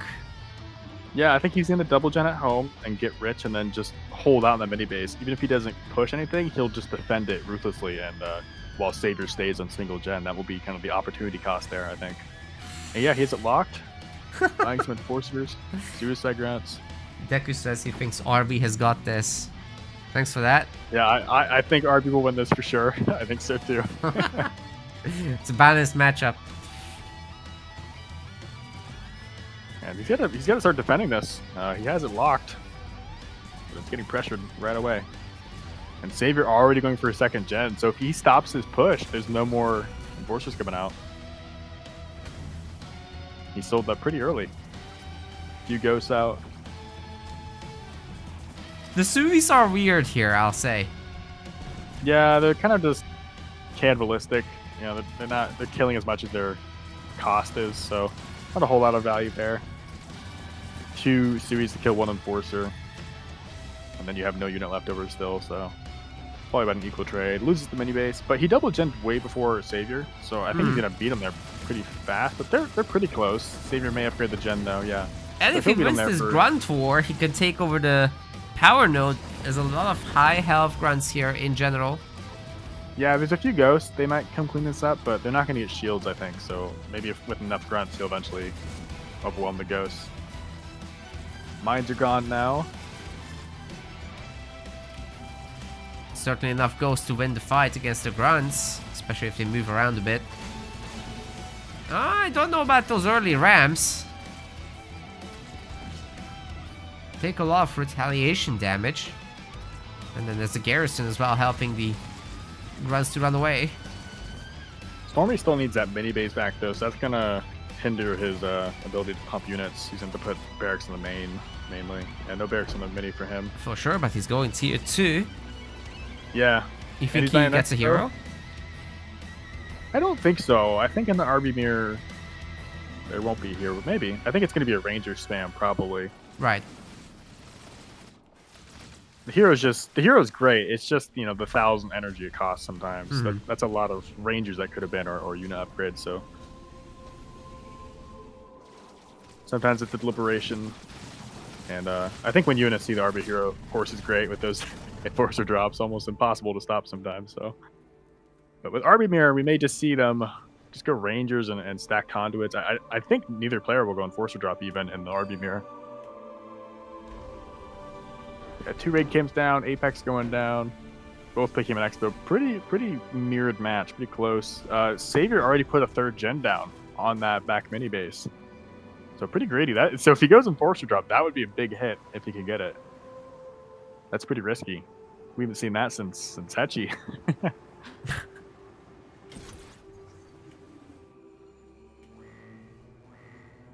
The ghosts do spot the base. Few rangers coming out. Very brave. There is an enforcer left over from that Tech 1 play attacking Stormy's back mini base, but a ranger's going to come stop that. Yeah, it should be easy to take that out, and then, you know, Stormy has a pretty good economy. His base will be still just as fast as Savior's. So we've got a comfortable tier 2 with a relatively even split. A little bit faster on the power node, sorry, for Savior. Yeah, I think Savior's just a little bit ahead. He had a mini base over him for a while and the 2 nodes, but yeah, pretty split. Nothing that's gonna make a big impact on this. War Council, so he is gonna go the hero. He does have the power for it. He has 3 gens, so he can definitely afford that easily. And Stormy just putting a pad down. He already sold one of the barracks for a pad, so he's already kind of given up on the ranger fight, I think. Pretty early, too. I think he's expecting this to be a slower paced game, but Savior might just go for it. I think he's full pumping.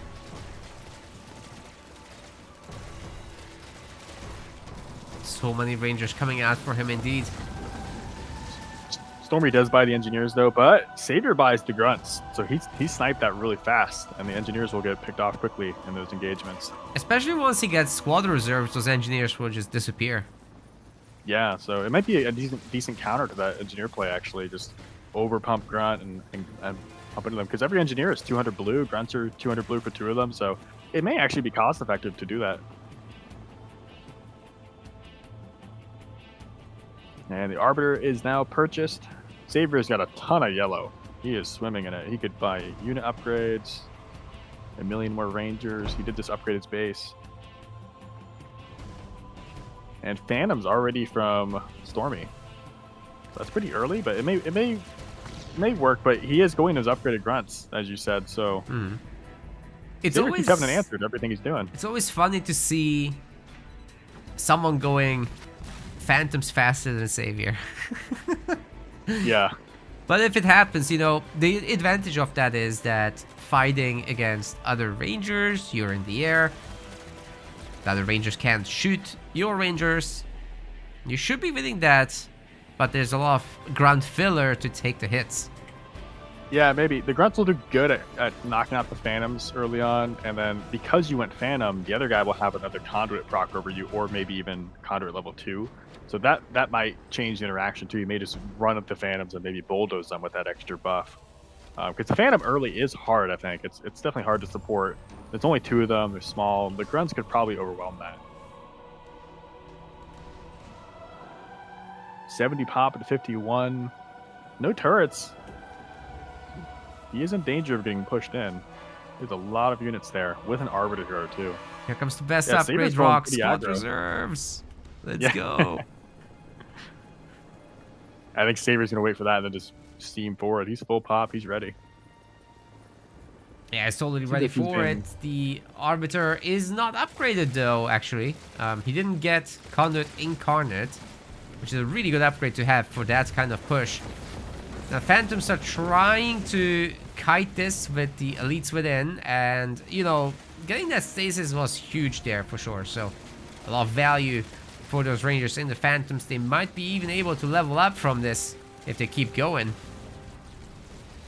Savior has Conduit level 2, and Stormy just has Conduit level 1. So that's the big difference we're going to see here as he keeps proccing. And the Arbiter here will help him get another Conduit proc as well. So that might be hard for Stormy to deal with, all that extra damage. And there's a Reaver here to help take out the Phantoms. Plasma Bolt! Great hit. Huge. He is under the shield, but yeah, so there's just not a whole lot there. It's like 3 Ranger. He's going to drop that shield very fast. It's already halfway down. The Phantom is trying to do what it can from the high ground. I think he needs to go to even higher ground though. As the Phantom has been picked off, the Reaver has been picked off, there's an opportunity for the Phantoms to stay alive, but here comes Conduit Incarnate, and now the grunts are going The nuts. Arbiter hero is stuck. He's stuck. What the hell? Needs to kill the Get out. Harvester to get out. Or the turret. Which doesn't prove Oh to my be gosh, an issue. he just lost his Expo. The Enforcer drop just killed Savior's Expo. No! Oh my gosh. I looked I away. missed that. I did too.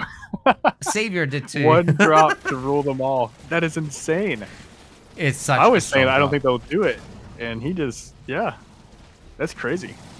Well, we did discuss that Stormy is the aggressive one, and he's showing us that, yeah, that's true. Yeah. That's crazy. There's this huge army here, and then one drop just did everything. That's wild. I think they'll trade Expos probably, and then Savior will still have a force to show for it afterwards. But wow, what a crazy you snipe.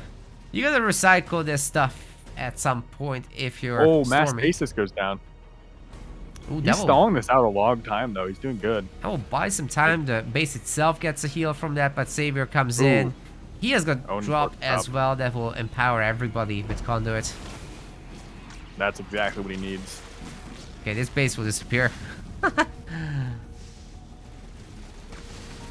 Oh god. Yeah, like that is the 3 enforcers are just everything there. The shield turret He's wasn't gonna- recycled. Always a great sin when that happens. Yeah. It's so expensive. Get your money's Yeah, you worth, get so much people. cash back.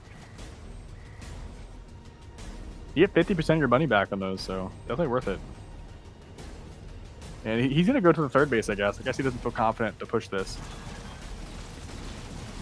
And Stormy being a nuisance in the back. He has spotted that 3rd gen, so he may opt just to try to fixate on that later. Try to get the 3rd base up. It's not gonna happen, so what does Stormy do? Get the secret base. But Savior has eyes on it, so probably that's not gonna happen either. But first you don't succeed, bye-bye again. That's what these guys do. That's what UD does. Just keep picking up Expos. Yeah, that one's going to drop fast. He's got so many units. He probably has infantry upgrades. Those Rangers look huge. And that Tactical Arbiter is absolutely a menace in those fights. And he does Enforcer drop that gen again. So he's going to kill that back gen for Savior. The Enforcers are actually so strong during this that they kill the Ranger no problem. Yeah. Getting Just the obliterated him. augmented extractor is a big deal, though. That's why Mexican Gen is sometimes a meme. In this matchup, certainly. Yeah, it was good for a while. Like, it was there for, 12 minutes. Didn't get punished, so it got a lot of value, but it did get eventually taken out, so that hurts. And the base gets taken out too, though. Yeah. Now, I'm not saying never do Mexican gens. They are fine in some matchups, but Arbiter is particularly capable of taking that out with the Enforcer drop. I mean, you can take out the main base with that if it's surprising enough. You've seen that. The way the mini bases get placed and when the money comes in, like it actually is economically efficient to like put that gen on that mini base. That 500 comes in there, but it's just about, do you think it's going to get caught or not? Because if it gets killed, probably not really worth it eventually. So just like a little bit of a risky gamble. And 2 mines go down. Oh my gosh, huge mine connection there on Savior's army. Wow, Stormy is winning the fight there. That's absolutely epic. Murdered his rangers. There's a shield coming down though. That's going to help save him here for a second. Yeah, Plasma Bolt also was pretty good actually. Should take this garrison for as long as it's possible. There it is. You well, see that Arbiter high ground? can jump up in the air, but the engineer bubble is super helpful here. Go back under your shield, bro. He's gonna need Reaver or something. I don't even know if he can grunt spam into this now. There's a lot of rangers in these phantoms. Stormy's playing very well. Like, it looked that was crazy. hairy, that looked right, so bad. when he lost his base, but he's coming back, sort of. He killed an entire base with like a 3rd gen on it and everything with 1 drop. Just that is so good value. Completely put him back into the game. Oh, cringe air. Let's go. Yeah, we have a phantom off now. No, Banshees. Oh, yeah. He went Banshee? Oh, I see. I'm so I thought you were talking surprised. about Savior's phantoms. You know Savior's gonna fill his stuff with grunts. That's what he does. Yeah, and he already has the squad reserve, so he's kind of already ready for this. He's primed. Although I will say, if he doesn't have a whole lot of bases, that's hard to do. Yeah, So I think the Banshees will be better in the lower pop at first, for sure. Oh, wait. By getting up and running. Ah, Stormy's done with them. He just made it Is too. he? It's a bait and switch, maybe? Oh, okay. Oh, no, here come the Enforcers! Savior's Oh, no. gonna take down the base with a gen on it. Is it? No, there's a shield coming up. I think he's going to save it. The NG will... Yeah, look how much the NG stalled him out. That's crazy. Ooh, the base is One just engineer is under all the it takes. bubble. Yeah, the he'll come on defend. Phantoms are coming. Catastrophe avoided. And Savor losing that 3rd gen is huge. He had on that mini base, and he's killing it now. But Stormy is still pretty small, right? He's got only 80 pop, not that much money. While Savior is at 100 pop, and he's got tons of cash. He already has the vital upgrades to support this army comp too, the infantry upgrades and the squad reserves. He probably has level 2 mostly of everything. So he's probably more or less ready to kind of start taking engagements. You might need level 2 air still. Gonna go tech 3 here, I think, now. Buying some expos up. Stole his mini base as well.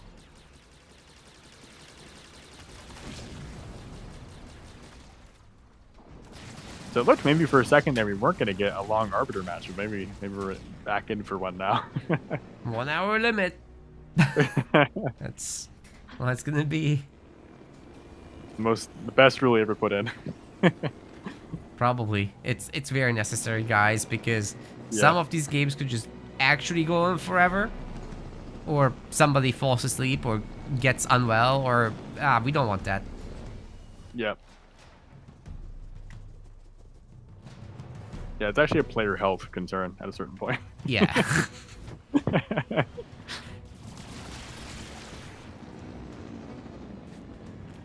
Yeah, getting air upgrade 1. I think his upgrades are substantially ahead, and he's hitting tech 3, so he'll probably be online quicker to start winning engagements.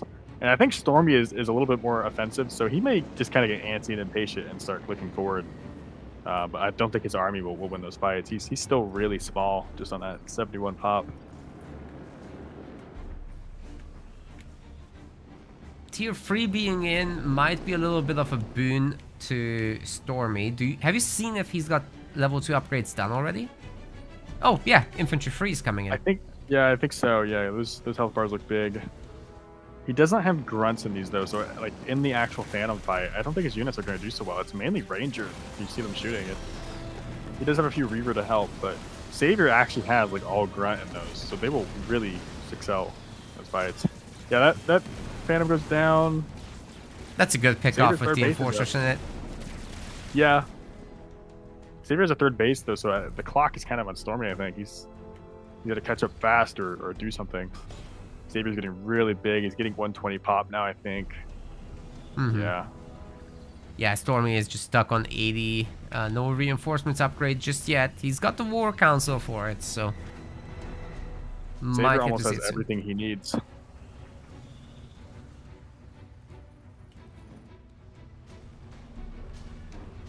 He probably just needs a little bit more of the air upgrades, but after that, like there's not actually much more to buy. He actually might just be able to start taking fights, and I don't think Stormy's ready for that. It's still on 80 pop. It's almost all Ranger too. Like it's empty Phantom, and then those few Phantoms that have armies in them are just Ranger. So he's putting Enforcer in some of them now too.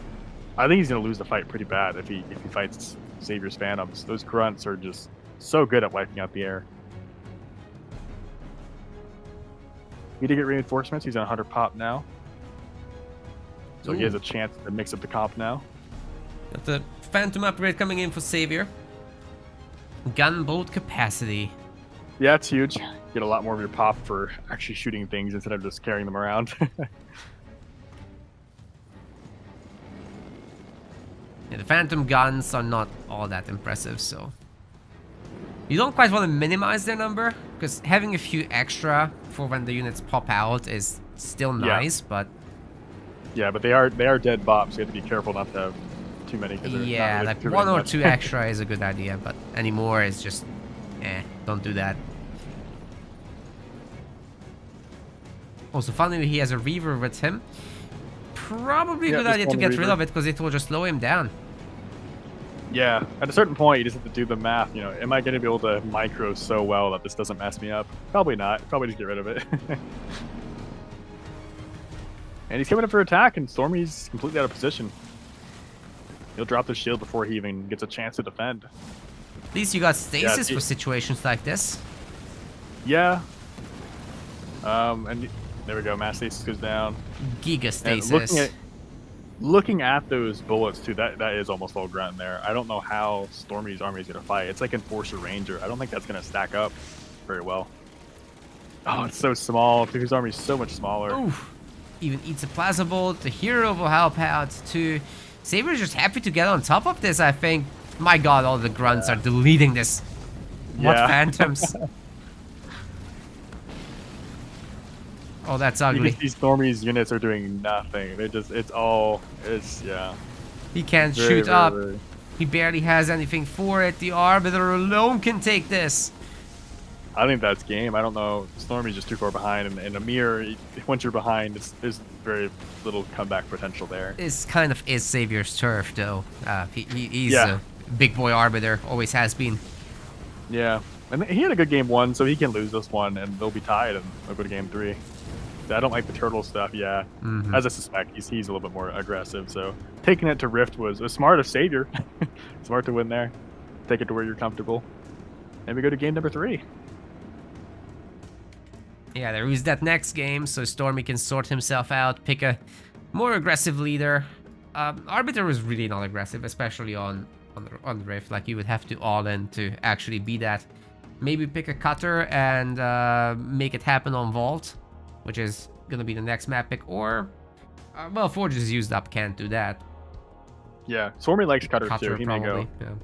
He's a Unit C guy actually, so we actually may see some cutter here, and he's really good on Vault. So I think even into like Forge, cutter can do pretty good on Vault. There's a lot more room. Yeah. You don't just get like sniper Forge hogged right at the start on the small maps. You get that enough Diegos, what's Forge gonna do? You've only got mobility at that point. Yeah, absolutely. But yeah, let's send you guys to Vault. These guys are ready.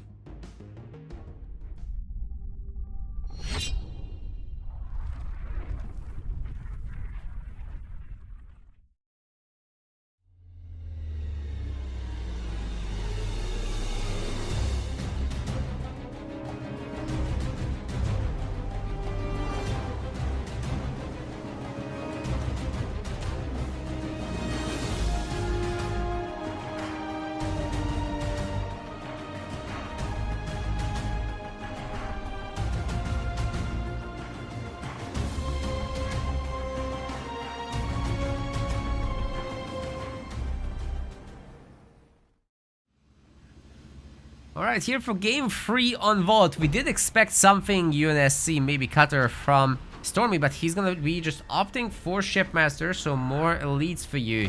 But at least it's not a mirror. Yeah, and over here in the red corner, we got Savor playing as Forge, which is a pretty Vault meta pick. Hoping to grab it. And we got some harassment on the Sentinels. Stormy did shoot that a little bit, so it's going to delay his power pickup, but when you're Forged, it actually doesn't matter too much because you kind of already have enough power to upgrade your gens because of a rolling economy, so it doesn't really hurt him as much as it does the other UNSC.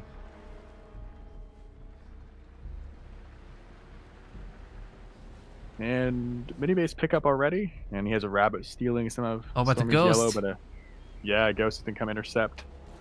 No ram just yet, being very patient about it, but once the Jackrabbit goes too far away, you're not gonna get the ram, so... Yeah, it gets away, but it at least protects his power. And he's getting a lot of the power. He got all of Savior's on the right, he got the other one on the left. Savor is only gonna get the one on his side now.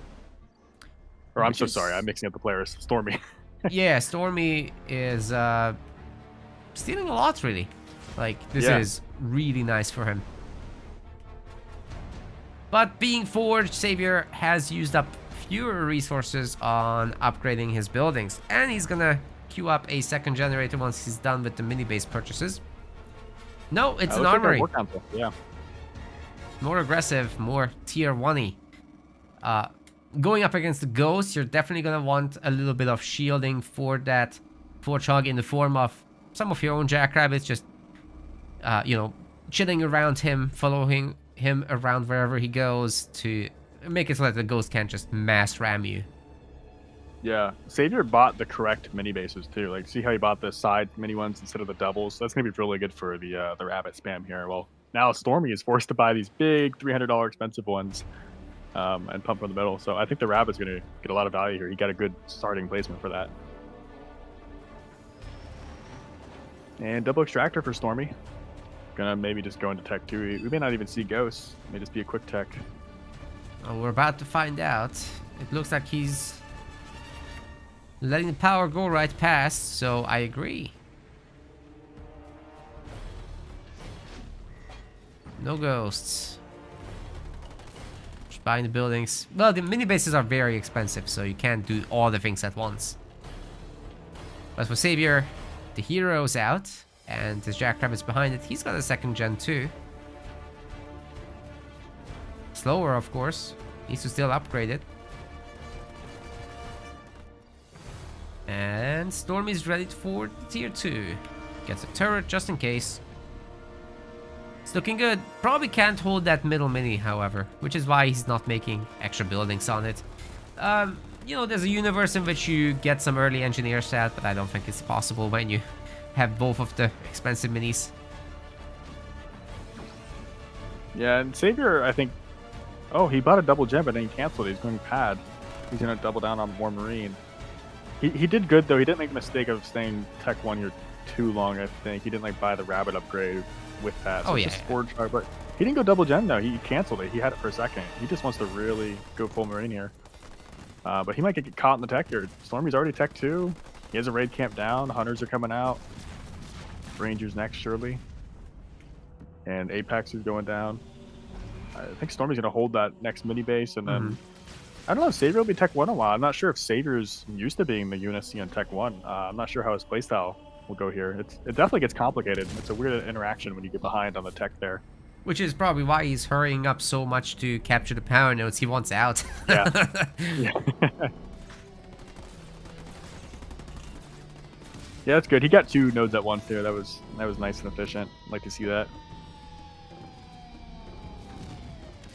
And no bases for anyone. Savor is going tech 2 now, though, so not too bad. He wasn't super far behind on the tech. Yeah. Looks like he's looking for an engage. While there's only like 2 free hunters, you can kind of take him, but maybe not. No rangers yet, though. The marines might just run him down. He didn't buy a single ranger yet. Forge will run, getting hurt. Where's the scatter bomb? Oh, he got trapped. Good pathing. Oh, God. He trapped him. Okay, scatter bomb will save him. Wow, that's some real good value for money. Oh, But the that beam. was a desperate glassing beam. Oh, he's avoiding Yeah. it. Oh my god. I'm surprised he went for that. He really did not want that forward try to get away. You know, that went bad for Stormy, but I think he's okay still. Disappointing engagement, I think, but he more or less is running Savor away, and he's going to push out here. Yeah, at least he can take back the power notes. It was really unfortunate about the beam. That could have gone on the Marines who, you know, unlike the Forge-Hog, can't run away. Oh, sniper. Marine sniper. This is interesting. I was expecting hogs or something. I've never seen Savor play this way, actually. This is I'm Forge just for surprised. style points. It could Yeah. work. It'll be hard, though, because a spirit support will come in, and it's very hard for the snipers to win, I think. Yeah. There'll be 3 engineers with shields. 2 of them unicorns. Wait, is there more coming, actually? Nah, that's grunts. I think Savor needs to maybe pick up an expo on that far side, so because otherwise when they just spam counters like this, there's no punish. They'll just eventually get big enough. Lots of hunters here to deal with the Forge Hog. Oh, the Amble Run missing is yeah. bad news for Savor. I don't think you can fight it. There's just no way. The Hunter Ranger is so much better here. The Marine Sniper just getting picked off. Oh, And the Forge Forge Hog Hog. might get away again. Holy crap, one more shot. Maybe with the raid, he'll see it. Yeah, he got it. He stopped moving. Had he moved, that would be a very different game right now, but I think Yeah. Stormy has taken total control of this. And there's nothing Oh, he's gonna stopping revive him the from Forge taking the Hog. middle. He rebought it right there, too. Might just get killed again when it comes back out. Looks like he canceled it, though. He stopped. Oh, no, it's still coming. He went Warthogs now. But there's plenty of Hunter. And now Spirit Support will be coming in shortly. He did pick up an Expo. This Warthog will probably just die again if it comes back out. There's so many Hunter here. Yeah, that's right. And this time, Stormy is not that far off from 4th point. As his new base comes up and he starts upgrading more buildings, the powers will just start flowing in.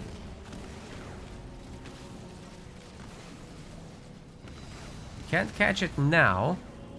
Forge-Hog is pretty tanky, but that won't be the case forever. He can't stick around here. Only 20 population. He's in a difficult spot now.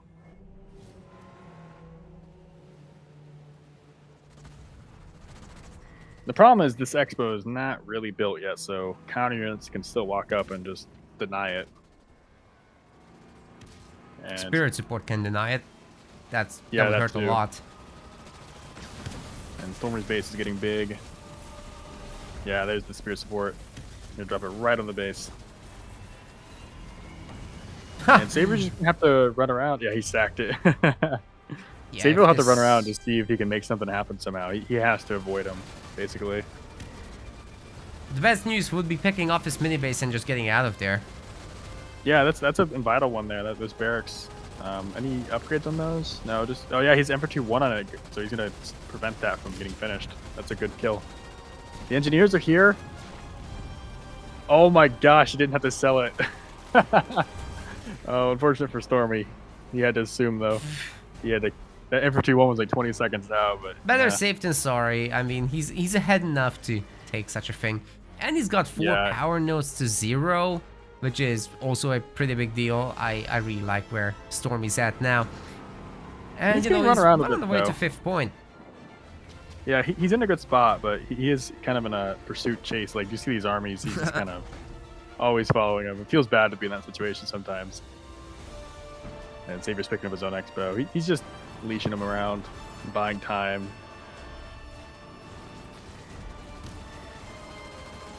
And we'll round on these grunts should be brutal.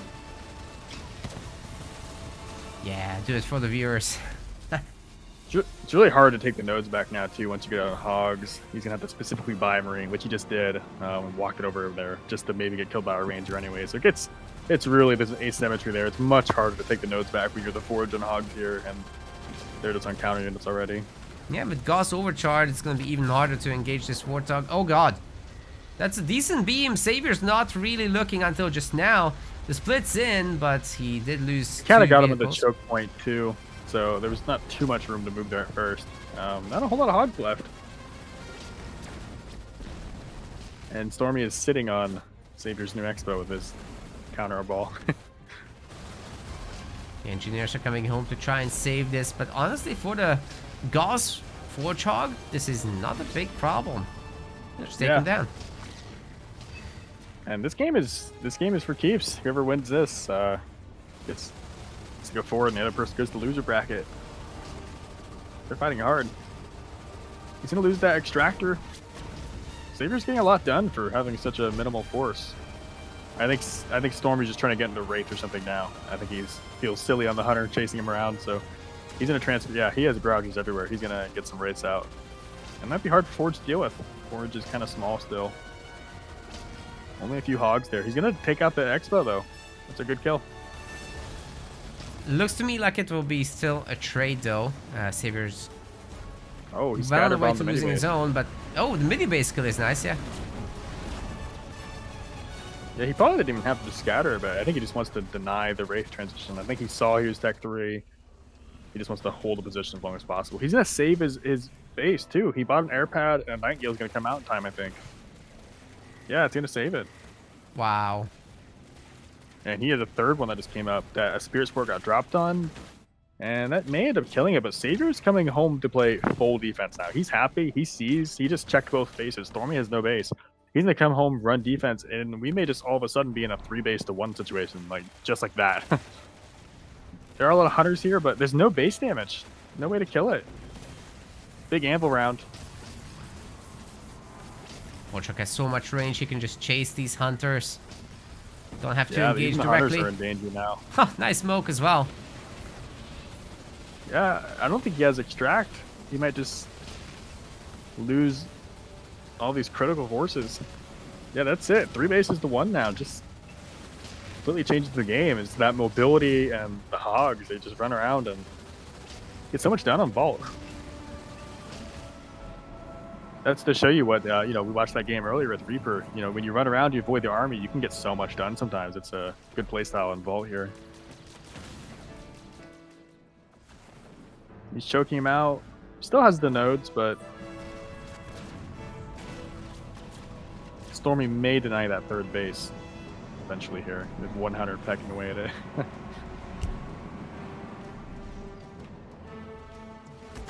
Sorry for the microphone knock, everyone. Accident. Oh. Savior's rich, man. Yeah. 2,000 power. What's he gonna do with it?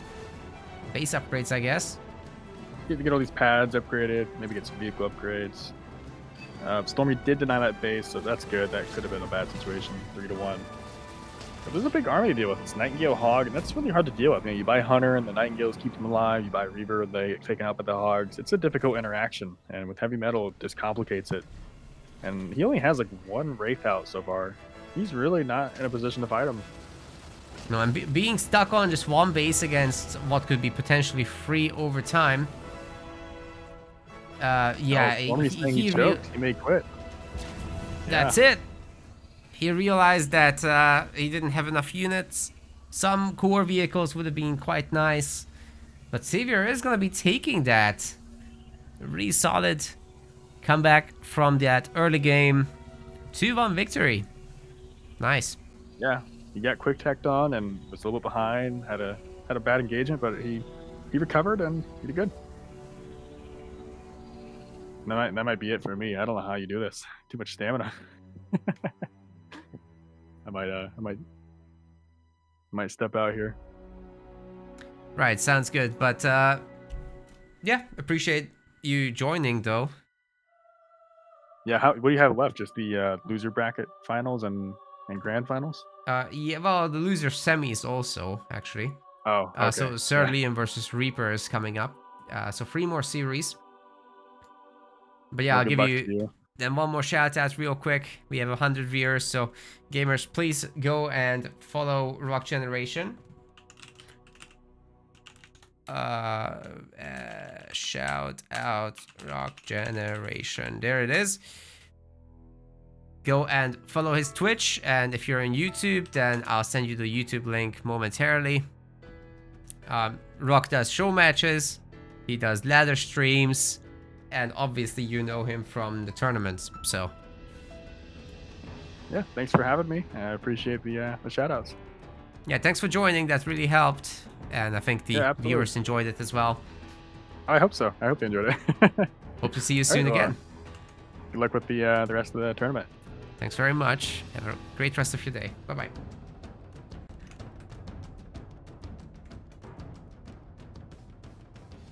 Alrighty. So that's going to be a 1 and 2 score. And next up, we've got Reaper and Sir Liam coming right up, ladies and gentlemen. Give you guys the... Oh, I didn't do a prediction for that last one. Sorry about that. Wait, let's get Liam and Reaper in here. I'm going to leave the lobby that I've got. And between these two, who's actually the higher seed? We need to find out who's hosting. Looks like Reaper is the higher seed. I'll be joining him then.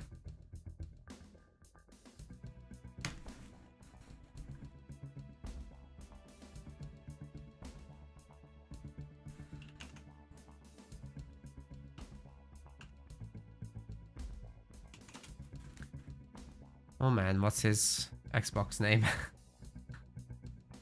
Reaper Pastrami.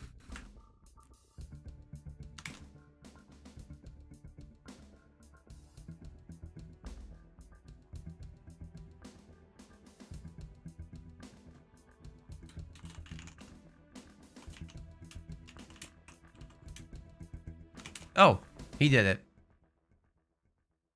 I was just typing. Liam did it as well, so thanks for that. And you guys get to bet momentarily. 108 viewers, that's sick. For a Rising Star tournament, no less. 30 on YouTube, this is sick. You guys are making this all worth it. Easily. So thank you very much for that. And all the support yesterday as well as today. Looks like we might be starting with Bedrock.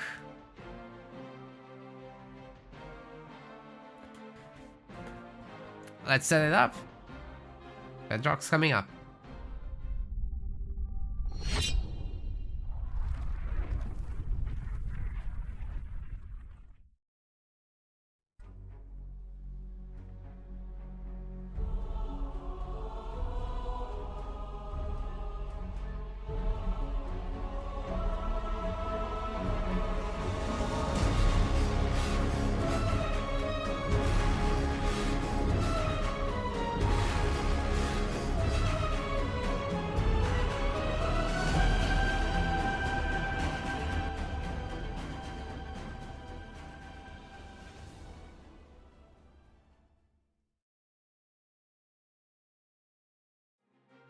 Okay, gamers, we're loading in. Hang tight.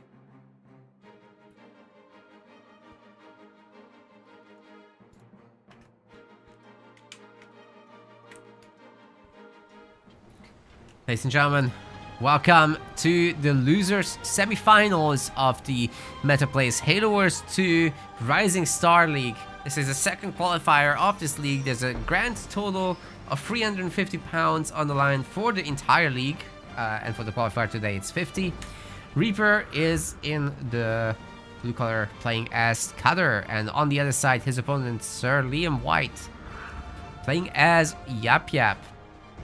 Now, Bedrock here is all about picking up the central resources. There's going to be a little bit of a spread on that. The chopper, easily capable of dispatching some Marines, but there's 2 of them.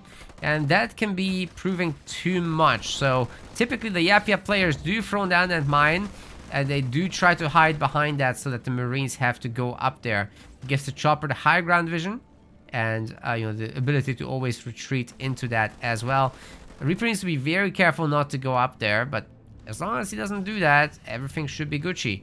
We've got a mini base steal from Liam on the side, and the other side might be coming up momentarily. This will give Liam a lot of aggressive potential, but I think the cutter just gets an early barracks to clean this up. And everything should be fine regarding that. Chopper's almost dead, so great job by Reaper microing the Marines, but there is some power left over, and Liam will be happy to pick that up. By the way, shout out to all our recent supporters like Scorpion Laws and Flex Buff Chess, No Distractions, Crew 6 and Crew. You guys with your website-based subscriptions on the MetaPlace website, you're really helping us out to run this project. There's a lot of behind-the-scenes costs, and without you, this would be actually a little bit troublesome. For YouTube viewers, it's in the description, the link for that. For Twitch viewers, it's in the About section. Feel free to check that out and get all sorts of perks. First month is 50% off. There's other ways to support as well. Just being here is great. Leaving a like on YouTube is great. You can follow and subscribe. That's all free stuff. Playing in the tournaments even is support because it gives us content. Liam has his back minis to pick up still. Right now he's just pumping in the grunts, but oh, this is actually just a harvester. What about this one? Also a harvester. So he's just gonna spam the... Oh man, he's just gonna spam the cannon fodder at Reaper, waiting for his Hellbringers to show up. And eventually I'm guessing there will be some choppers, but not just yet. Now grabbing his own minis. Has the double extractor. And this is really a comfortable setup for the man.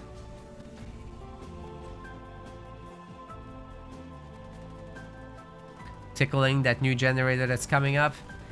Construction is complete, but already 10% damage on this thing.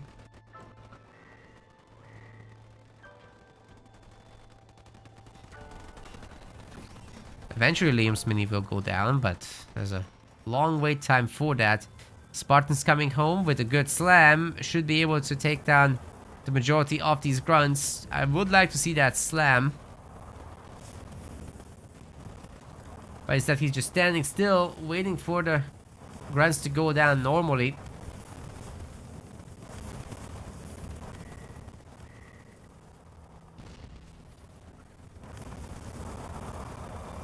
Small mistake. Shooting one target at a time. These Hellbringers have line AoE, so they should target clumps, and the deeper you go into the clump, the more targets you will be hitting thanks to how that flamethrower works. Just get everything in the path, right? Makes sense. Sniper has cleaned up one mine, but Liam's already tier 2. My god. It's a really good setup for him. Grunts will not be able to pick this up. But he's on a third point, and the third point is getting used to get some shade turrets, and they're all targeting the generator there. Doing a lot of damage, ignoring the Hellbringer. Very unfortunate for Reaper. He will be losing that, no doubt. The chopper's also out on the side, so there's still no mini bases for Reaper. But, you know, being Capitano Cutter, he does have ODST drop, and he's now going across the map. Liam doesn't have anything at home, and even his elite rangers will not be able to hold against an ODST and Spartan and sniper combination, so he would need more boys back home in order to deal with this. But destroying the turret was, the generator was a really good start here. Ranger might be able to trade with the sniper, just barely doesn't manage to. Next one will do, however. Spartan will, of course, punish that ultimately, but at least something was achieved. And there's the ODSTs. Turrets toast. Raid Camp's taking a lot of damage as well. Oh god.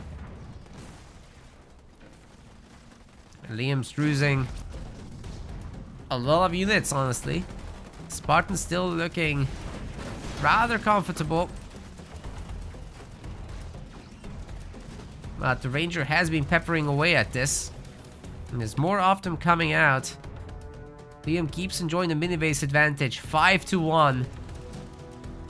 It's like having an extra full base. A 5 slot, that is. Spartan gets knocked on its butt. Does a quick slam. But the Rangers are still peppering, and there's more and more coming out of Liam's bases. Spartan's now low health. Won't be able to make it very far. Surprise party is ready as well. Cannon fathers can always just detonate those satchels and mines and whatever the UNSC has. So with the Spartan falling, this is heavily advantaged for Liam. He's looking for a base pickup. He's got a 4-point drop in Reaper's base, which is gonna force him to resign there. So that's 1-0 in favor of Liam very quickly within 7 minutes. Puts away Reaper. This is very, very solid. Liam has definitely woken up compared to earlier in this tournament. Powerful gamer, this guy. The White Knight showing what he can do.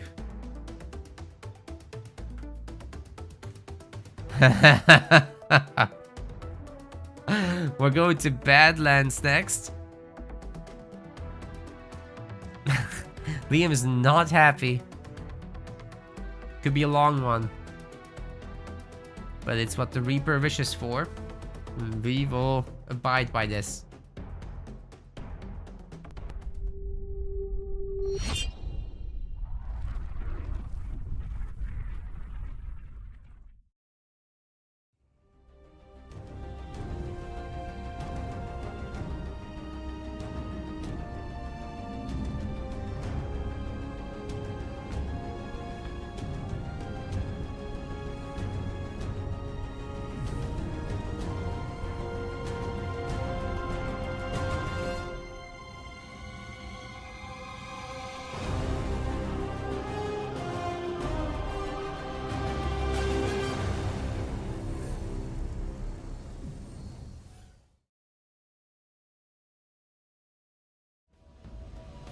Now that's a fun matchup here for game 2 on Badlands. Reaper is going to be going for Pavium. I like that. I'll explain why in a second. Liam White on the other side. Sir Liam is going for Atriox, which is, you know, pretty classic. There's a lot of easy expansions to take, and he gets it at a discount. But Pavium is interesting because you can one base this, right? It's all about the minis. And if you can get a guy with cheap Marauders, then this is a great pick. Now, are his Marauders cheaper? No, but he's got Burnout, currently using it. And that will come in very useful when fighting up north. He already bought the bottom mini. He's buying the middle mini now, but unfortunately for Reaper, he's not brought the extra grunt. It is essential to bring the extra grunt because while the chopper will be focusing its shot on the grunt, you can see it's damaged. Meanwhile, this chopper was shooting the blue one and it got a ram off on top. So Reaper might have just thrown his advantage. This is just Liam's experience coming in. What a guy. Now that the other grunts are here, however, Reaper is covered and Liam does have to leave. He'll be back eventually. Second generator is getting thrown down. My god. He wins the chopper war nonetheless. Has to be a little careful with the grunts, but luring in the sentinels is a nice way to stop them from gathering resources for completely free. So sentinels at least will be peppering the units a little bit. Let's see if Liam gets a top mini, maybe. But Reaper has a raid camp in the bottom. He is going for some heavy aggression with brutes. As for Liam, he only now gets the second mini base, working on that third one. Doesn't have anything really at home. Recycles a harvester in favor of a war council. Now that should hold super nicely against a low number of choppers and brutes. We'll see how that exactly goes.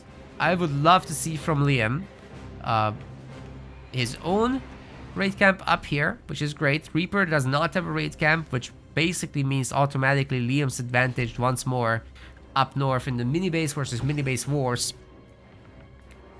Literally just make 2 of those and guard with your hero maybe once that comes out. But I think the hero will be busy at home. The jump brutes are already on the way. Can Liam queue it up? It's coming.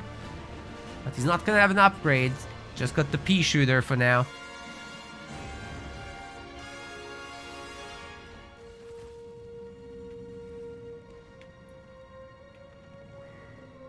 This chopper's a hero. 2 kills. Some health left. Okay, the extractor is now under attack. There are 3 choppers and the baby chosen. I'm not sure he can take it. Liam is going to very intelligently lock his base, of course. He's not going to allow this nonsense to happen, but there's going to be now 2 brutes. I think his second extractor is definitely at risk. Reaper's doing the right thing by focusing that down and just guaranteeing the kill. Whereas if he spread it out, I'm not so certain that it would happen. Liam is also not going for any aggression up top. The raid camp hasn't been working, so there's definitely some opportunity cost there. 1 turret is up, helping against the chopperinos, keeping them slightly at bay, but there's so many of them. Again, burnout is a massive resource producer. That main base of Reaper has been working overtime. If Liam loses a second extractor, he's going to be significantly behind, but he's got his hero boy out. The splash damage hitting 3 choppers instead of just 1, and he might be able to save this extractor back home. Just 1 kill, and oh my god, the slam! The hero isn't targeting, oh my god! He saves the extractor at 0 health, but the next jump will be taking it down. Oh my god, Liam doesn't pick up the point, he doesn't get the invulnerability and loses the extractor. What a disaster. Could have saved that. Wow. Okay. That's not how I expected this to go. Reaper maintains his momentum. His choppers is still going. He can pick off any units coming out of his top base. Shouldn't be difficult at all. But he's gonna have to deal with this absolute menace of a chosen, who's at least upgraded. Will be picking off any reinforcements coming out of this base. It's gonna be some time until Liam gets his second extractor. He just finished the harvester and now he's swapping it out. Oh boy. It's an expensive swap there.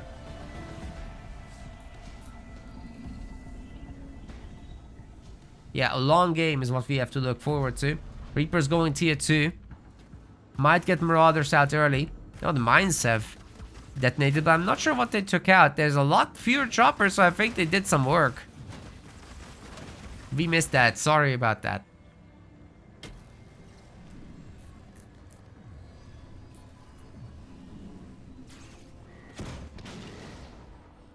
Chosen's gonna make very quick work of those sentinels. Liam should be able to start it up, honestly. 3 turrets now, including an anti-vehicle one. But Liam just now getting his power extractor upgrade. There's another one to get as well, so I think Grunt Spam is on the table here.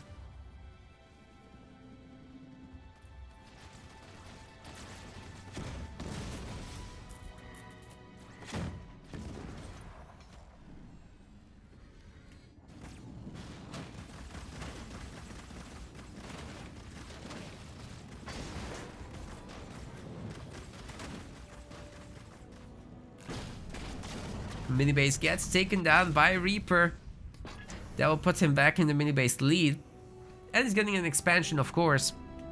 Mid tier 2 behind it. Might not be much of a tier 2, to be honest. It's only 1 raid camp. There's 1 in the middle already. 1 star on the Chosen has been achieved. And you know, these grunts can go for stuff still. A 3rd generator back home for Liam. Another one needs an upgrade. But now Reaper knows. Oh. Didn't expect him to put down the base in front of the choppers, but he's confident. I like it. Gonna have to come back and take those boys out. Probably the... Yeah, this is the priority. The base can be healed later. I'm sure it's gonna come up. 3rd generator is now upgraded. Drawing 2 power nodes versus none. Wraith Invader is number next. And this is where we're gonna get the hero, so it just has to park there. You get in the limo. And it's party time.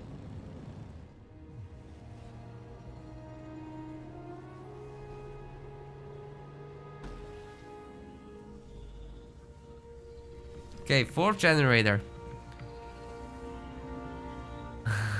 I'm sure it's not.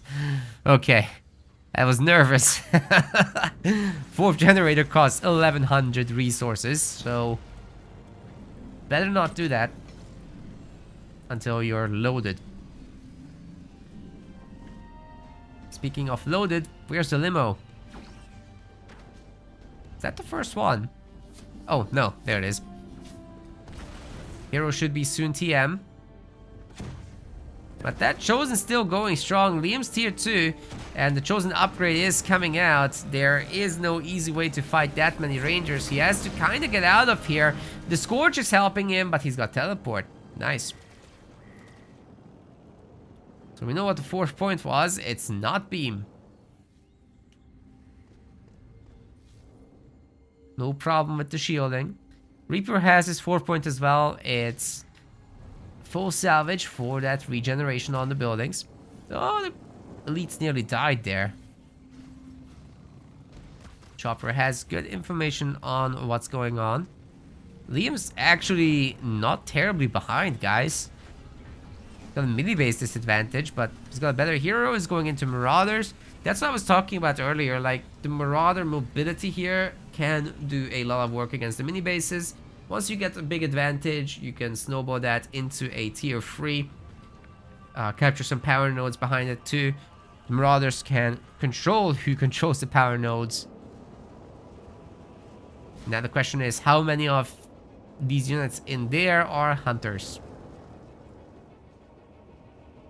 I think it's mostly Rangers, but the Chosen can control the narrative from up here.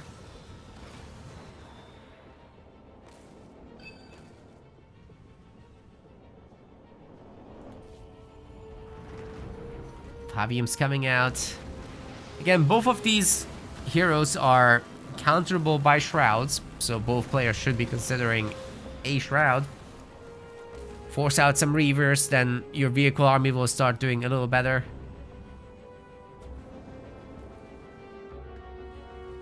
Liam stealing a base. Might work out. They're dirt cheap for Atriox after all, so... Oh wait, Liam didn't go that path. I'm pretty sure his power nodes had the countermeasure mines. Doesn't have any brutes to make use of it though. And these limos will be causing him a headache, but we've got the turret upgrades coming in. Hopefully it's anti-air to get rid of the NGs. And then we'll need some anti-vehicle upgrades as well on that. Yeah, it's anti-air. It's the right move to make. For sure, so Liam's got this, especially with the beam taking out the engineers. He's getting target painted, but yeah, getting great value for this, for sure. The Hunter is gonna go down. The Chosen's 2-star. You do not want to mess with this guy. Those anti-air missiles will be taking out the NG as well if our man is not careful, it goes down. Reaper's suffering a lot. Again, not having a shroud means your hero will probably get caught in this fashion. And Liam, once again, just farming experience against all these units. He's having a great time, guys. Now that he's on 4 bases, he can do this all day. The base on the other side of the map will probably not stay up, to be fair, but the Marauders can clean up here. No problem at all. There's gonna be some Banshees, maybe. No, engineers. More limousines, more Hunters. It's not a bad idea by any means. But then there's this monstrosity. And Liam might be looking for a freaking eradication. I'm not even kidding. Is that a shield? He's getting... Oh, it's a normal turret. Yeah, this base is probably not gonna be in good shape soon. I don't know, Liam. I think you cancel this. Oh, the engineers might make it. Does he have the heal? Ooh. so weak. It's healing. It's got the bubble. Nice. I like bubbles. They're so strong too. This is coming up. Oh my god, Liam might 2-0 Reaper here. A revenge for last time. Well, the Reaper has a lot of money. He's got limos, he's got some Rangers within. But under the Engineer shields, I'm not sure how much he cares. And you can wiggle that hero a little bit. Or actually a little bit. You can shoot ground and air with increased frequency if you micro. That Scorch might have almost killed this. Had gotten an extra second there. Base is in a good spot as well. Hunters coming out now. Limos are life-stealing with their beams though. So these Marauders are easy pickings. They don't exactly have much DPS. But Liam is in tier 3, so goodbye Marauders. Hello Wraiths. Marauder is this really weird edge case unit that you don't really see consistently used. It's great for mobility reasons. You can run around the map and pick off the minis with them. That's exactly what Liam's gonna do. But now he needs a defense against all this. And I'm not sure his base is appropriately set up for it. He's got 4 generators on one base, which is extremely dangerous against Pavium because of the Lich call-in.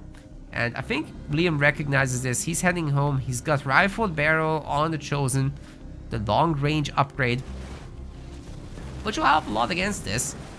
But if the Limos make it to the main and there's a Lich, well, there's no guarantee that base will stay up. Reaper's ultra rich. Nobody dares tax him anymore.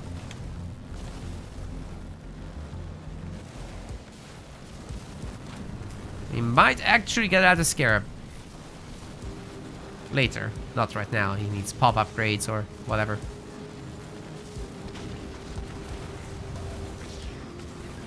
Okay, here comes another beam. Chosen's kind of messing up, but Liam can't micro during the beam, so it is what it is.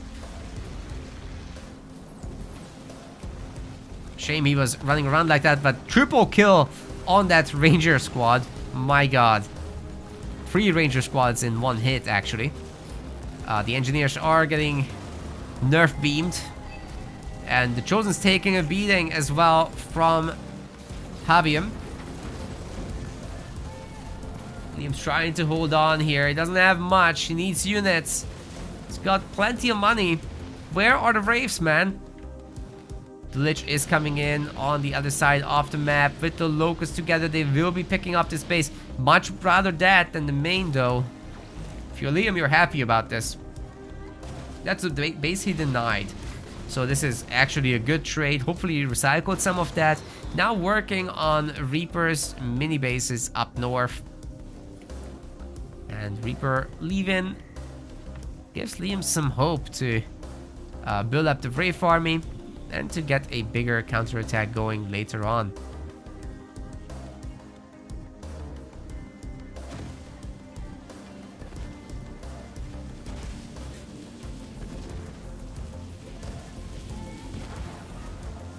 Wow, this hero is a god.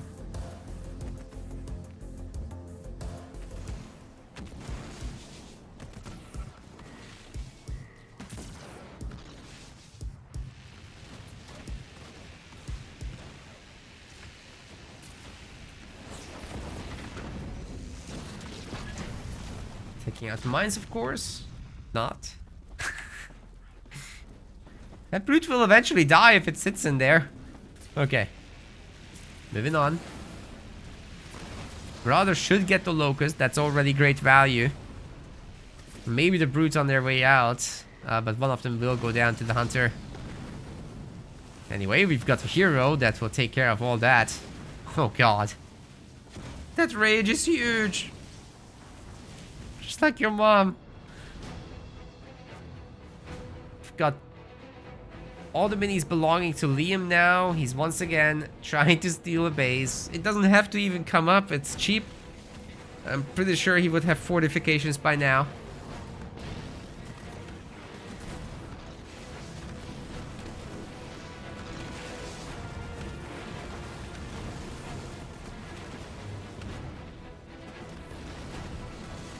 Nerf beam alone can't beat all this.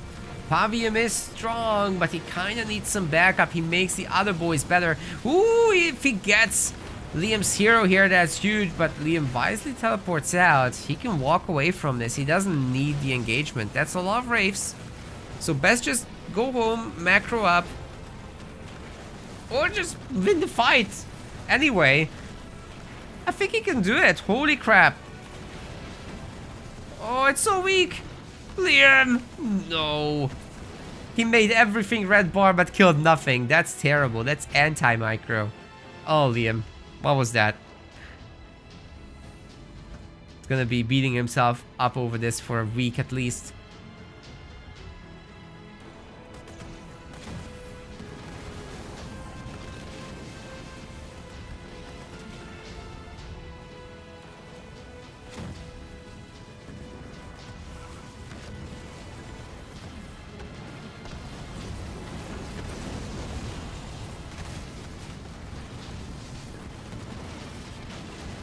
Okay, here comes Scorch rounds that will make it a lot harder for those Wraiths to engage. They have to keep moving at all times. Eradication is coming down.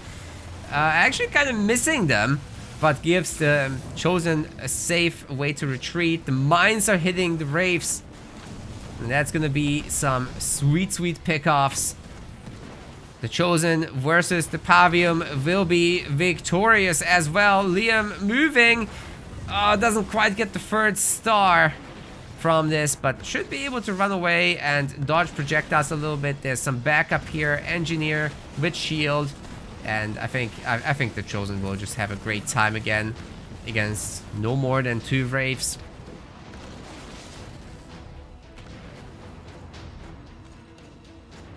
Yeah, more than enough time to heal up fully.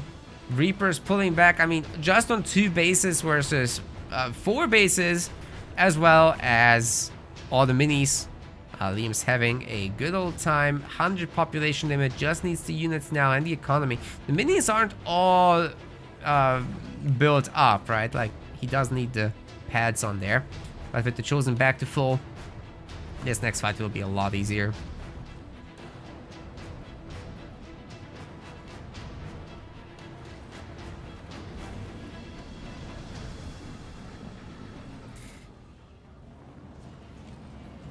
Here's the Shroud. That's a good addition. So not only will it take out some of the Wraith shots, but if the hero is around, even that. I'd even make a second one for this. It's a pretty good idea, I think. Scorch rounds will keep the Wraiths away for a sec. Enough for Liam to heal up the base and upgrade it. It'll be a lot stronger then. Receive more healing. Give the possibility of a shield. Just gotta have more units, Liam. You have the resources. You gotta pump. Otherwise, Reaper might get back into this with a good fight. That Chosen gets a third star. Reaper's is... he's just gonna be in a lot of trouble like that. Can't afford that. Oh! Cancels the beam! That Nerf beam was his only hope to take this thing out. Now it's just not gonna happen. Liam's shooting ground, he's shooting air. Holy shit! Holy shit! The Wraiths focus firing. Take out the Chosen, and this is gonna give Reaper a chance to actually push here.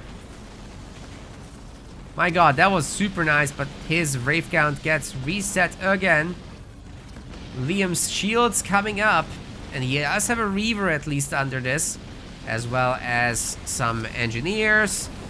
Forcing this guy to shoot other stuff is also super nice. Gets 3 Wraiths at minimum with the beam.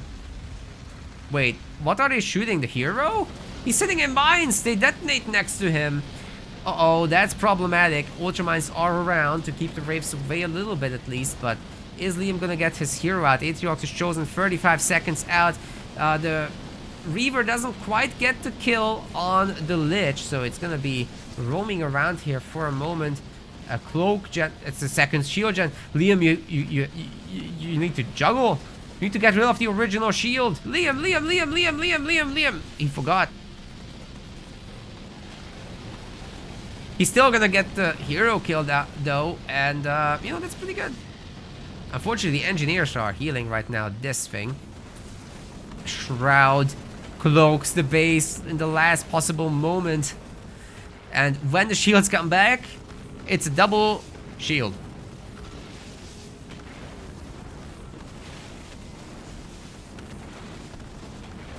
What a fight that was. Liam holds again. And now I'm not sure how you stop him. He's 61 population versus 46. There's absolutely no excuse not to fill up his army at this point. He's making a 5th generator. That's a lot. 45 base upgrade free is coming in.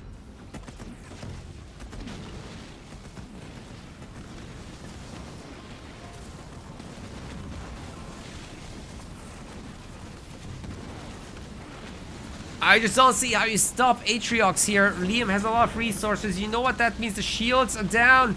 I think he's going for it. The big eradication on the base. Any moment now. Should be coming in. He's microing the Chosen at this moment. But for how much longer? Undying Breath is in. Sorry, Dying Breath is in.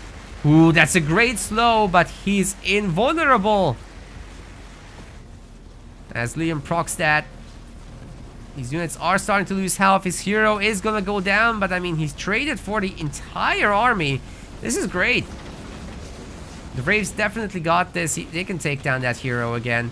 Ultramites are gonna detonate though, but Dying Breath keeps him going for a moment longer. Take out that shield generator and eradicate the main base. It's definitely viable. Another Brave goes down, but Liam's pumping. He's gonna have blister bags down here in the double bubble. That's... I'm just gonna call it double bubble now. That's great. Don't leave that. No! Liam. I'm gonna be angry. Don't leave that. It's a disaster waiting to happen. Potential comeback for Reaper. Alright, the blister back on the high ground is really sick. I love this play. Really enjoying myself watching that, but this is triggering me. It's healing. The hero is coming in. And Pavium is one hell of a turtle boy. Can do this all day, but we've got the hero coming up. Liam's doing something down there. Population level 2. Still has money for eradication. Reaper swimming in power. Can't really do much with it though.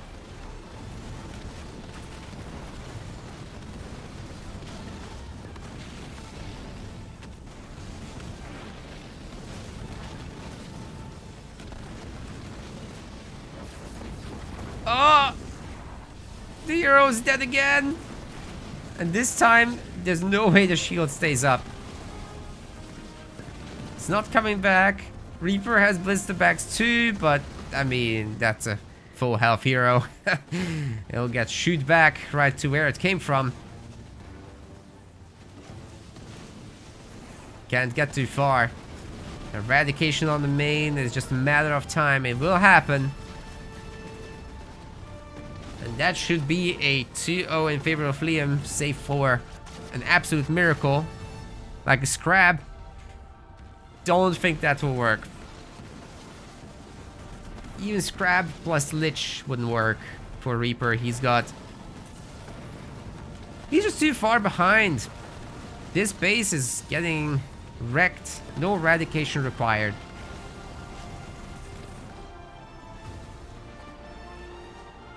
It's just a single scarab, I'm afraid.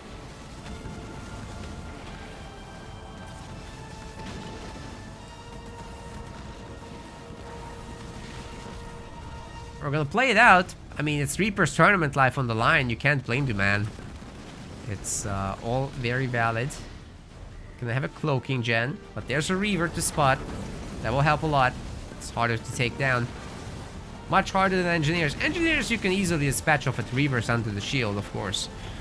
So it's something to watch out for. But the shield's now gone, and the blister bags are blasting.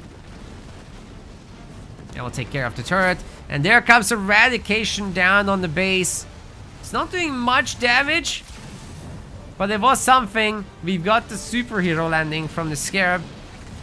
Liam's gonna run around the base and do what he can. Take out that shield generator, hopefully, so that he can end this. But Reaper's counting on this surviving. Beam level 2 going down on the Scarab. His shield is on cooldown, can't defend himself. There's no engineers, no nothing, and the beam doesn't care if he's an Invisibro or not. Survives at 1 health. What the actual hell? By the time a detector comes around, he will have the shields back, right? No, the mines get detonated by the stomp, and the Scorch finishes it off. Are you kidding me? I did not expect that one, but it happened. He stomped the mines to death. He stomped the mines. That's how he lost the Scarab. This is ridiculous. Okay, Sir Liam takes a series 2-0. He's going into the winners finals, ladies and gentlemen. Beautiful.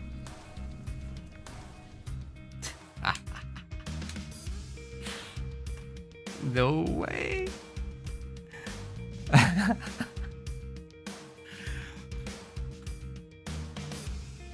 Okay, was that epic or what? Guys, there's only 2 series left. So I'm gonna go and have my short break. I've been going for 5 hours. I do need to go to the bathroom. To support the stream, you can hit that follow button. To support the project, you can subscribe on the website. We've got all sorts of perks for you. First month is 50% off, and we actually get to keep your entire contribution, other than unlike we could with Twitch or YouTube, who take a massive cut. So this helps a lot with things like, you know, just maintaining the project, buying the software and the server maintenance and all that stuff. We also need to pay our video editor, so your contributions really make a huge difference here. You can also contribute to the tournament so that it's better for the players to participate. Really appreciate if you do. I mean, the community certainly is generous. We've had a lot of donations, subscriptions, and all that, so I really can't ask for more. But if there's anyone new interested in it, then please consider it. The Pro League has gotten £280 already, 150 for the Rising Star League, and our staff has gotten £33 in this month alone, so pretty good business. And if you want to commission a show match, that's also an option. Please check out our website. I'll be right back in a handful of minutes. Gonna leave all the links in the chat, and then we'll continue.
Okay, everyone, thanks very much for waiting. As the chat mods have pointed out, HelloFresh is another way to support us. That's true.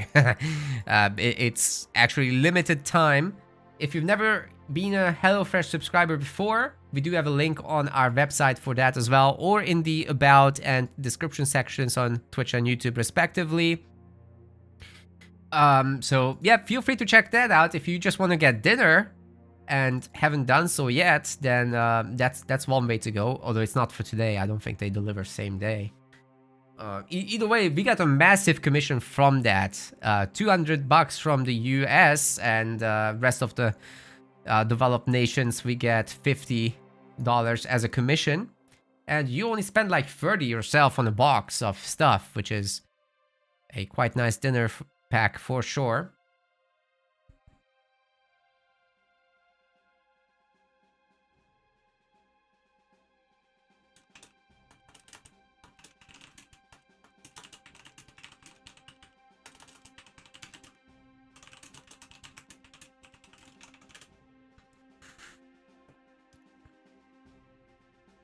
And I need to set up the guys on the scoreboard. So we've got... Oh wait, did I even get an invite?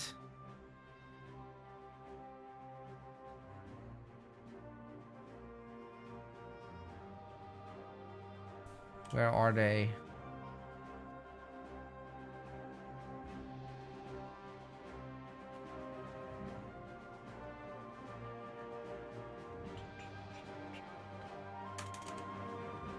I'm not getting any invites. What is going on? Ah, Liam did. What? Unable to join? Come on, man.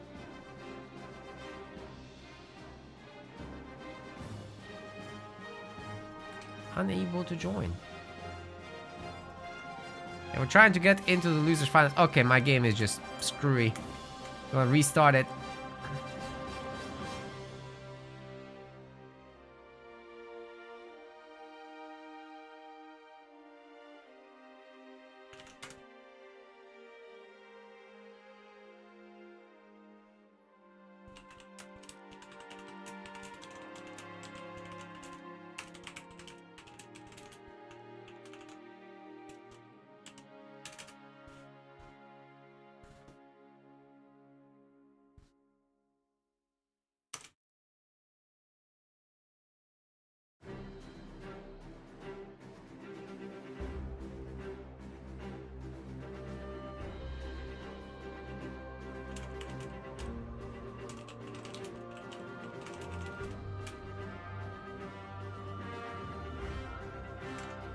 Gonna get back into the game, but I'm still not getting invites, so I'm not sure what the players are doing. There's a lot of questions in the chat.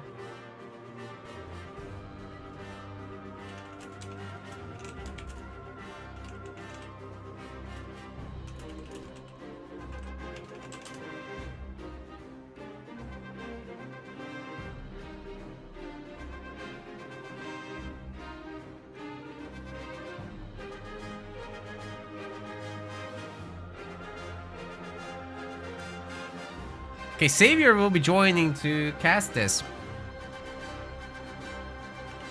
What's up? Hello there. Hi, Savor. How's it going?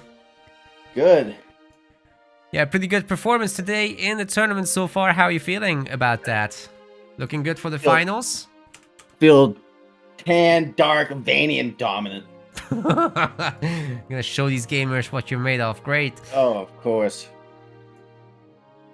Yeah, between Stormy and Liam, however, who would your money be on if you were Stormy. a betting man? Stormy? Definitely Stormy. Liam didn't look all that great in that series or the previous series against Stormy. Well, today he did at least get his revenge against Reaper, but Stormy is a level higher than that, I would say as well. So I'd be surprised if Stormy didn't win, but I'm also not getting invites. So what's going on with that? Did you get invites? No, there it is. Here. No invites. This app is just so bad. Sometimes it works. I feel like I That's- feel like I'm an old man trying to figure out how to join someone. Yeah, sometimes it shows the join button, sometimes it doesn't, sometimes your invites pop, sometimes they don't. It's like, okay, that's not a selling point exactly. But we're in, and all we need is a Sir Liam.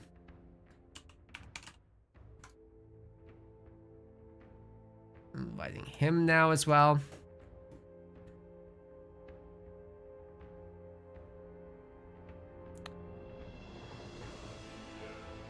Hey, I recall like back in the day, you were actually streaming, is that right?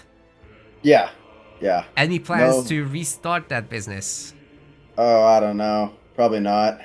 Because I'm maybe sure... maybe I'll hop on and do some streams. Who knows? Okay, because I'm pretty sure the guys would love that.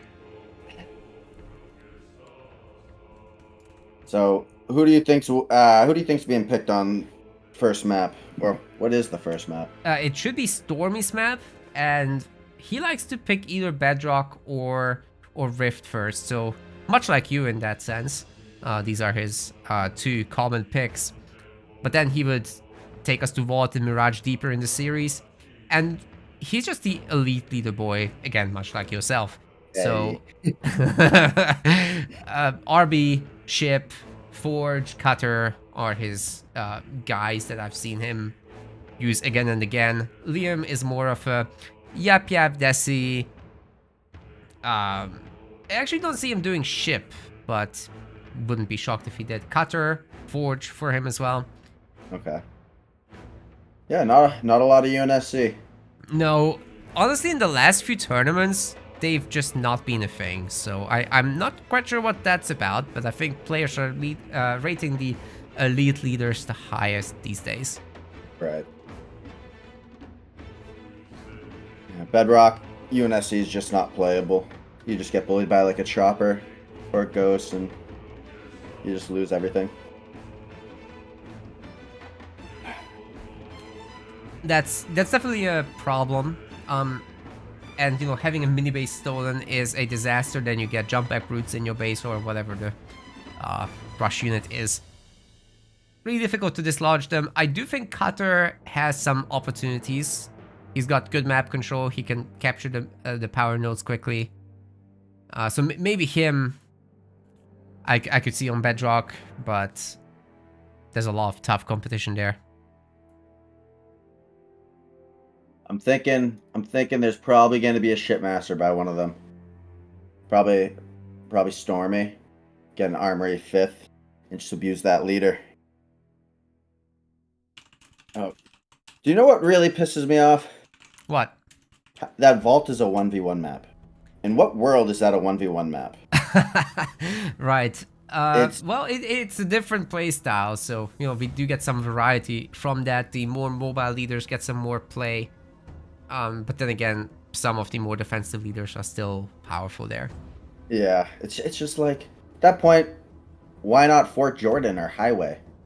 You know? Yeah, but in any case, I don't know. I just hate Vault. Yeah, you know, at least it's not Highway like you're saying, so it's honestly, I would probably rather Highway. I would probably rather Highway, yeah. That's what many people say about Sentry. I don't know about Vault being universally hated. I know that Fishers was kind of universally hated in the tournament scene, though. Fishers is terrible. You know, Sentry used to be the best map because you got a free power node back in the day. Yes, it was very, very close to your main, so it's like super free power node. Oh, best map in the world.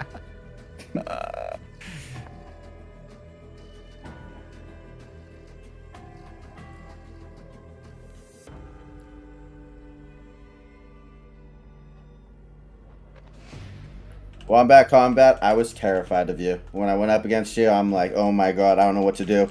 So I had to rely on my best leaders in order to beat you. And thankfully, I pulled out that win. Sorry, what was that?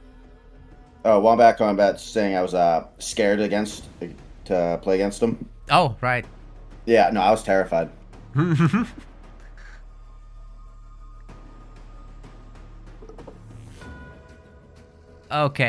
Okay, the guys don't want the co-cast. because Oh, you're they the don't? finalist. I mean, can't really blame them. Yeah, fair enough. Yeah. I think we need to create a rule where finalists don't get to cast. Oh, But come on, at least give me something. but I think it would be a good idea to invite you in the future for a cast, like a show match or something. I think that would be very nice. I'll be taking the feedback this time to not give you the spectator advantage, to watch their builds closely and whatnot. But I do appreciate the shout of, wanting to do casts. So we'll definitely get you on at some point. Alrighty, I'll see ya. See you around.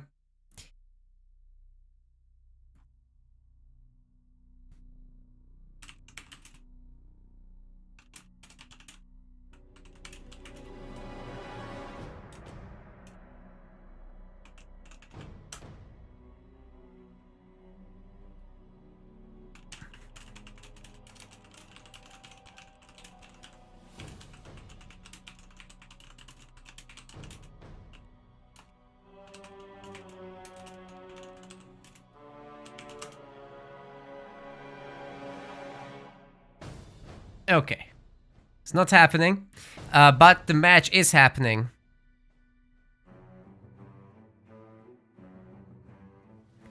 And in the next time, in the next tournament, we have to make an official ruling that, casters may not be players at the same time.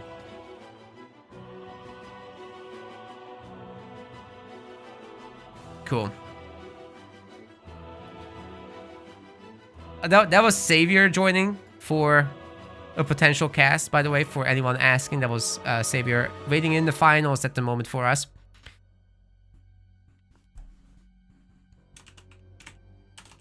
But the players didn't like it, so they recommended we implement a rule where that can't be done, because there's a huge advantage for players spectating and closely watching build orders that they wouldn't be getting from the live stream.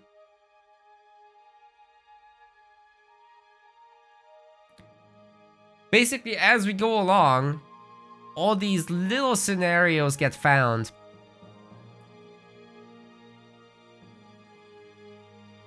That need rules. But anyways, we're gonna go to Mirage for the first game.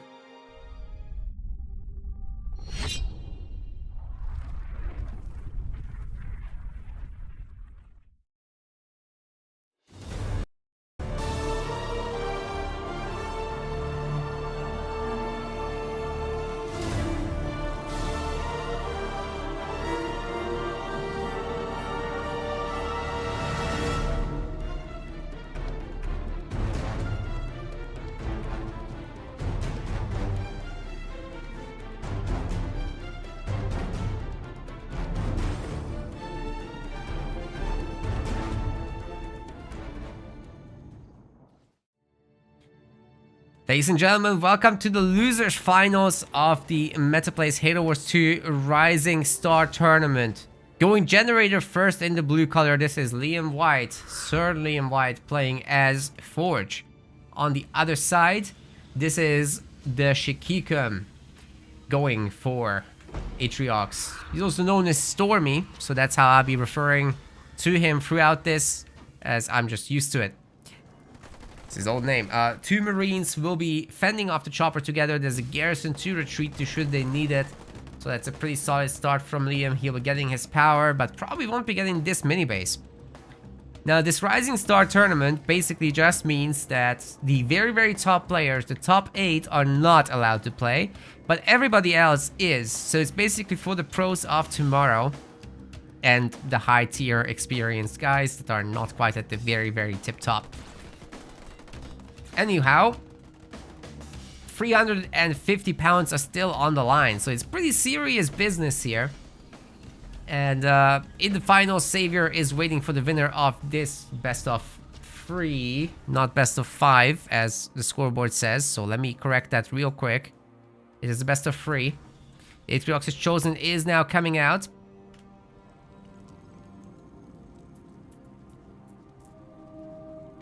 And we've got minis coming up left and right.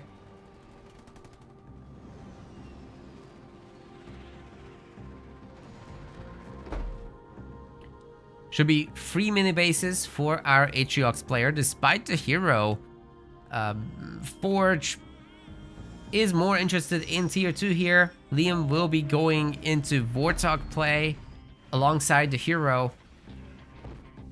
So I'm really interested in how that's going to look in the engagements against the Chosen early on. Definitely there's some potential to pick off stragglers and to push in on these mini bases, but Stormy is just not going to have any power early on.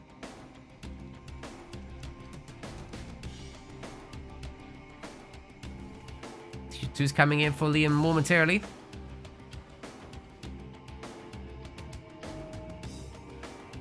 It's just this one mini base in the middle, absolutely gonna get bullied.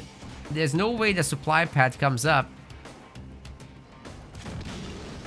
Certainly won't be making its money back. Oh, actually the main building on this is gonna get targeted down. And Liam has at least the one power node.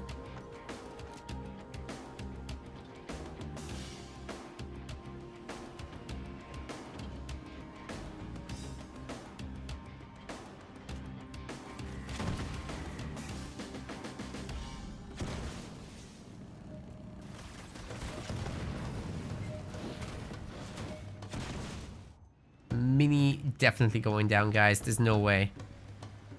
Sure, we'll see double garage at home. No Warthog even, which is very interesting.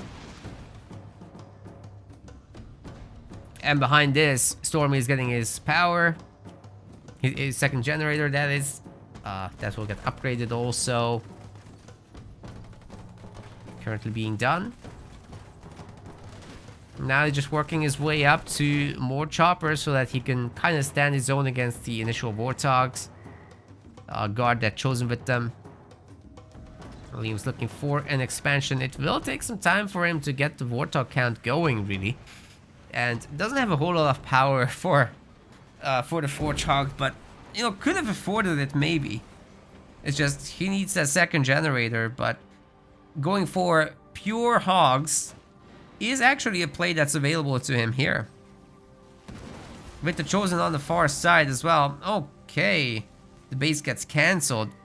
Isn't gonna let it buy time for him. Now I have that 4 or 5 choppers on the map. So that's quite a few.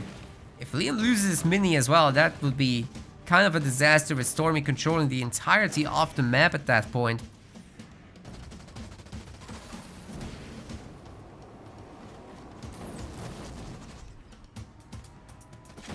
And here's the Chosen to try and help with that.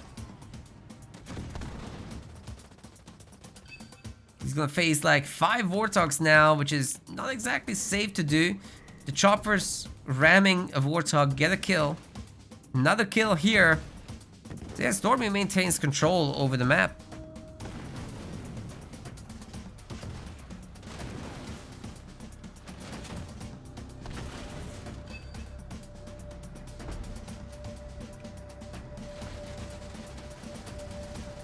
Chopper still heavily outnumbering all those boys. Ay, ay, ay. No mini bases. That's gonna be hard. Heavy metal is good, and he will be getting some chopper pickoffs for the Warthogs there. But they still get away from this for the most part, and will be able to re-engage later together with the hero.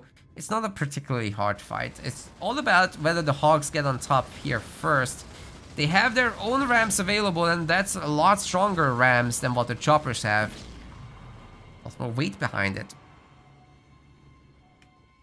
Second base is up for Stormy. And he's gonna get his hero upgrade to tier 2. Adding in some hunters will give him a lot of pushing potential as well. And then he can just go tier 3 after that and add in Wraiths, and I'm not sure what Liam does about that. Sure, he's got some mobility from the hogs now. That's great.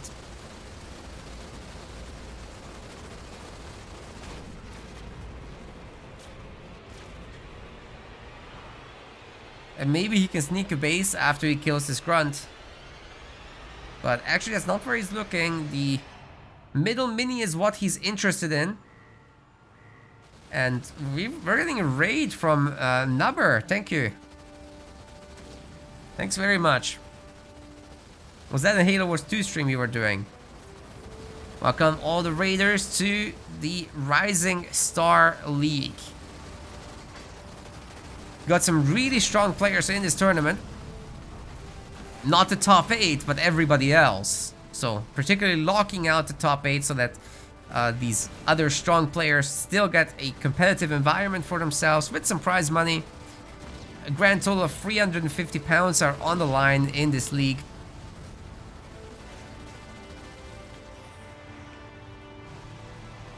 Everybody knows Sir Liam in the community. And Stormy, hopefully. Stormy is the favorite in this one. He's got some really good map control. He's got the 1-star Atriox is chosen.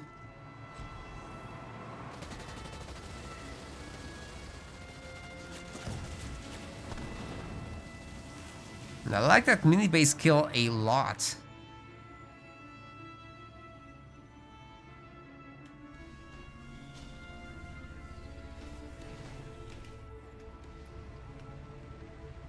Double raid camp is up as well, so hunter spam will be coming out. That should take care of any Warthog aggression at the bases. But Mirage is a pretty open map, so these Warthogs can use a lot of their mobility and pick off mini bases very easily. You know, building up Liam's economy at least a little bit. I like the addition of the Wolverine, but by itself it can't pick off the Engineer. There's too much firepower here. Another problem is that Liam still does not have a second generator. Oh, you guys are from the Company of Heroes community. Great. There's a tournament next week for Company of Heroes. We're doing that, so go to our website and sign up. Appreciate the support. Ovadi will be casting that one, not me.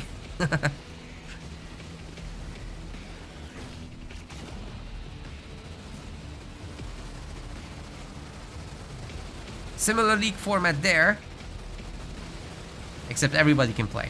Okay, the second generator is getting targeted. That's very important. That's pretty much all the power production that our Atriox player has had, and it got bombed. There's no more. Has Liam done it? Those Warthogs could be getting a little bit out of control, but one of them just died. The others are weak. Certainly cannot take on the hunters at this point, but he's got mini-base map control. As long as he can get them healed up, everything's good. Just need 1 or 2 Nightingales over this army. It will slow them down a little bit, but it's worth it. When it comes to healing up 4 or 5 guys from almost nothing to full. No, don't go back into the hunters. They're under engineer shields. That's 40% damage reduction. Oh my god, the beam is gonna go down while they're clumped. Several of the Warthogs are going down. There's 4 kills. Super cost effective right there. My god. We've got the Warthog coming in, which will be helpful, but I'm not sure it's upgraded. It doesn't look like... defensive aura is actually done on it, so this is not bad at all. But what Warthogs? There's no more Warthogs. Oh, you guys are playing the Company of Heroes first game. Oh, I see. I see. Wrong Company of Heroes. Got it.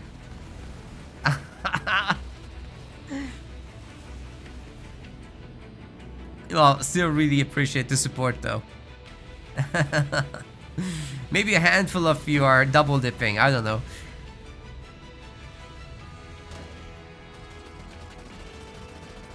Okay, Stormy is still in a decent spot. Like he had a big enough lead that I think he can rebuild these generators without too much issue, but a shield really wouldn't hurt at the home base, would it now?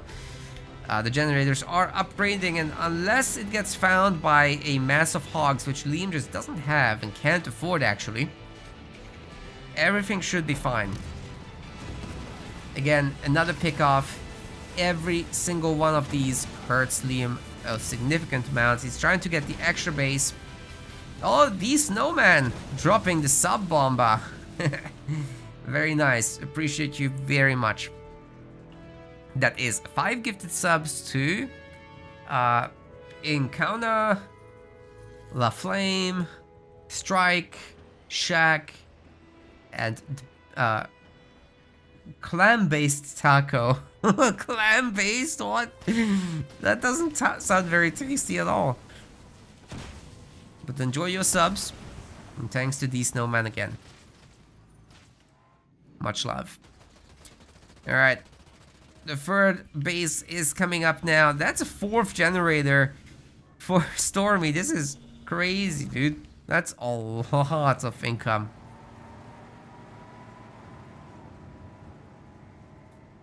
Liam did go Gen first, that's right. Which obviously means he should win, right? That's an amazing build order. Certainly doesn't stop you from making a hero for 20 minutes. 10, make that 10 minutes.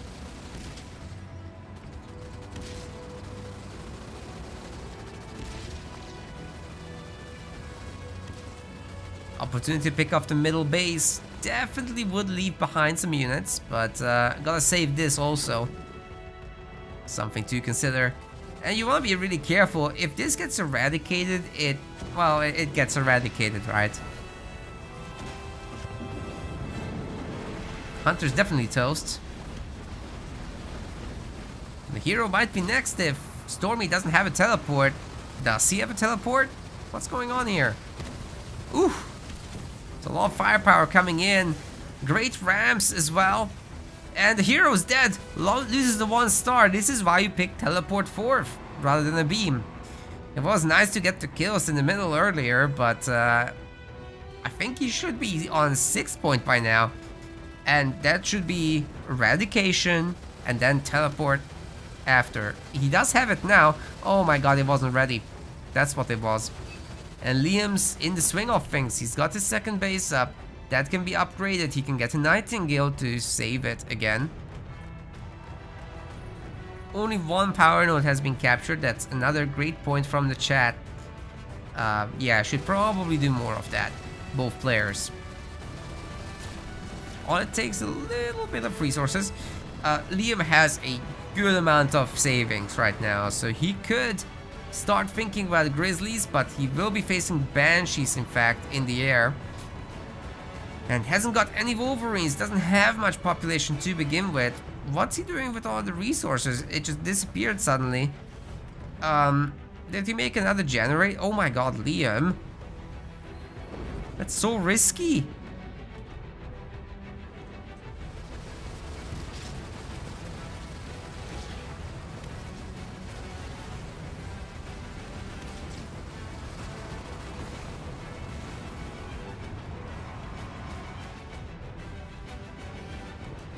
Well, the badges are looking for the counter damage. There's gonna be nothing there to save the base. Liam did keep at least the 1 Nightingale back home to heal that base, so the eradication is not a guaranteed kill, but with that many Banshees it might be.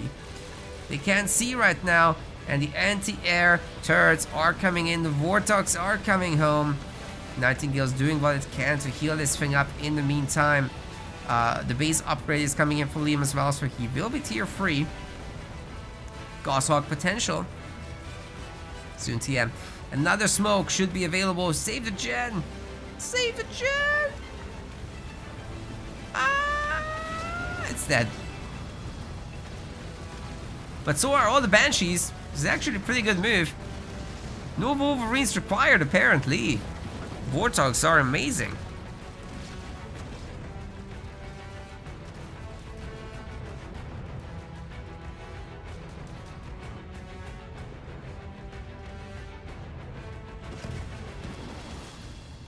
Well, the 3rd base from Liam is a little bit greedy, honestly, but you can cancel that and think about the Grizzly drop instead. Catching these Hunters would be a big deal, but that's not where he's going. Got some Marines with him. Recaptured this power node, so the 1 power node keeps changing hands. Only that one, the others are not available, okay?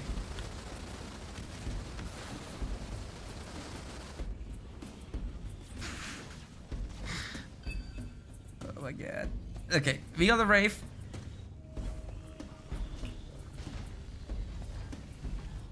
Nothing much else. Oh wait, with that gift sub package from these snowmen, we actually completed our sub goal of 40. We've been back only for a handful of tournaments and you guys are absolutely smashing it. Thank you so much. That's great. You guys are also smashing the HelloFresh sponsorship where 5 of you have already signed up for a new subscription. Thank you so much for that as well. So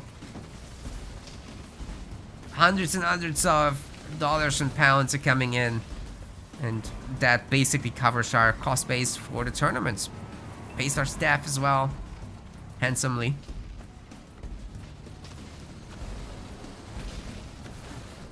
And that's a beam level 2, which could get a really handsome hit actually, speaking of that.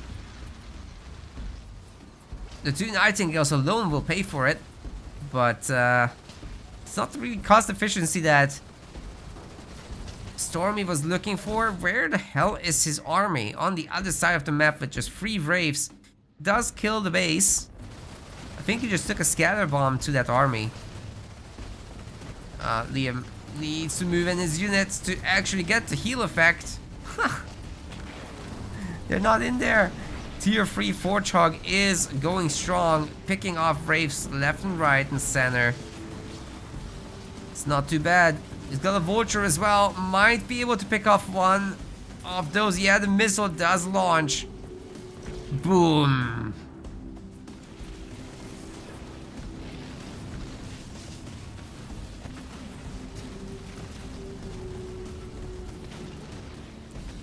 If Liam can pull this off, that's sick. The macro is certainly not looking that strong for him right now with just 2 bases, but he's working on it. Stormy, on the other hand, is very comfortable with that. He's got a 7-slot base here. He didn't lose much here. 3rd base, but no minis. So certainly Liam has opportunities. He could take this high ground right here, do a Kodiak drop, and start pressuring this. Still not seeing Grizzly drop after all this time. He's making super expensive Vultures instead. And that could be a problem if the Reaver count reaches like 3 or 4.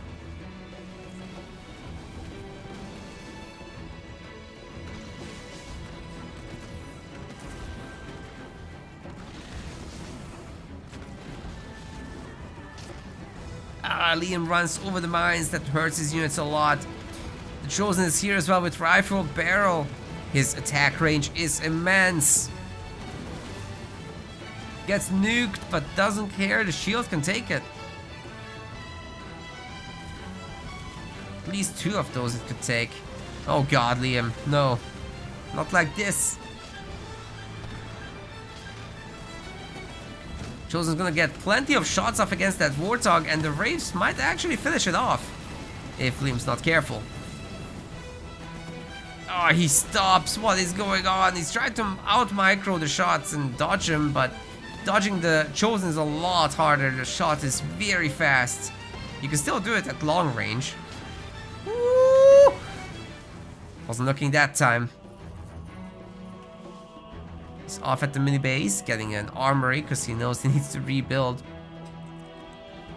And yeah, his 3rd base once again gets destroyed. I think we're starting to get to that point where Banished is just running away with the late game a little bit. Forge is really good at it, but so is Atriox.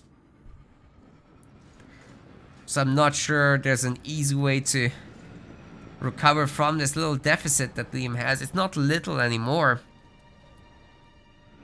His army is tiny and these guys are crazy good.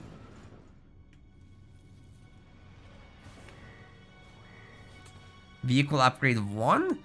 It's a little late for that. The 1 Vulture won't be able to defend against several Reavers, that's for sure.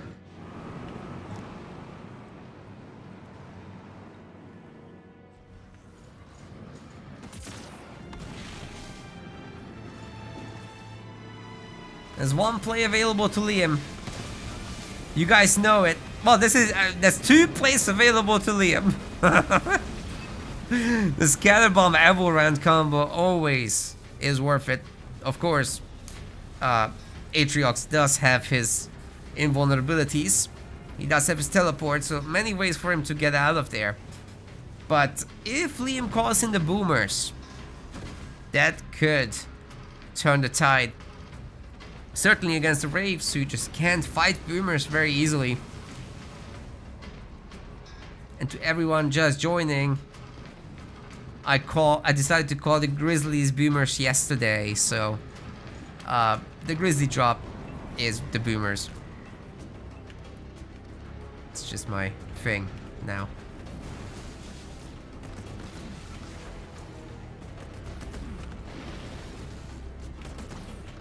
So Liam could certainly make bank with that, in my opinion.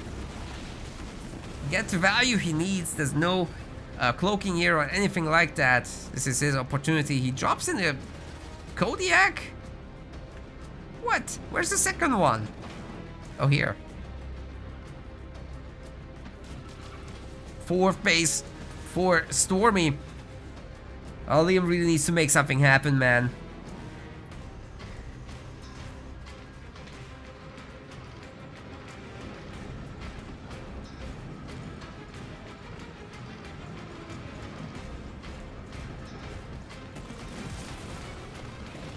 Attacking the main now. I think Stormy is preparing for the eradication push. This could knock him out. I'm not sure Liam can comfortably come back from this. He's spending all his resources still trying to get the vehicle level upgrade. There is one shroud currently hiding the Chosen. The upgrade gets stopped, but at least the Fortrog is having a good time peppering away at this army from a distance. Liam has no resources. This is just Warthogs and Nightingales. All of them are gonna die to this army if they try to directly engage. At least we've got a nuke coming in outside of the shield bubbles. And the Kodiak is also shooting. Where's the other one? It stayed behind at the base. And Liam's main has been stripped down. There's nothing of value remaining. He has no resources. He's got no counterattacks, no nothing. I think, ladies and gentlemen, he's gonna be dead in this game one here. There's just no way to bring this back. And that's a level 3 heal from Stormy with a massive invulnerability timing as well in addition. No way that Liam can hold against this now. So he resigns.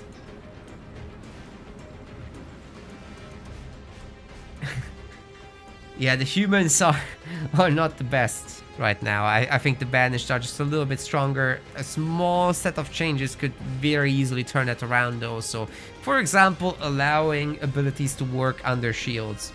Like the Nightingale smoke, you know, denying turret shooting or units from firing under shields would by itself probably balance the matchup. But Banish just has great defensive opportunities. I wouldn't say the army is strictly better though. There's that one change by itself I think could turn it around. And don't forget, Cutter OP. It's just a matter of actually putting it off and getting the right map for him. Next map is gonna be Bedrock. Let's see what they do there.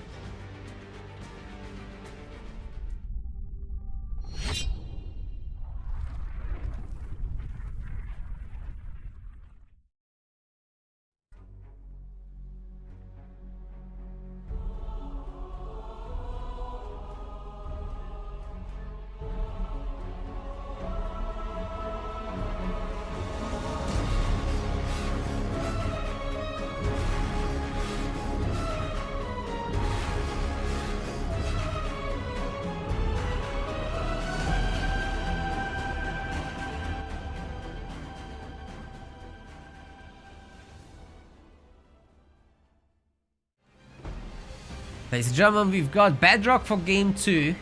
Liam is going to be playing as Pavium. Not the expected pick, but the pick nonetheless. And on the other side, playing as Colony, this is Stormy.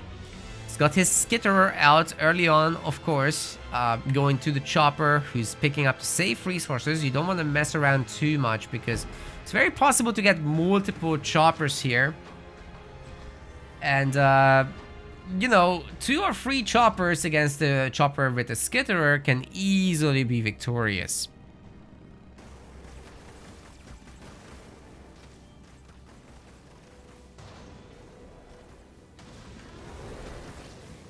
Got a 2v1 situation with a grunt backup, so the skitterer has been shooting at the other choppers, but I think this should be a victory for Liam White in this little skirmish. Very nicely done. And Stormy, I think he should know that in this matchup you gotta get 2 skit choppers just for safety. You can poke to engage and see what happens, but at least have some grunts with you to fall back to. Like, you know, Liam has his grunts together as well for such a scenario where there's 2 skit choppers. Either way, the good transition after that would definitely be into the Hunter Capitano. I didn't choose the outcome for the betting people, so here, take your points, Stormy voters. It's a pretty good return. Now set up the next one for you as well. Yeah, live viewers on Twitch do get to bet with some points for fun. Anyhow, over here we've got Liam getting his minis a little bit later than Stormy, but not by much. It's his Hunter Captain hero that could be quite problematic.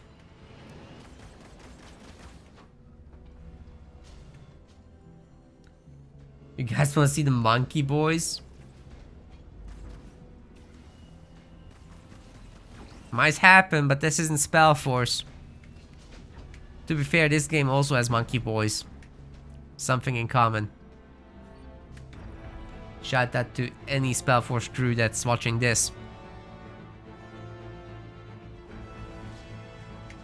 You will understand. Everyone else, really confused right now. Anyway, Taunt is coming in, second generator as well.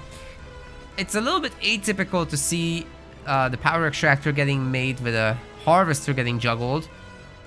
Rather than the War Council getting recycled, but there it is. The timing worked out this way. He wants the power now. One way to avoid it is to make some grunts. But the job is for the Hunter Captain to take over some power nodes real quick. Will Liam have enough to stop this? He's already going tier 2. He's gonna have his own hero out in no time as well. Probably from his main base, he can go Mass Ranger if he so chooses. And will have the ability to run down the Capitano if he can build enough of them or train enough of them.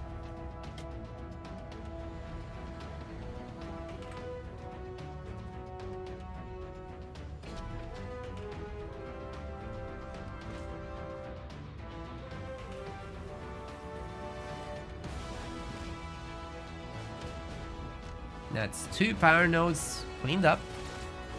Going for the third one. Oh, the grunts aren't getting to capture first. They have to actually kill the sentinels now. Hunter Captain should stand still to make sure it gains experience. This bug that makes any unit not gain experience when moving. Pretty big bug. First raid camp is done. I think Stormy has a huge opportunity right now to push in, take over this garrison, and keep shooting the extractor from there. It's really brutal if you get in there. Stormy's not thinking about it. He should absolutely check. And then he's gonna have his third point as well for the drop, ready to cause some mayhem. But he's gonna not do that, fearing the Rangers, I guess. Playing it safe there.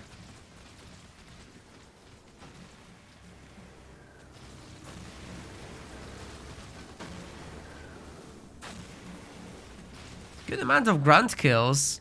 Can't be too far away from getting the star.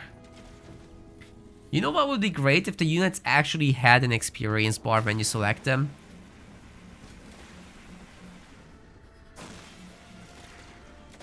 Alright, 4 Rangers versus the Capitano. 5 Rangers now. Is that going to be enough? Even with pullback micro, I just don't see it, honestly. God, that range is insane.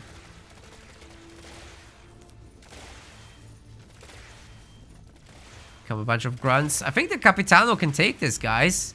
Like, he has Life Leech. You've got the Engineer Swarm to heal. Of course, the Limousine does make that a little bit harder.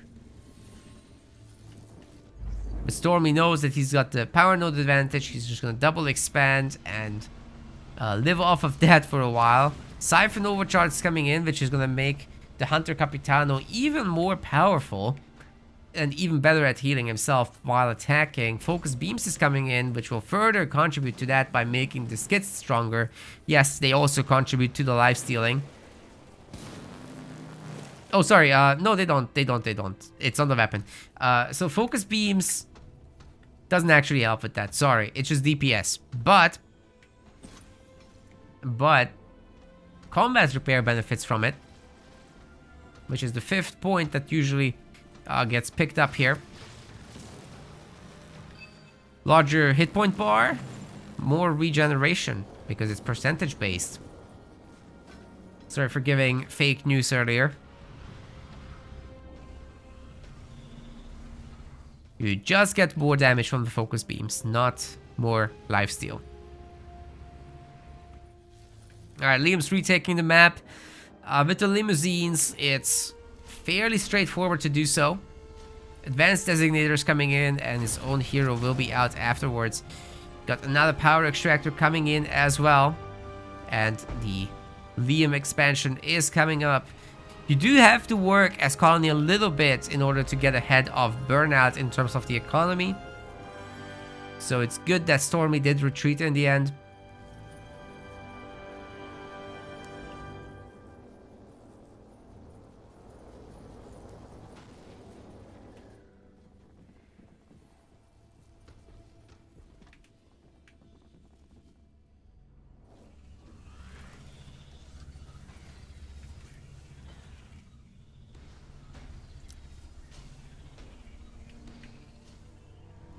Power Extractor is not upgraded. I'm triggered.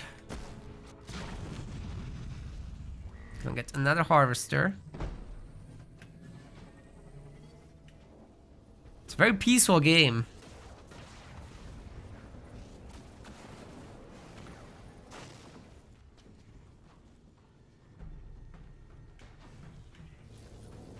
Liam's now controlling 4 power. What? Are you serious? A mega turret.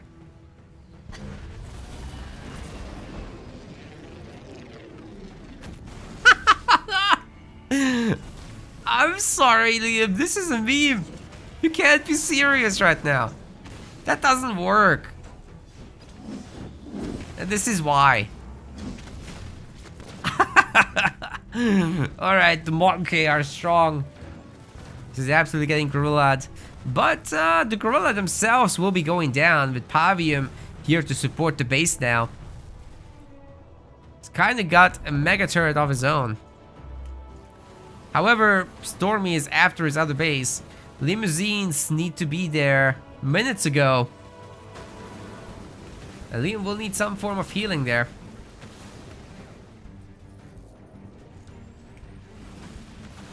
I'm pretty sure that Stormy is going to be building up all the remaining slots. Just a handful upgrades left and he can drop in his ultimate drop, which contains several wraiths. So Devastating Host would be, well, devastating. In this scenario, the limousines just don't have what it takes to really handle this. Engineers are already down. Liam's trying his absolute best. The mega turret's helping a little bit, but it's just not enough. It doesn't do much damage against units in general, unless you have a ton of the mega turrets yourself, which synergizes nicely with Burnout because you'll be on few buildings. It's just not enough to have the one. And Hunter Captain not only took out 2 limousines and several of the units within, but got a star.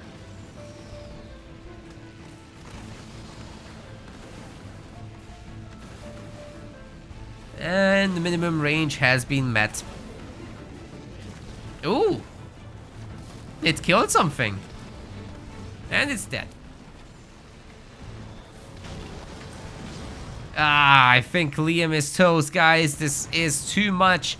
This is gonna be followed up by devastating host, don't forget. It's not even necessary though. And well, wait a second. Pavium is actually going to town here, taking out the hunters. Okay, should probably take out the Marauder before it kills the Reaver. Jump. Liam, jump. Liam, no. Not gonna do it. That Locust has a star? Excuse me, what? That's insane. How does that Locust have a star?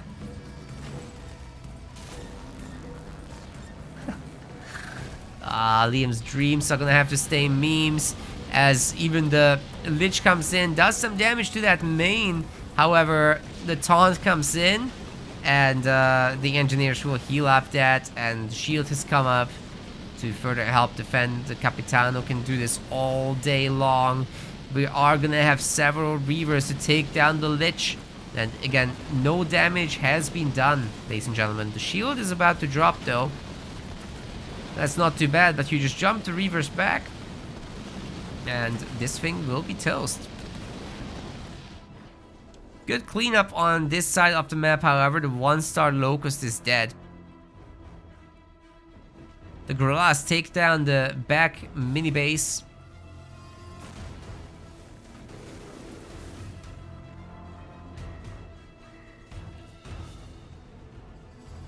And now what? If you're Liam, what do you do?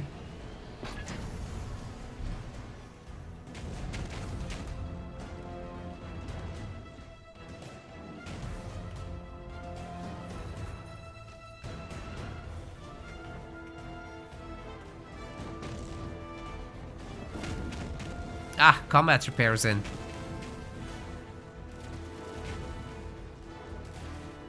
So the Mog-K can go a little longer here against the Rangers. Won't be able to win the fight, of course, but can do some damage.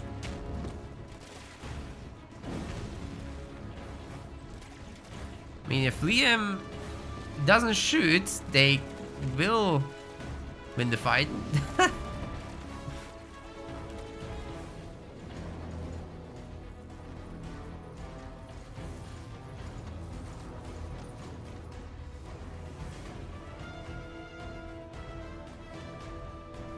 Not much else going on Liam's side of the map, guys. He's gonna have to go into a desperate Scarab. There's no other play available, I think, for him.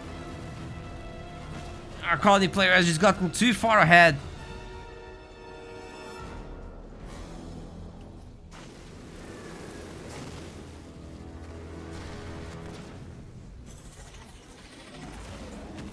Megaturret is trying, but it just tickles.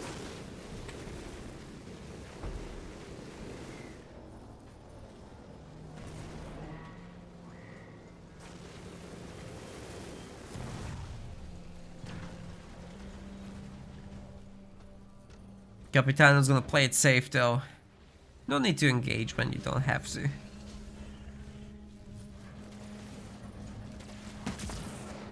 Stormy doesn't have any resources. What's going on with that? He's got 4 generators, to be fair.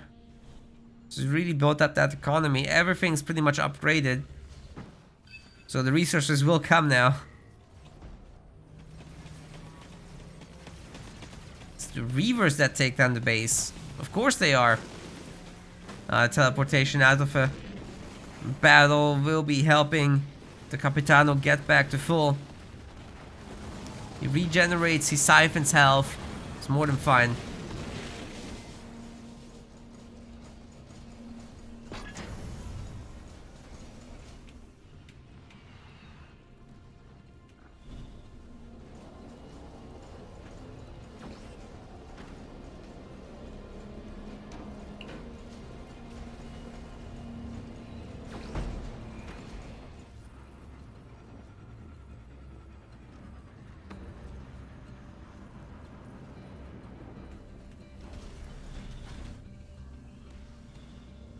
What's that?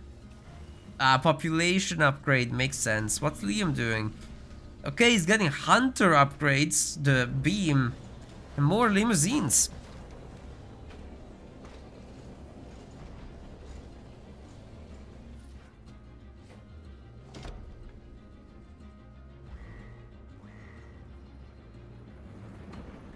So many Wraiths.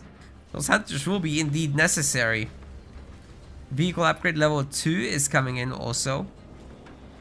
Pushing in conjunction with that would be the idea. Liam's getting reinforcements himself. And once again, we've got the monkey. Game just died. God damn it, dude. God damn it. Out of sync. Oh man. That's definitely heavily in favor of Stormy, that one. I think we're just probably gonna have to call that, but consult the players.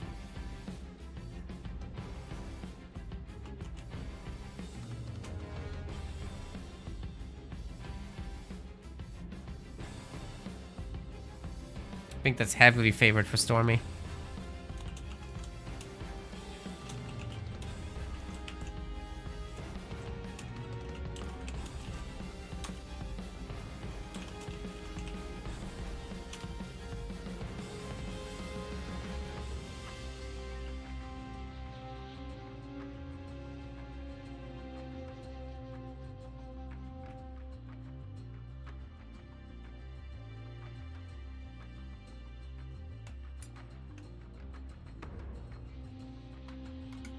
We're finding out what's gonna happen.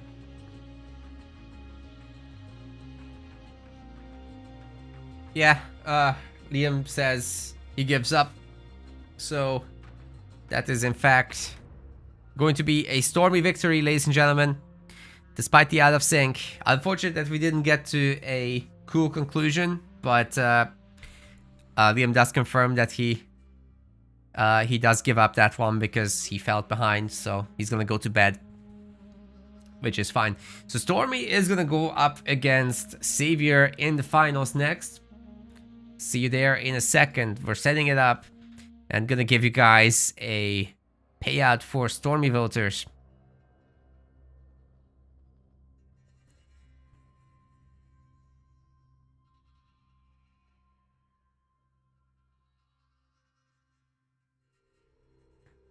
Scorpion says Liam was gonna smack.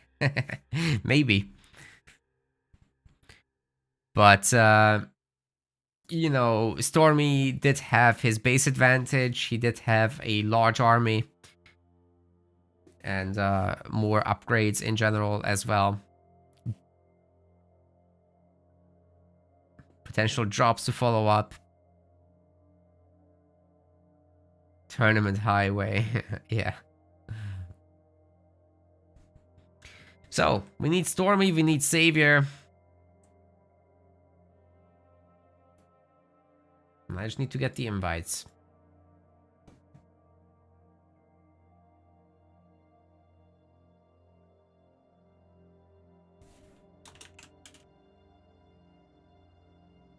That's gonna be a best of 5 for the finals.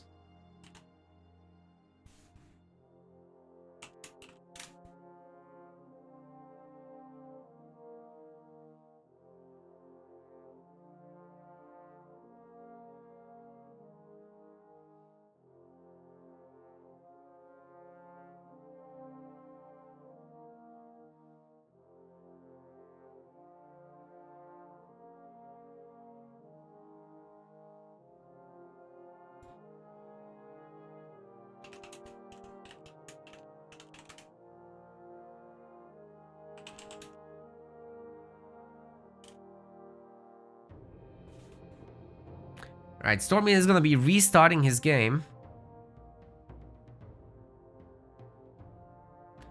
And then we're getting the invite.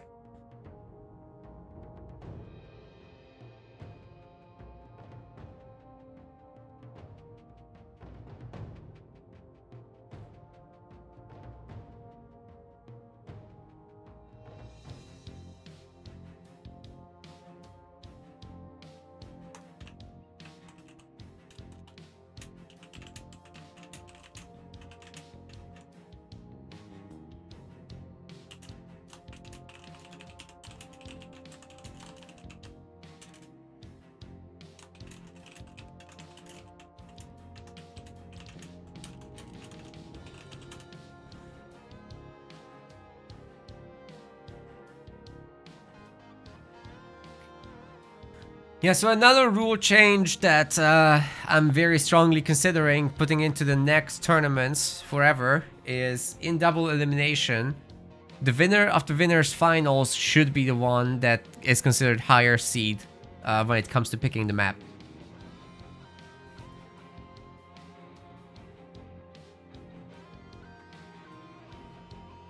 But I think we're starting here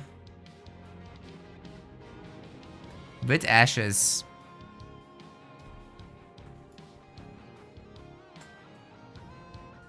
So we're going there.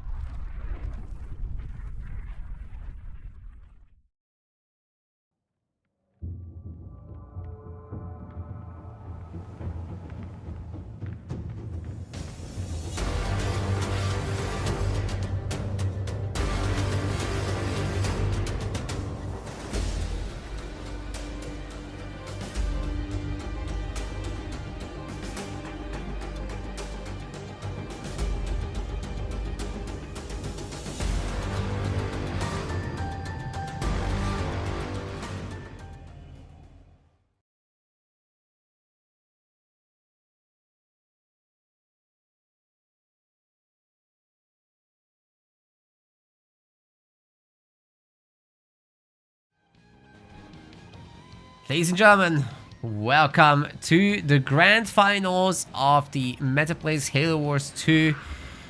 Oh wait, that's all wrong, that's all wrong. We're gonna pretend that didn't happen. That didn't happen. Do I even have it right? No. It's the wrong leaders. Okay, we're gonna retransition the screen.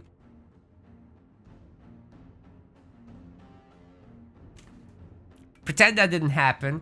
We're going again. Ladies and gentlemen, welcome to the grand finals of the Metaplays Halo Wars 2 Rising Star League in the blue color. Playing as Forge, we have got Stormy, and there's already some engagements on the map because we started a little late due to my mistakes. The Chopper is picking off a Marine to begin with. Very strong start from our red player in the Atriox colors. This is Savor. He's back from a super long break. I apologize to the live viewers who have had to cringe at my poor opening. But the Rising Star League is basically everybody other than the top 8 players, which Savor is starting to get close to, by the way. I think he's starting to show that kind of level that we'd expect in the Pro League. So probably next season he will be belonging there. But so is Stormy. But there's only 8 spots, so you know, it's a really tough situation there. We will have to do some show matches before we do another season.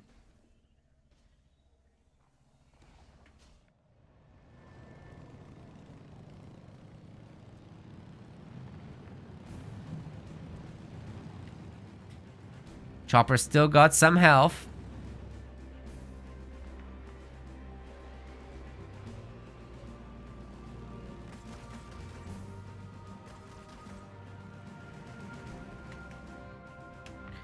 But really, the Forger's job here is to just hold as many of these minis as possible, try to get a tier 2, try to get some Vortox up and running, while the Atriox's job is to try and hold these expansions, get the hero out, get some power nodes, and try to get ahead like that.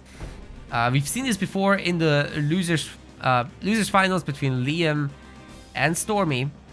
A similar situation applies here where the where the Hogs will be running around, but here they got a little bit more space to do so. So that should be interesting to see how these two match up against each other. There's a lot of invulnerabilities available to Savor, of course, so a lot of the wombo combos that Forge is capable of are not going to apply.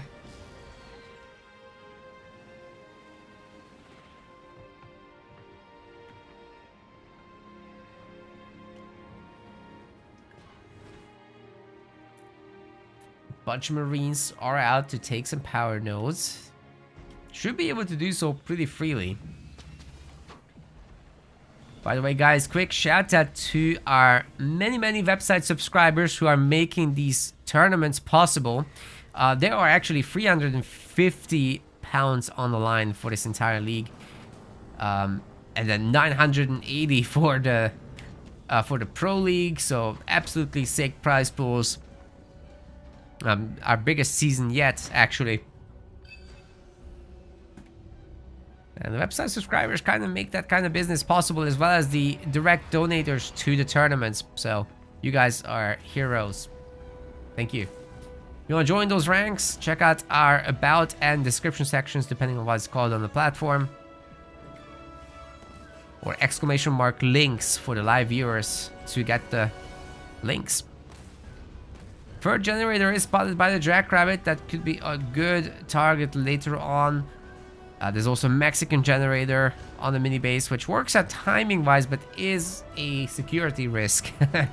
So gotta be careful with that. The Marines are getting spotted by the Chosen. Might get picked off as well, but tier 2 is unlocked and there's already a bunch of Warthogs out. The Fortress Warthog is also on the way. And Emerald Round is researched. It's out now. Marines are picked off as predicted. There's just nothing you can do about the Chosen doing that. Ideally, they'd have stuck home and picked up another power node or something. That would have been nice.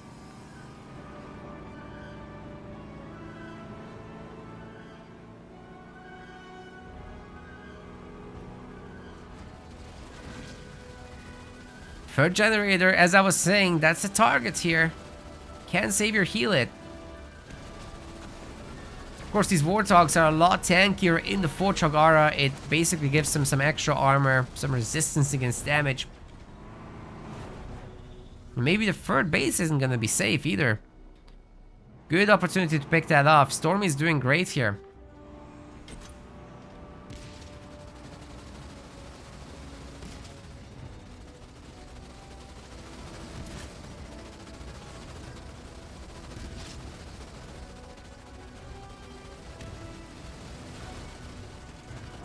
Base is toast.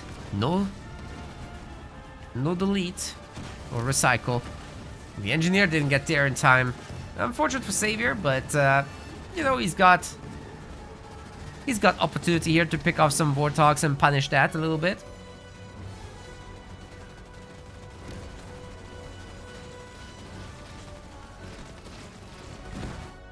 Second base is up for Stormy also. No matter which way this game goes, it is a best of 5 though. Oh god. We're not supposed to see that. You didn't see that.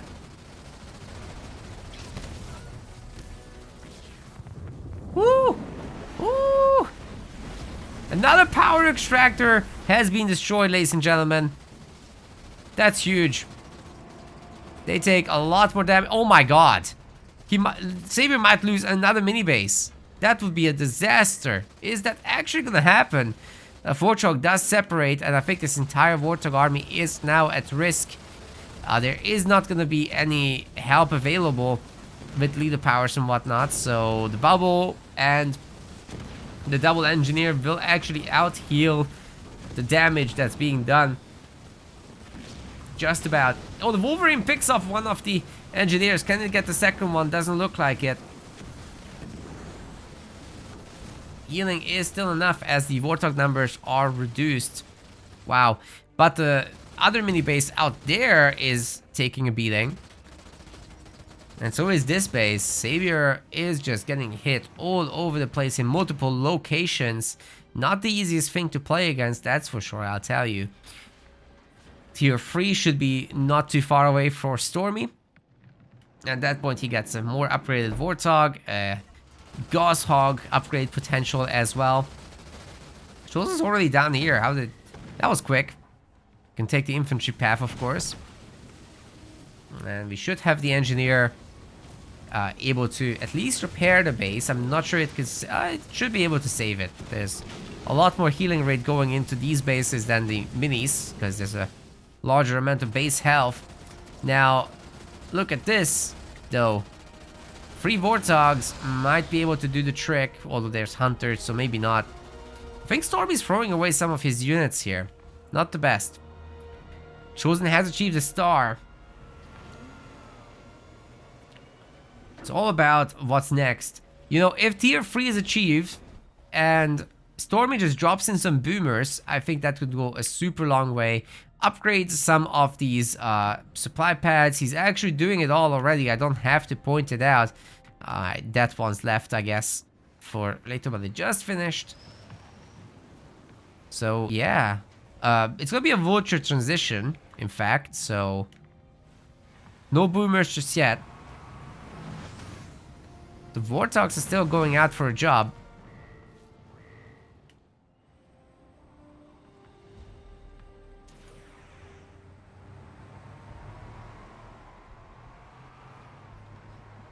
Wow, we have 100 viewers live on Twitch for Rising Star Finals. This is amazing, guys. I didn't expect... I thought Rising Star would do worse than the Pro League, but it's doing just as well. You guys are amazing. Thank you so much for hanging out and having a good time. Same for the YouTube peoples. 22 viewers right now. Was 30 earlier. I think I was 40 at the peak. But the day has gone by. It's been almost 7 hours.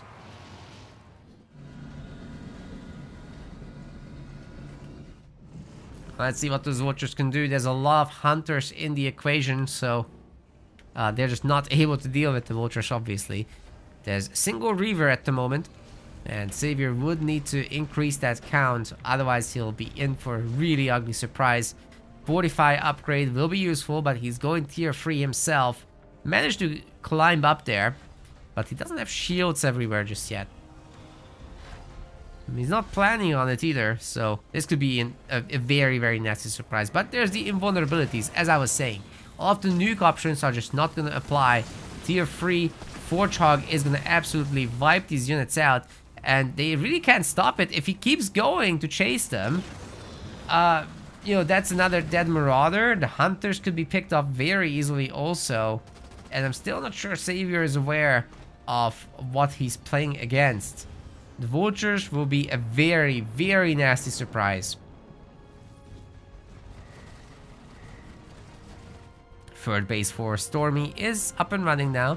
Bear in mind, guys, he's had the mini bases this whole time. So, Savor just being on one mini is definitely not great.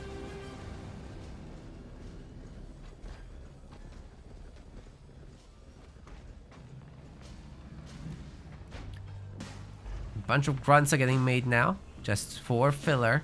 Rifle barrel is a really good upgrade for the Chosen. Could be the difference between surviving or not. The vultures are starting to move. There's now 5 of them, and there's a good amount of resources getting stockpiled. Air upgrade 2 is coming in also, but we're still in no rush to attack.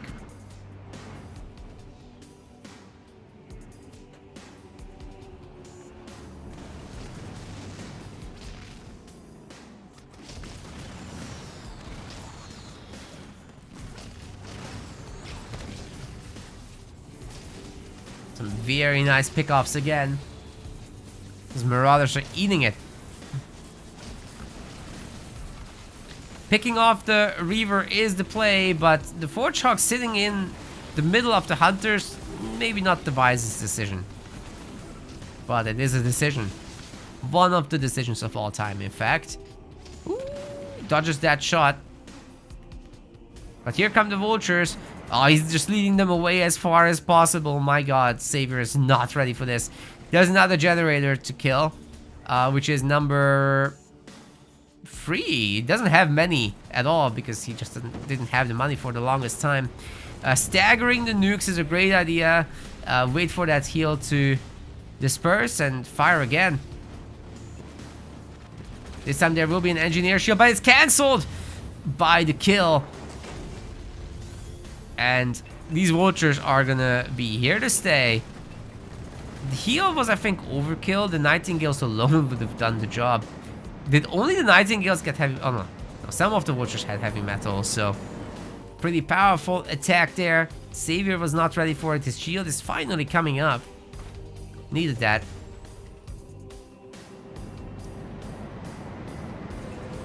It's a lot of vultures, 9 of them. That's as many as you can make, pretty much. Because you do need a handful of... Oh, wait. The 10th one is coming out. 11. And air upgrade free. Very nice. Yeah, better just wait for that and have a next big fight. No need to rush this now. Stormy is ahead in just every single way. Becator has subscribed. Thank you very much indeed. Appreciate your support.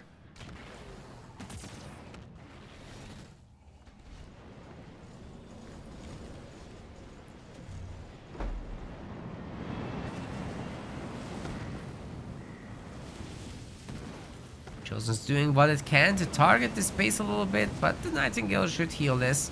And of course the Vultures have the opportunity to nuke this man. Not gonna go for it just yet.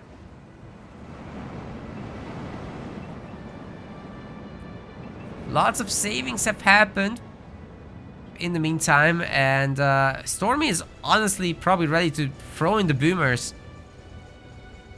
There's a lot of reavers, so gotta watch out for that. They'll probably have some form of invulnerability, so the vultures, you don't want to trade them away for nothing. But you could hit the other base right now. And then still drop in your grizzlies. There's a lot of hunters though, so I guess caution is advisable. 11 vultures and 5 nightingales. It's the perfect late game air army. Combat salvage is in, and he's gonna trade away with these units, staggering the nukes at least a little bit. So at least maybe some of them hit. And hit they do. 2 hunters dead. Dying breath is in. Reavers are going down as well. My god, this whole army is now toast. And all the units are coming back. Does get chosen as well. Forge Hog is in the middle of that. And Scatterbomb just blocks the unit's escape. There was actually nothing alive there. So he scatterbombed the dead units. But it's just to show his power at this point. Stormy is winning the first game by storm.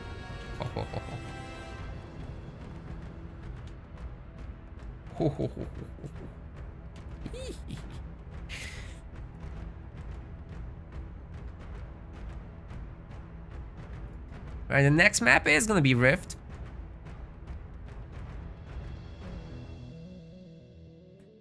Let's go there.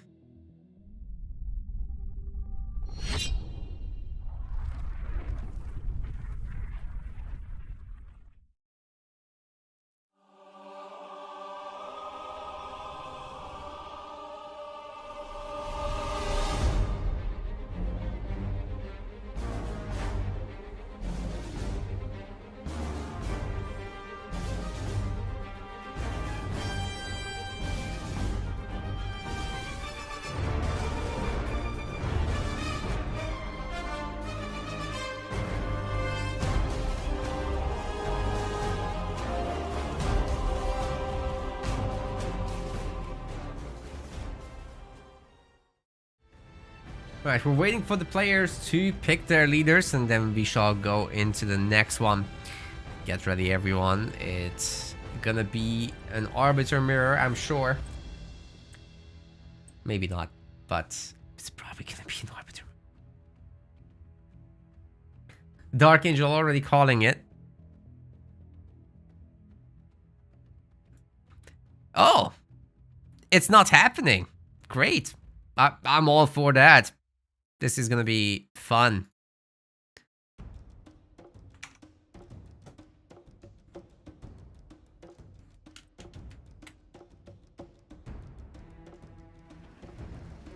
Ladies and gentlemen, it's happening.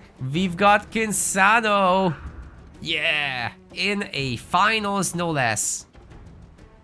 On the other side of the map, in the red color, this is Diverse V1, aka Savor, playing as the Arbiter. Now, Kinsano actually does have a good chance here. I like it. She's a momentum-based leader. RB is all about turtling against her, and as long as you can get your momentum going, if those drops are in, if they're chained nicely, if your timings are just right, you can definitely take down the strongest Spanish leaders without too much issue. But there's a lot of obstacles on the way, and you gotta be careful, because you give them too much value, you start losing momentum, you use your drops defensively, suddenly your leader is pretty worthless. So gotta watch out for that. And in tier 1 you have some degree of weakness as well. So Mass Ghost from Savor could be a disaster, but you know, this extractor gets found early on, there's nothing here to defend. Savor will be, however, picking up all the resources around the map, so that's potentially a problem. The Marine will be shooing away this grunt. Where's the ghost? There's no ghost. Savor's trying to get a second extract. Oh, no, it's not that. It's a raid camp. A very early raid. No, it's a gen. He's lying. This is all about confusing Stormy.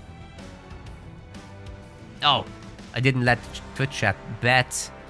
Gotta let them bet or else.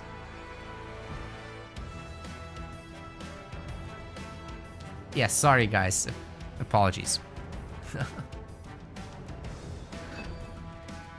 Alright, we're gonna have Hellbringers in the opener, and I'm curious, will we get a bunch of snipers afterwards? Because you do need something against the tier 2 infantry that will come out, the Rangers in particular. Savor will be saving up for tier 2, no doubt, as he always does get a base. But with some good pressure, with some drops, you could get around that. It's third point when Kinsano really starts kicking in like that, but his her third point drop turret can also do a lot of work, and we've certainly got the infantry push. It's just the one barracks, however, so he's not super heavily committing here. Stormy isn't. Oh my god, okay, I take it all back. He's committing. We've got the Hellbringer drop.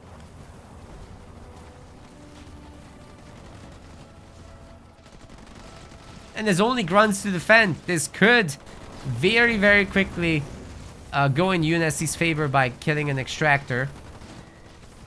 And Savor is still pretty far away from saving up enough resources. He's trying to get an additional turret out. The grunts are doing their best to defend. They've got cloak. Can that be enough? We're about to find out. There's another Hellbringer joining in and more coming in after that also. But slowly but surely those grunts are picking up the Hellbringers. Savor's defense is pretty damn good. I think the numbers would have needed to be more skewed in UNSC's favor for this. But one extractor definitely will fall. Is that going to be enough to make this worth it?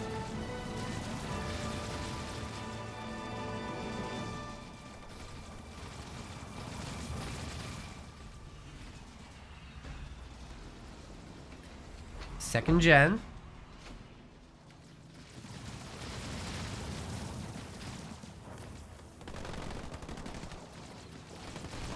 Woo.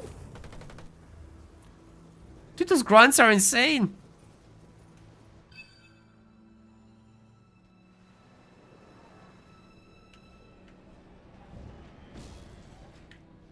Double gen is now up for our UNSC player, but Savor just going to tier 2 off of this.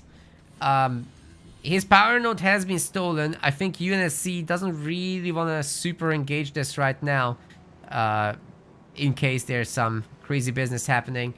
Sniper's out. The power node gets stolen though. That's rough. There should be another hell drop ready in order to pressure this army though. I think it should be considered. Savor is, after all, upgrading the power extractor, not getting any other units out just yet. He's biding his time on just grunts.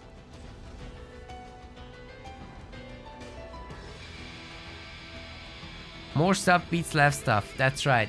Chat's always correct. No more power nodes. Stormy just happy to take this fight to the mini bases. But Savor's kind of positioned in the middle, ready to pounce on it. And if he sends a single grunt down here, which he's doing right now, he can take back the power node maybe. Gotta be careful against these raid camps, because one suicide grunt can ruin your day. There is a sniper to help with that, and a really good pre-split also is what we're gonna see. Right, the sniper will be spotting this. There's 2 snipers, which is better than 1. Oh, no, no, no, no, no, Stormy! Holy, he almost just walked over that. Suicide grunts will be hitting him, but that's after he got heat of battle, which gave his units a lot of extra armor. Still, the Invisibros will be taking down the remaining Marines. They are the ones that are vulnerable to the grunt fire. Whereas the Hellbringers can take it all day. There's not enough of them here. So, yeah, Stormy will have to rely on his tier 2 gameplay. An air pad and another barracks are coming up. Oh wait, that's the only barracks that he's going to have, actually. So we'll see whether maybe Flame Hogs or something like that can happen. I kind of wish that Stormy just took power nodes and went for the economic play. Gotten into drops and caught the grunts with their pants down. Now he's facing squad reserve grunts, so there's even more of them. And these are the grunts with the best DPS. Well, not the heavy grunts. The heavy grunts are better, but still, these are cheaper. And during leader powers and cognitive rage, these get big buffs.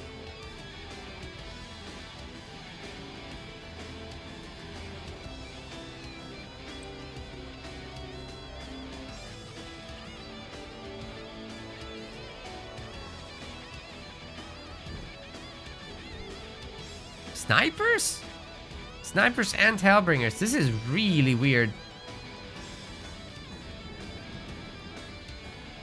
If it works out, then it's all good, right?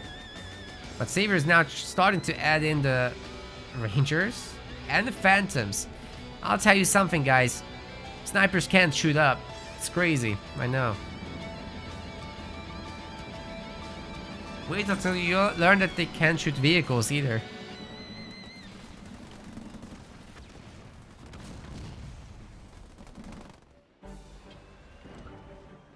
Just wild stuff. Third base maybe 4. Stormy might be coming up. Savior's turtling hard. Needs that base upgrade soon and maybe an engineer or 2, but doesn't have the population for it. Looking for an engagement. Forcing Stormy away for the moment. You really don't want to fight against Conduit of Rage, so good choice to run away. The Marines are going to have combat tech as well. But no red line, so they don't trigger red line when that upgrade happens. It's an unfortunate moment, but that probably just means that we've got the other stuff, such as turret drop, such as warthog drop, flame hogs in particular. Yeah, here they come. That's a lot of fireballs. Flame drop level 2, in fact, or hell drop. Excuse me. That's a lot of veteran units right there with fire. Savior's gonna have to deal with that somehow. I'm not sure he can, guys, honestly. This base might be toast. He won't be able to get out. His hero is on 54 population. His Stormy is just a Giga Chad. Look at this guy. Of course, there's ways back into this, but Savior's gonna have to pull a rabbit out of the hat. There's no shield turret coming up either, which is just leaning itself into the hands of Stormy even more. Who's getting infantry upgrade 1. He's got some unupgraded supply pads. He needs to sort that out ASAP. Because if he can, we're talking big drops soon. We're within that kind of territory. He takes a good fight, loses some units, frees up some population, kills a bunch of Savior stuff, and drops in his big Kinsano drop, applying the big boom power to everybody. What's that called again? Hell charge. Makes everyone faster, hit harder, explodes at the end. Everybody's happy. Except the person that gets exploded, of course.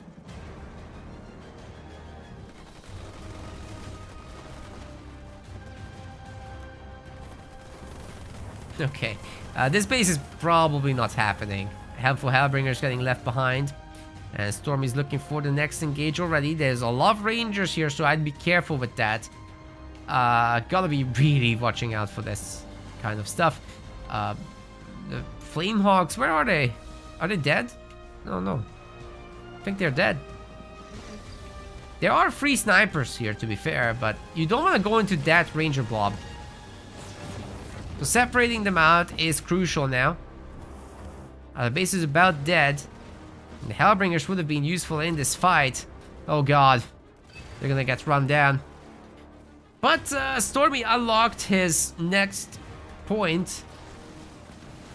If he just gets enough resources, he can drop in the big boys. I think he's just gonna do the Flamehawk drop here though. There's not that many hunters, he can do that, but losing the Nightingale and all these Marines and the snipers, it just seems unnecessary. You know, there was no reason to fight here with the amount of resources. As I was saying earlier, what you want to do is time everything together so that they synergize. Now, what are the timings you're looking for? Number 1, have the point. Number 2, have your resources aligned with the cost of the drop. Number 3, if you can save up for also a population upgrade on top of that, then you can do everything together. A drop, a full pop army, and another lethal power on top after that. That is a way to potentially wipe out an Arbiter army, but 3 bases is also sounding pretty good, and Stormy is going tier 3, which will give him a Kinsano hero, most likely with high torque joints, as well as the 3rd Giga Flame Wall upgrade. And maybe the next point unlocked, Inferno, will also be able to burn down a base. So maybe this isn't a bad idea. He didn't need to commit everything to a single push and hoping that the drops do all the work. Kinsano's late game is not negligible. So I don't want to criticize too much. Oh god. Oh god, he just destroyed the turret by dropping on it. And Hell Charge is applied to the Nightingale as well, so it can keep pace with the rest, but Phantoms are just a little bit faster. I don't love this. This is risky. Now he's just gonna get teleported on and his entire drop is gonna be dead. Hell Charge will be gone momentarily. Tank's doing what it can for now. Gets out of there. And yeah, Hell Charge doesn't do all that much, as you can tell. Is that a Kodiak I'm hearing? Sure sounds like it. Where is it? Swear to God, I can't see. Oh, here. Shield comes up this time. Well, I think we might have reached critical mass of Phantoms.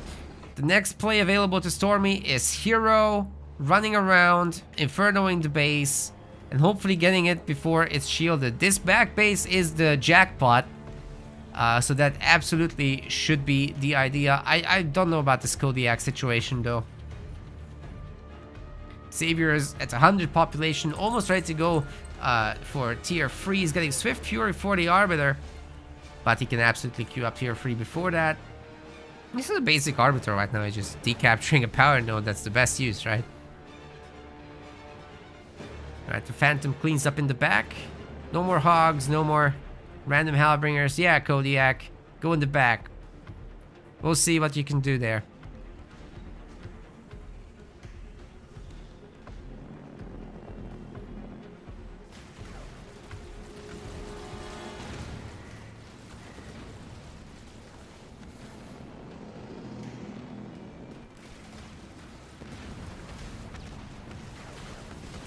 Well,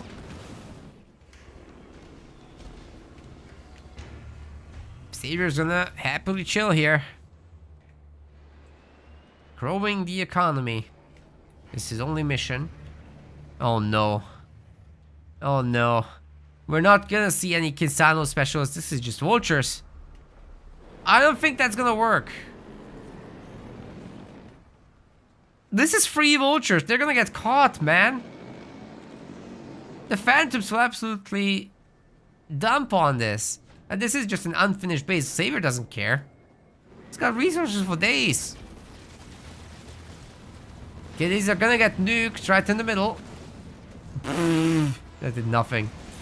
Oh god. What have you done, Stormy? Yeah, I don't think this works, guys. Another nuke attempt, but there's an engineer. Oh god, that's nice, actually. That was a good nuke. Whereas the others... Oh, they're so separated. This is gonna be just staggered nuke after staggered nuke. Giving time for the engineers to recharge. Although the Phantoms are pretty much toast now. This is not looking terrible after all. The anti-air turrets get an anti-infantry one as well, and maybe that's a hold. With 3 Phantoms surviving at the very least. Any more? There's 4. Okay, there's some potential here. I'll take it back. Pushing away Savor. This is 2-star grunt. Yeah, I mean, long term, if you can just keep those units alive and make them more and more veteran, pumping into Phantoms, then good for you. But you can bet that Savor is going to build a different kind of army for the next round. It's now getting Reavers. There's going to be more grunts in the Phantoms than last time, rather than Rangers and stuff. Is it all counter ball in the Phantoms? Well, grunts are technically part of the counter ball in this scenario. They can shoot down the air units. And they have decent base damage. Vultures are gonna try again, but this time there's 2 Reavers as well. Not the easiest thing. They get a lot of extra damage from the Conduit of Rage.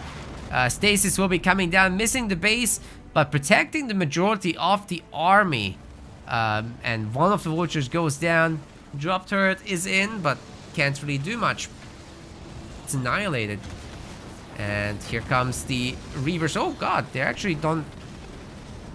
They're not doing so hot here. 2 for 1. It's not a terrible trade for the Vultures, but not a great one either. Power's a little bit slower to come in than supplies, but Savor does have 3 power nodes. I'm not sure he cares too much. Especially considering he's mostly spamming grunts. The Reavers are just a support here.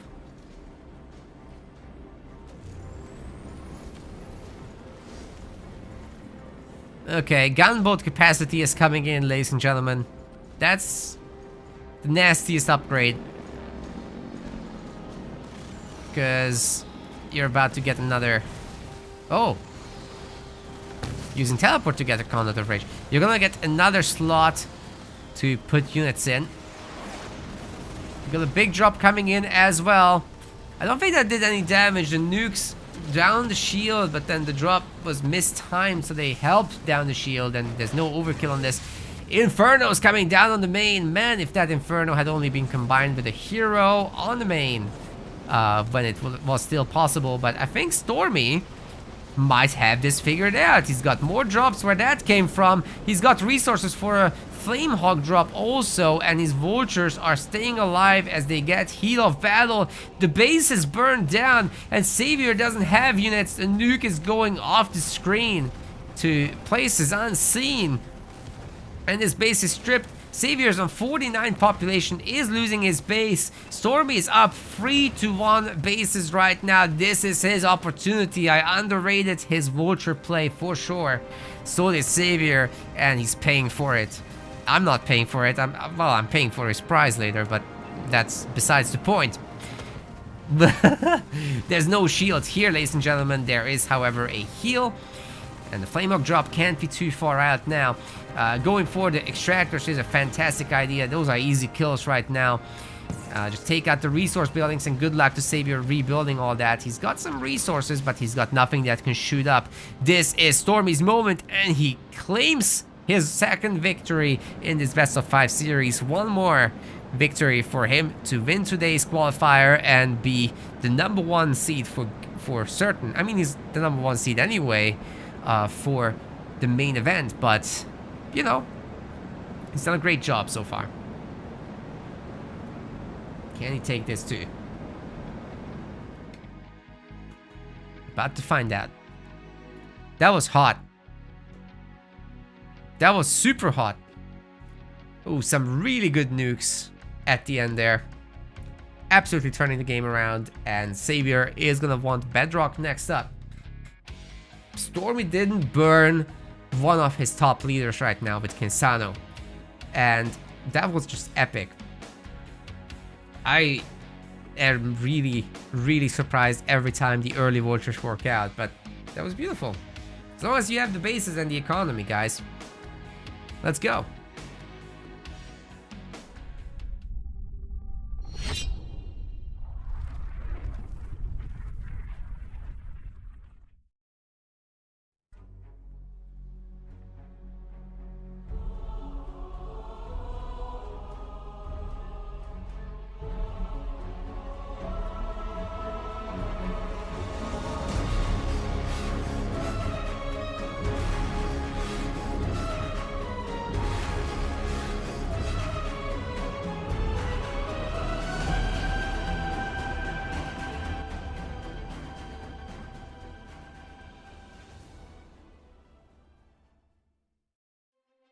Just declare Stormy the winner now. Okay, sorry guys, we're finished for the day.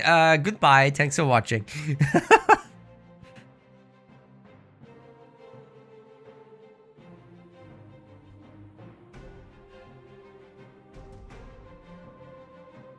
Waiting for the guys to load in. They're currently picking their leaders. And then there it is. Oh god. This could go one or the other way. I'm such a good caster when I say shit like that. Anyway, moving on. Let's jump into the game. Ladies and gentlemen, it might all come down to this. We've got a UNSC mirror. Yes! Finally! A UNSC mirror. Stormy is going for Captain Cutter. On the other side, playing in the red, this is Savor. Diverse V1 representing Forge. Generator second, of course, for Forge. That works out for his economy very nicely.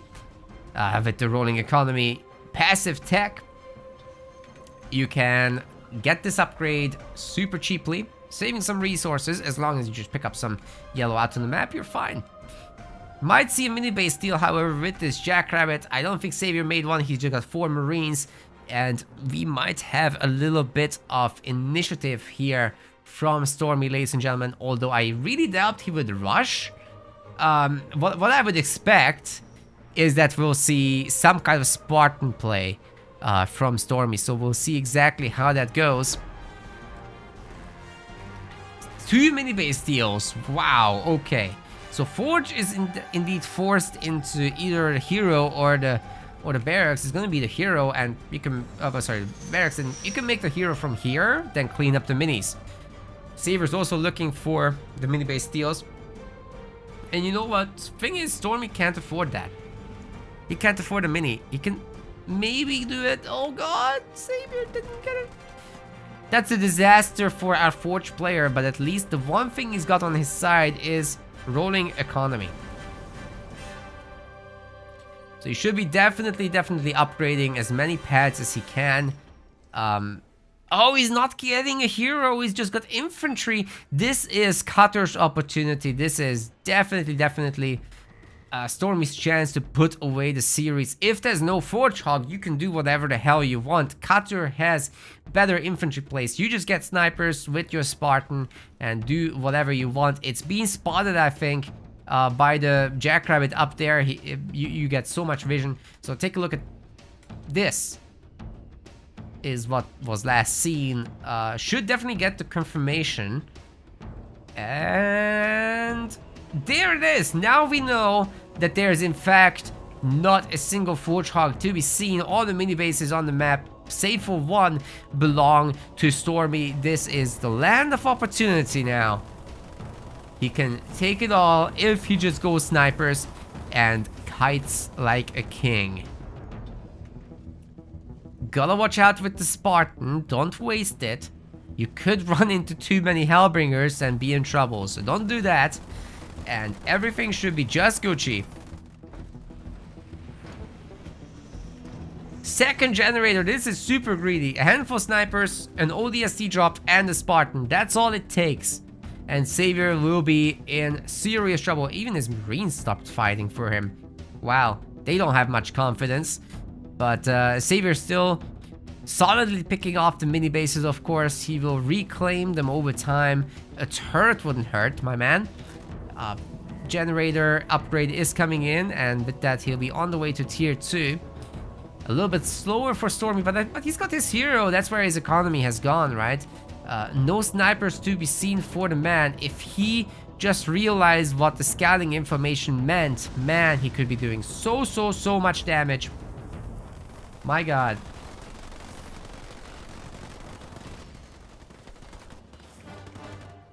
Savor's still out of position though, so a fast third point with ODST could still be very troublesome, but you know, it is what it is.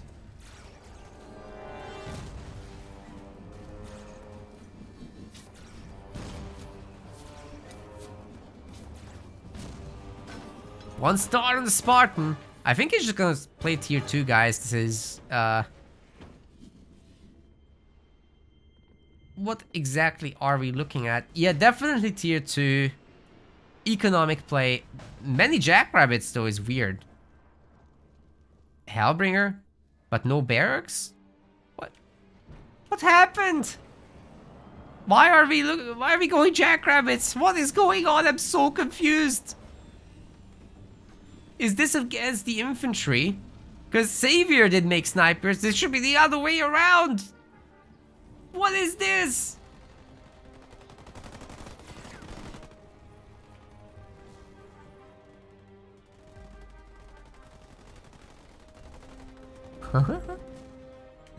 I'm so confused, guys. Now the Hellbringer will be working on that heavy supply pad. Easy enough to stop with a single sniper that Savor just needs to send back. Or 2 Hellbringers, that also works. And you can pepper the snipers. This is upgraded jackrabbits, what the heck? Okay, Savor's tier 2, I think this is a meme. Fortrog will absolutely smack that. Granted, the jackrabbits with raid 2 can recapture the power nodes. That is a play that's available here. Heavy supply pad will not be going down. Question is this raid 2 jackrabbits? Because if it's not, mines might be available. And Spartan Slam with mines can do a lot. Hope Stormy went battle hard in 1 and 2. Sure he did. Sounds like real life to me. He's not capturing with the jackrabbits. This one might. No, we do not have raid 2. So he's got mines. And taking good engagement against this infantry blob might be good, but there's a Forge-Hog. There's grenades! And the jackrabbits are absolutely eating it. The Spartan is getting peppered by the snipers, but the ODSTs are jumping in, stunning the army. Heavy metal comes down to protect the army, and Scatterbomb as well takes care of any mines and ODST satchels there might have been. I don't see any sniper. Oh, there's one sniper left, and the Spartan will get peppered to death. Stormy, unfortunately, kind of wasted his lead with the jackrabbit shenanigans that... I'm so confused. Why would you do that? It's not a good strategy. I've literally never seen that work in a high-level environment. And don't get me wrong, it might be the Rising Star tournament. It's not the top 8. But to say these guys are not high-level would be ridiculous. These guys are really good at the game. Just right now, not in the top 8, that is all. But you could argue that they maybe could be. We'll certainly arrange show matches for that after the season's over. Redistribute everyone a bit.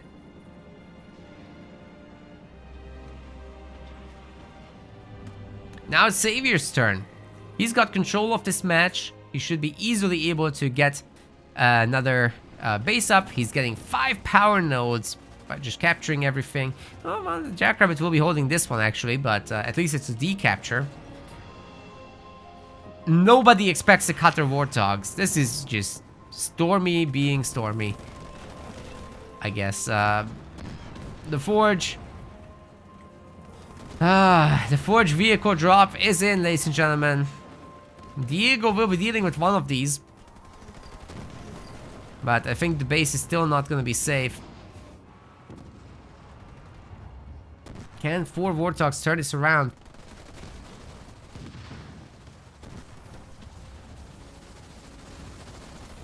Five Warthogs now. Diego does win. Epic. And Marines will be picking him off. That's unfortunate. But hey, the Kodiak drop has been dealt with. As I was saying, nobody expects to cut the Warthog. Is he gonna get a Mega Slam here with the Spartan? This is the opportunity to take out the Forge Hog. Will be taking a Nightingale instead. The Marines have grenades. There is a Cyclops as well for Savior. And I mean, the Spartan will not be able to beat all that. He's pretty good, but not that good. And ODST is probably not available just yet. So yeah, the Spartan goes down and will run to finish him off. And Savior has free reigns. 74 population versus 27. ODST is back in. The next play for Cutter would be the ODST Assault Group big drop, but we're ways out from that. Anti-vehicle turrets in, but the infantry don't care. And we've got Nightingales to further help against that. Grenades will be just taking this down. Not a problem. Of course, like I said, the big drop, there's almost enough money for it. The money spending needs to stop. All these Warthogs need to be... There needs to be no more of them. Forge Hog getting another sick anvil round in. Warthogs ramming it, but it's not quite enough. Heavy metal is in, and the Nightingales will be keeping it alive. ODST drop will be stopping the opportunity to do the big drop, and the base is still going to be toast. The Marines are splitting out of the satchels, and none of them are going to detonate. That's highly unfortunate indeed. The Forge Hog is very healthy. The Spartan Slam misses. Cyclops drop might be ready, but even that misses and doesn't get the stun off. The snipers will be making short work of that, and the Forge army is just too big and too strong. ODST Assault Group or nothing. That's the only chance, Obi-Wan Kenobi. Where is it? Where is it? No, that's the wrong leader power! Stormy, what have you done? ODST Assault Group was your only hope. Oh man. You know, getting that 4-shot kill was genuinely the best kind of result he could have hoped from this thing. This is ridiculous. What is Stormy doing in this one? I'm so confused, guys. I've never seen what is this cutter style? It never works. Never. Such a high-risk move. He's gonna give up. Yeah, it fizzled out like nothing. I'm sad.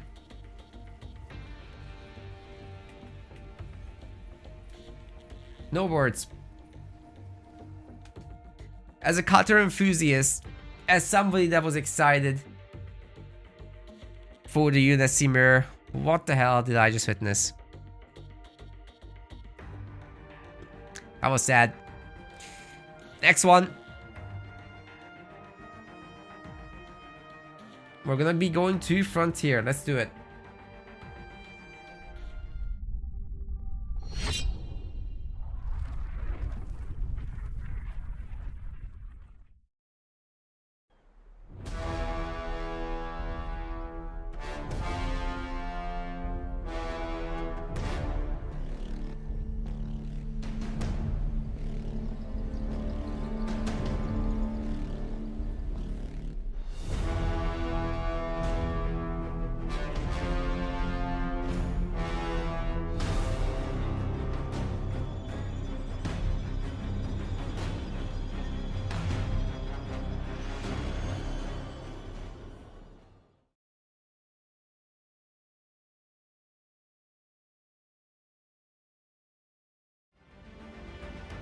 Alright, ladies and gentlemen. We've got in the blue color a bit of a switch up. Stormy is going to be going for Decimus, which isn't the best kind of choice on this map. Savor is going to be going for Shipmaster. That is the best choice on this map. But we'll see what Stormy can do with his pick. There's certainly some opportunities. His 4th point is just as good as Shipmaster's. It's the go spam early on with potentially 4 mini bases that's very troublesome, and the grunts are faster. The elite grunts are faster than the brute grunts, so they get here first. And if they get a bunch of free shots, then they take the majority of the power too. Later on, the game kind of equalizes though. So I really like Shipmaster early on here. The hero is highly valuable as well. Should Savor go for that kind of build, but it looks pretty standard so far. I think he's just looking for ghosts. Got a mini base deal in the back. And one play that is available to Decimus early on is to just get that proxy barracks going, get some brutes, and try to vortex down the enemy extractor. But Savor is gonna go for the hero route, which, you know, with good micro can definitely pay off significantly.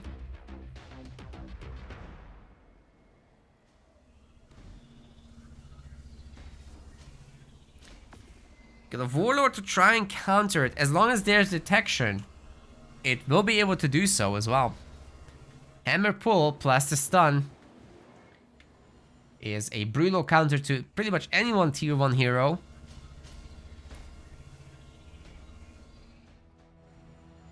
So I'm guessing this is grunt and hero, but no detection with that. So camo and, well, camo for the grunts and the hero together will be devastatingly powerful. And you got extract from bad situations as well. Yeah, Boundless Siphon and the Spirit Support are pretty much equivalent, as long as Decimus also has some engineers. It's fair game in the mid game. Then Shipmaster gets a lot of mobility, but Decimus has a lot of buffs. Boundless Siphon in particular, sorry, not Boundless Fury rather, helps him keep up with the fast vehicles. It's just that displacement with beam that can cause a lot of trouble, and the overall mobility that Shipmaster has also on top of that with teleport. Oh, great opening with the hero. Gets a nice stun off against the Honor Guard, who's taking a lot of damage from the Scorch Zone.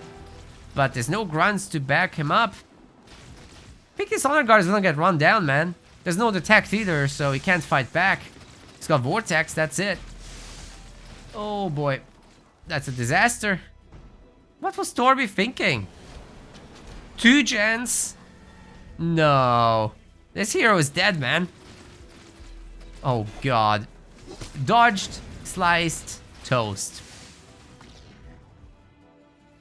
The animation got interrupted very nicely by the ram, but Savor is just running down the middle, getting active camo. To be fair, there's a sensor tower. No raid camp even here, even though he's winning this hard. It's not gonna be safe to go tier 2. I think Stormy might be in trouble here. Is he choking? He tries to get Vortex. Oh, misses everything. Man, that's a disaster. Might be a bit of a choke, guys. Savor even has a power node behind this. And the next question is, does he have a gen behind this? Oh, yeah. He says he needs to stay at his base. Well, you need to get scouts. Or else this happens. Shipping Mac ship face showing the power. 2-2. We're going to the decider game.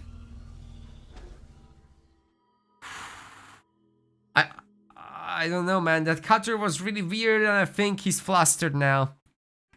That isn't ideal. for Stormy. Savor just a little bit too solid. And for the last game, we're gonna be going to Vault. Let's do it.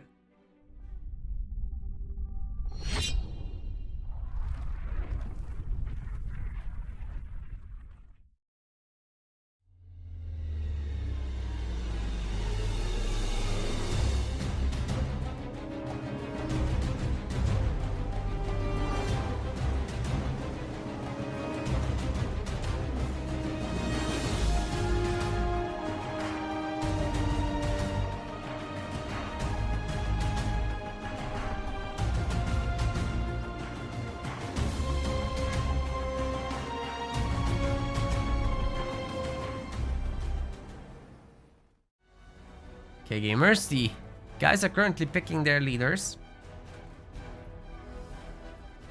Vault typically lends itself very nicely to Forge players, but we've seen Forge from Savor already. Actually from Stormy as well, so that's not available anymore. We're very likely going to get some more banished, I think, guys. Stormy has both Shipmaster and Arbiter available. Should be coming soon. TM Savor is just taking a short break.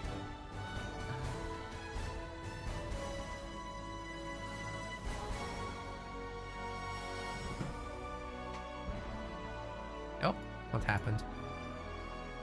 Quick abort.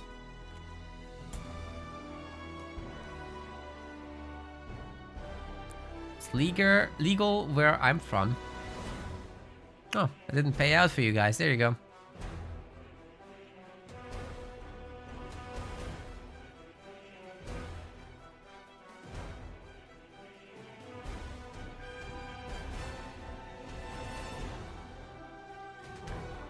I'll let you start betting early, but hopefully Savor does go in soon. It's the last game, so no shame in taking a moment. A small breather before commitment. Alright, Shipmaster and let's go.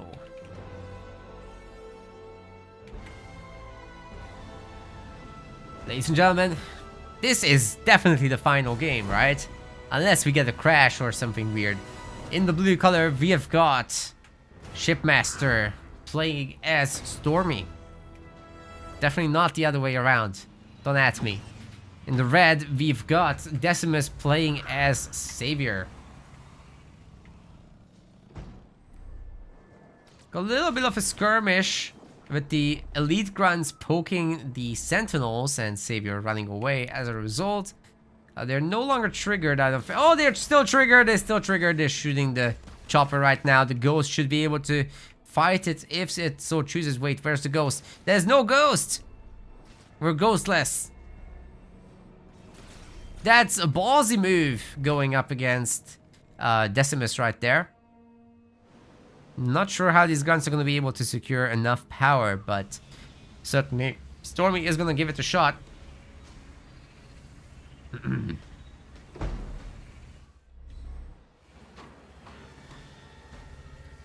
Savor's probably just going to go for the good old. Second gen? Oh yeah, he's saving up. My god, dude.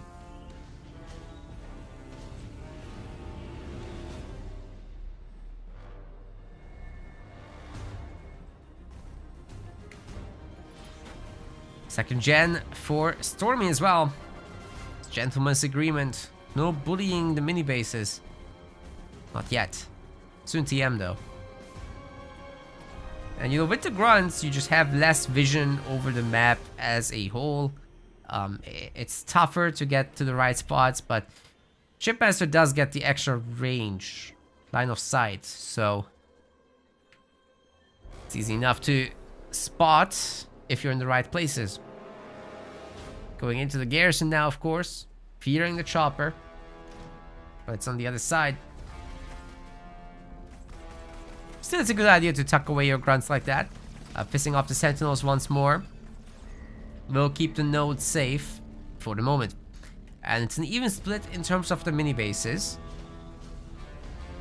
Looks actually just a bunch of extra grunts for a shippy player.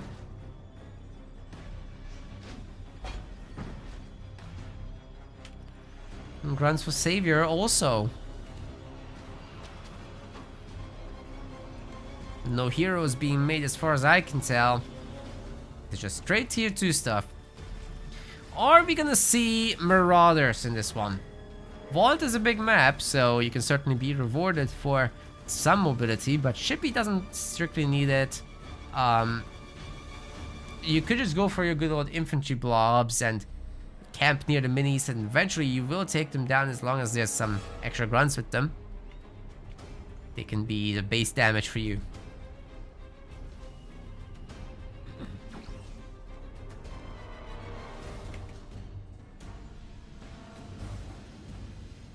It's the additional raid camp in the middle. A very peaceful start. The players have gathered most of all the initial resources, but some of them are being left around. Grant's getting a scout off in the main, but just sees the double gen.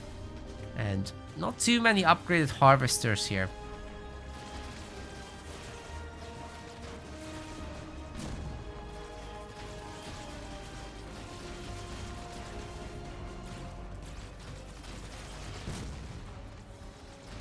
You know, between these two, I'm shocked that nobody's rushing. Like, they're so defensive in their build-up. A light bulb should appear over somebody's head and be like, oh, double gen every game? How about double ranks? I don't know. Maybe not on this map, of course, but I mean, you could totally do it here. That could be a thing. That mini base was locked, I swear. Anyway, we've got a node takeover, as well as in the middle, the elites. For Stormy were faster, and he can clean up the middle. Grunts don't have a chance.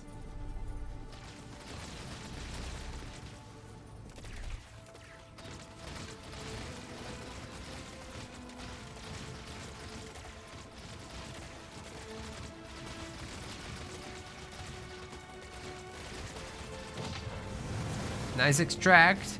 The trade wasn't really going anywhere, so... Oh, no. No. So expensive to lose that. There's plenty of rangers here, though, to defend with. Shouldn't be an issue at all. The grunt's positioning itself very nicely for the garrison. But there's more rangers coming for Savor also. Quite a bunch, in fact. So, for Stormy to link up with these guys is very important. He's got a bit of a split. But Savior's already clicked his rangers forward. He's picking off some, but the garrison will hold. All these veteran grunts dying is not ideal, but you'll have to pay the price. I don't know about attacking into this, Stormy. There's a marauder with the group.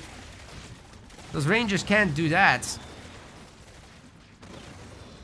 Yeah, that's 7 engineer, but there's more rangers coming from Savor. Oh man, I think he might take it.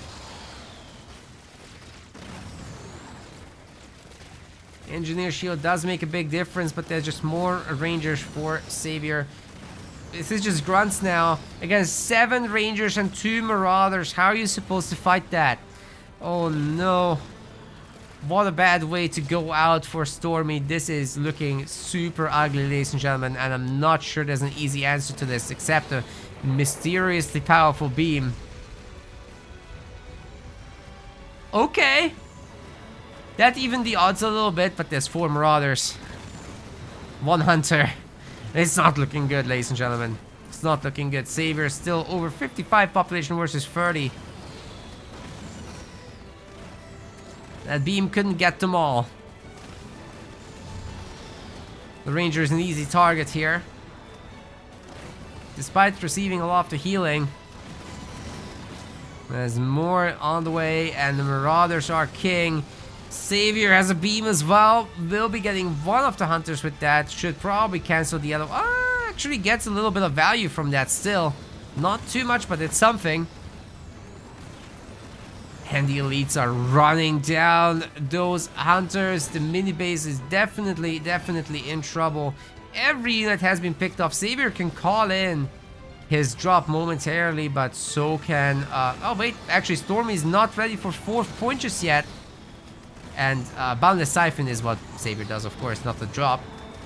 I was thinking Shipmaster Mirror. Why was I thinking that? He's Decimus. He's got Killing Frenzy this whole time. Anyway, yeah, that's up. And these units will be just hitting themselves back to full. Actually, Stormy destroyed it for himself so that this Marauder doesn't heal. And so that Savor doesn't get more XP. Stormy's next play is to sit under a shield and to get his Spirit Support dropped. But Savor will be on top of that, you can bet.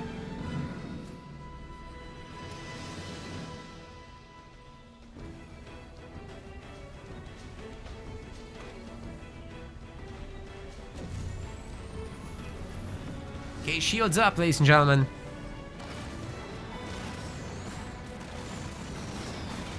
Thick Hide Marauders? Not yet.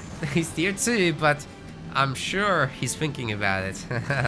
When you got map control like this, and I mean map control, guys, this is almost all the mini bases, all the power nodes already captured or about to be captured. Tier 3 well on the way, and a second an expansion also being done.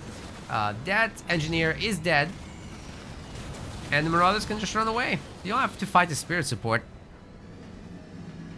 And this is found as well. Another engineer will go down. Wow, that's great value for these Marauders, man. Tons of damage to the base, but won't be enough to kill it. The engineers are just too much in terms of healing there. Yeah, just keep going. Nothing to see here.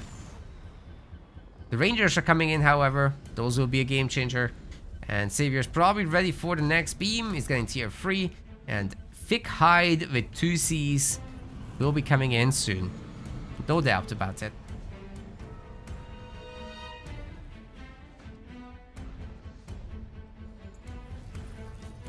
Oh, this guy's still chilling here. What happened? Finish off the mini, dude. It happens. Anyway, how many Marauders? 6, 8 Marauders? 9. Give me Thick Hide. Give me.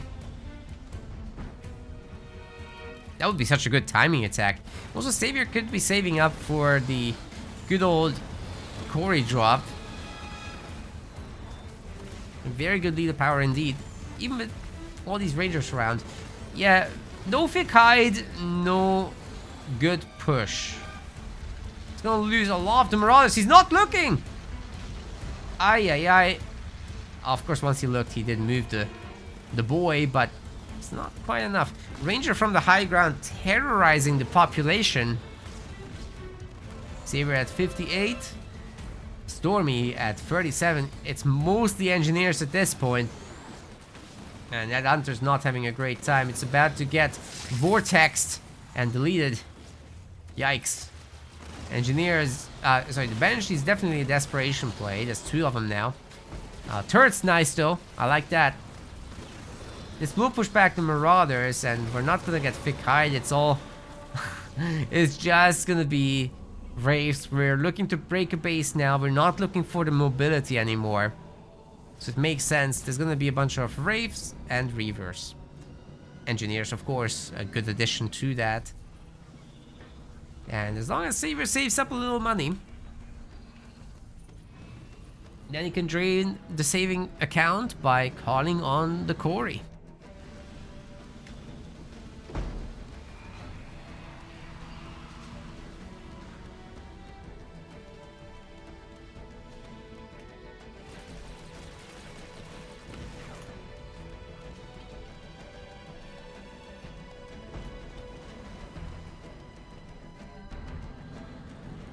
Spirit Support will be ready for another drop. But everything died in the first one, so it's not exactly stacked. It's stacking the unicorns. They are still going, but all the rest, not so much.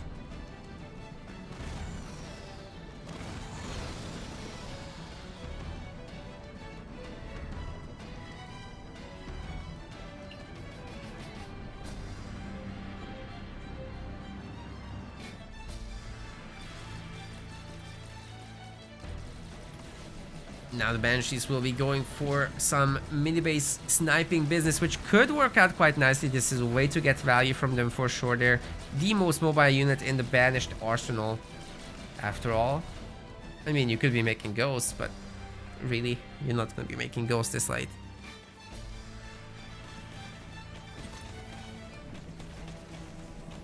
Well, I say that, their rams actually would be pretty useful.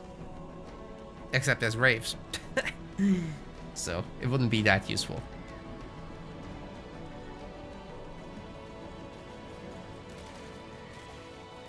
No thick hide, ladies and gentlemen. I'm so sad. What will I do without my thick hide? Oh, Corey. He makes me happy. Not so for Stormy. All his engineers are about to be toast. Those Reavers are doing a number to them already. There's gonna be more, but that's a resignation. Savor is gonna be your champ today with a 3-2 victory over Stormy after beating him in the winners finals as well, and gaining a good number of puntos for the main event of this tournament. He's definitely in. So is Stormy though. We'll see you there. Sick. That was great. I had a lot of fun casting these. It was a great series for sure. Congratulations to Savor. Let me enter the scores here and then we'll be going ahead. So if I recall, Liam was not victorious there. I didn't enter those scores yet. My bad. And Savor won 3-2. Finished tournament. Everything's Gucci. Alright, fortunately, I answered everything correctly. Ladies and gentlemen, Savor's first. Stormy's second. Liam's third. Reaper's fourth. Reaper is fourth twice in a row, actually, in the different tournaments. So we're going to check out now what happened to our leaderboard overall for the seasonal ladder. Let's take a look at that first, because that's what matters in terms of the invites. Hopefully there's no ties, otherwise we'll have to do tie-breaking show matches, because we're only inviting 8 for the next one, which is the main event of this league, with the majority of the prizes on the line. Alright, so Rising Star League. Let's see. The rankings are as follows for seeds. Stormy first, Reaper, Liam, Savor, Psylocke, Scorpion Laws, Psychic Wizard, and Dark Angel, along with Love Guru Caleb as a tie. I think this is gonna be a show match opportunity there between Love Guru Caleb and Dark Angel, as we only have 2 qualifiers this time.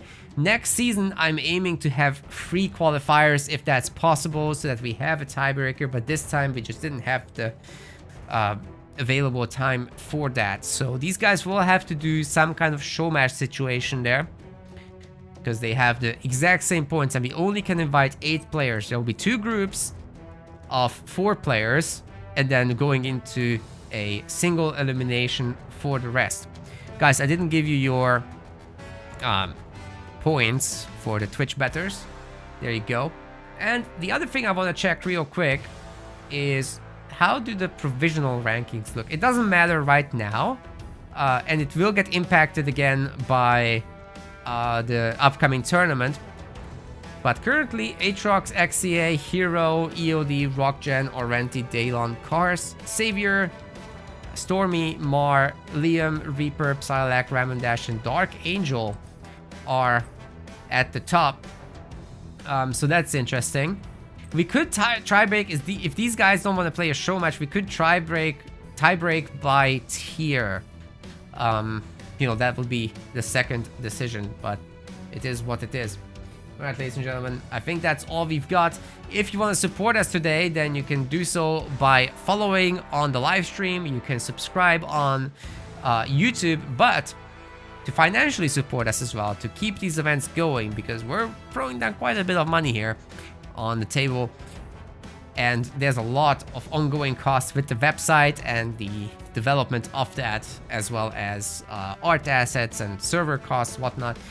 If you want to support us that way, subscriptions are the #1 way. You can do so on Twitch and YouTube as well, but via our website, not only do you get more perks than with the other methods, but also you're supporting us actually more with the same amount of money, because we actually get to keep it rather than the platform taking a cut. So that is one way to do it. You get all sorts of perks, and like I said, you're supporting us at the fundamental level, keeping the project going, paying our editor, as well as for our art. You can also support us directly via tournament donations, which is basically more money for the players exclusively. So we already had a £280 donation to the Pro League and 151 to the Rising Star League, and of course you can tip directly to our staff as well for pizza money. Thank you guys very much for your considerations, and I think Savor is offering an interview opportunity, so we will take that, in fact. Let me get in the room.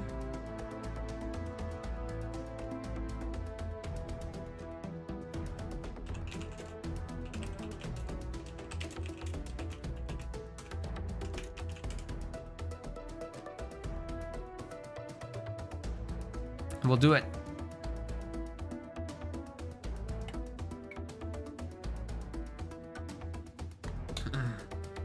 And I'll be putting the links in the chat for all the ways to support, by the way.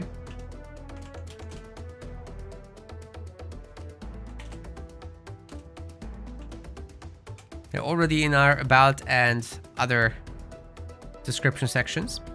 Right there he is. Hello, hello. Hi, there you are, Savor. Congratulations on your victory. What a way to return to the Hero Wars scene. How are you feeling? I'm not surprised, motherfuckers. You show them who's boss. All right, very good start. How do you feel about the main event? Because you are obviously qualified and invited for that. Think you can take that one too? Oh, I'm invited to the main event? When's that? That's in 2 weeks. Oh, easy money. I'll take that. Easy money. There we go. It looked a little bit hairy there for you in the finals, however. No. See, that's what everyone keeps saying. I get it. So the thing is, like, whenever I play RB, I don't lose. And I felt kind of bad that, no one's beating my RB. So I figured, hey, let me just give him the first win. I'll throw away my RB, prove to everyone, hey, I can do whatever. And then, second game. First game, there was lag, so I DC'd and reconnected mid-game. But then, 2-0, it don't fucking matter. I'll just win 3 in a row. And that's what happened. That's exactly what happened. So, yep, showed your power, certainly. The Atriox in the first game, it looked good until it didn't look good. I was letting him lose good. He took my 3rd gen through twice. Oh my Yes. god, that fucking ruined me. Yeah, that was your me shit. economy gone forever. Very hard to come back from that. But, after that, your Forge against the weird cutter playstyle from Stormy, that was pretty one-sided then. 5 minis as cutter and you still get shit on like that? Oh my god, like what is that? Well, he went for scouts, right? Like, you shouldn't be doing that, I think. Yeah, probably not when I'm massing, Marines. Because just having the infantry fight is like great for cutter, actually. I was really just surprised. Infantry, he wins. Yeah, I think so. So you must have been sweating there, but then you saw the jackrabbits, and it's like, oh, okay. I saw that. I'm like, sweet. It's going to game 5. Yeah, and then the Warthog follow-up. That's also like really good news with your grenades and the ambush scatter combo. It all synergizes there. Exactly. The Shipmaster versus Decimus was brutal. I know. Dude, I don't know why he tries to play my leader Shipmaster. Like, what's he gonna do with it? Come on now. No, I mean your my ship. Game. Come on, like you already know what was gonna happen there. Come on. What I was surprised by is that Stormy went for just a straight up 1 hero and nothing else, and then you've got your cloak boys, and there's no way that's gonna go well. So your plan going into that was just play standard, right? Build my leader, just kill him. Oh, I was going for the win right away. I knew. I just had a feeling the Warlord's getting built. You No, caught but no. In all honesty, he can't win if I build leader. He just made it even easier by building a leader himself. It's one of those maps where typically people should be going for Shipmaster. You did, you know that. I think Stormy was trying to outstyle you there. I'm not sure Decimus is a counter in any form, even if you go Scouts. Do you think that's winnable for the Decimus side? So Hero and Cars were playing that matchup yesterday in Customs a bunch, and Decimus just could not beat Grunt Leader. Oh, okay. That's so rough. I'm like, I'm gonna go Grunt Leader. Yeah, it's very difficult to squeeze out the engineers in addition that you would need to keep those units alive, and then it's a very short rush distance, so your infantry crosses it easily. They're chunky boys. They can take it. And then this last game, we flipped it. Super solid. We flipped it. Yeah. Yeah, I went Desi. You know, that's a hard matchup for Desi, but I'm Savior. I can't lose, you know. Best of 5. Game on the line. Last shot. Who are you giving the ball to? Iguodala? What? You're giving it to me. You had some really cool style there as well with the Marauders. You know, chat was actually calling for you to get thick hide Marauders. Oh. Maybe I should have. Would you have done that if there's more of a back and forth match there? If I had saw that the chat said thick hide, I would have done it. I aim to please, you know. You know me. Yeah, thick hide is my personal favorite thing. We never get to see it, right? It's for the Banished, that is. For UNSC, it's Goshawks, but we see that all the time, so. Right. Well, yeah, any closing thoughts for today? Why do people try to play me? Like, don't they know they're just gonna lose? All right, we're gonna find out if they dare to show up next time in the main event. Congratulations again, and I'll see you there. Thank you. Easy money. Easy money. This guy. That was funny. All right. Good talk. Guys, hope you had fun with the event today. Make sure to follow. We'll be back in a week with Company of Heroes 3 first, and then Halo Wars 2 after. So on Saturday, actually, we've got the Amateur League that you can sign up to. Check that out as well. This is for the lower tier players, but still, you know, at least mid tier is what I'd call these guys. How many people are signed up right now? Let's take a quick look. We've got 13 signups. That is pretty nice. We're not going to be streaming that because at the same time, the Company of Heroes free event will be going on, but I'll be putting this in the chat. And you guys are more than welcome to join. Don't be worried about not being good enough and whatever. These guys are markedly Onyx and Diamond and all that kind of ranks are present in this, so you should play as well. I've even seen gold players in this, so definitely do try it out. Give it a shot because it's worth it, guys. Do sign up. We'll see you there, and the main events are gonna be cast for every single league, even the Amateur League.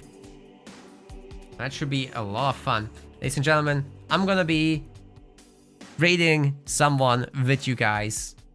Who are we gonna do it to? Let's see. Anyone else streaming Halo Wars? None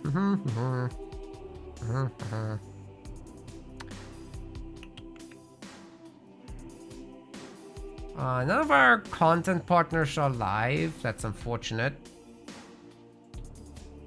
At least I don't think they are. There's Inspector Gadget doing some Halo Wars. You guys could backseat a little bit over there. Give this guy some love. Alright, ladies and gentlemen, thank you so much for watching today. I will see you in 2 weeks. Ovadi will see you next week with Company of Heroes. Bye bye.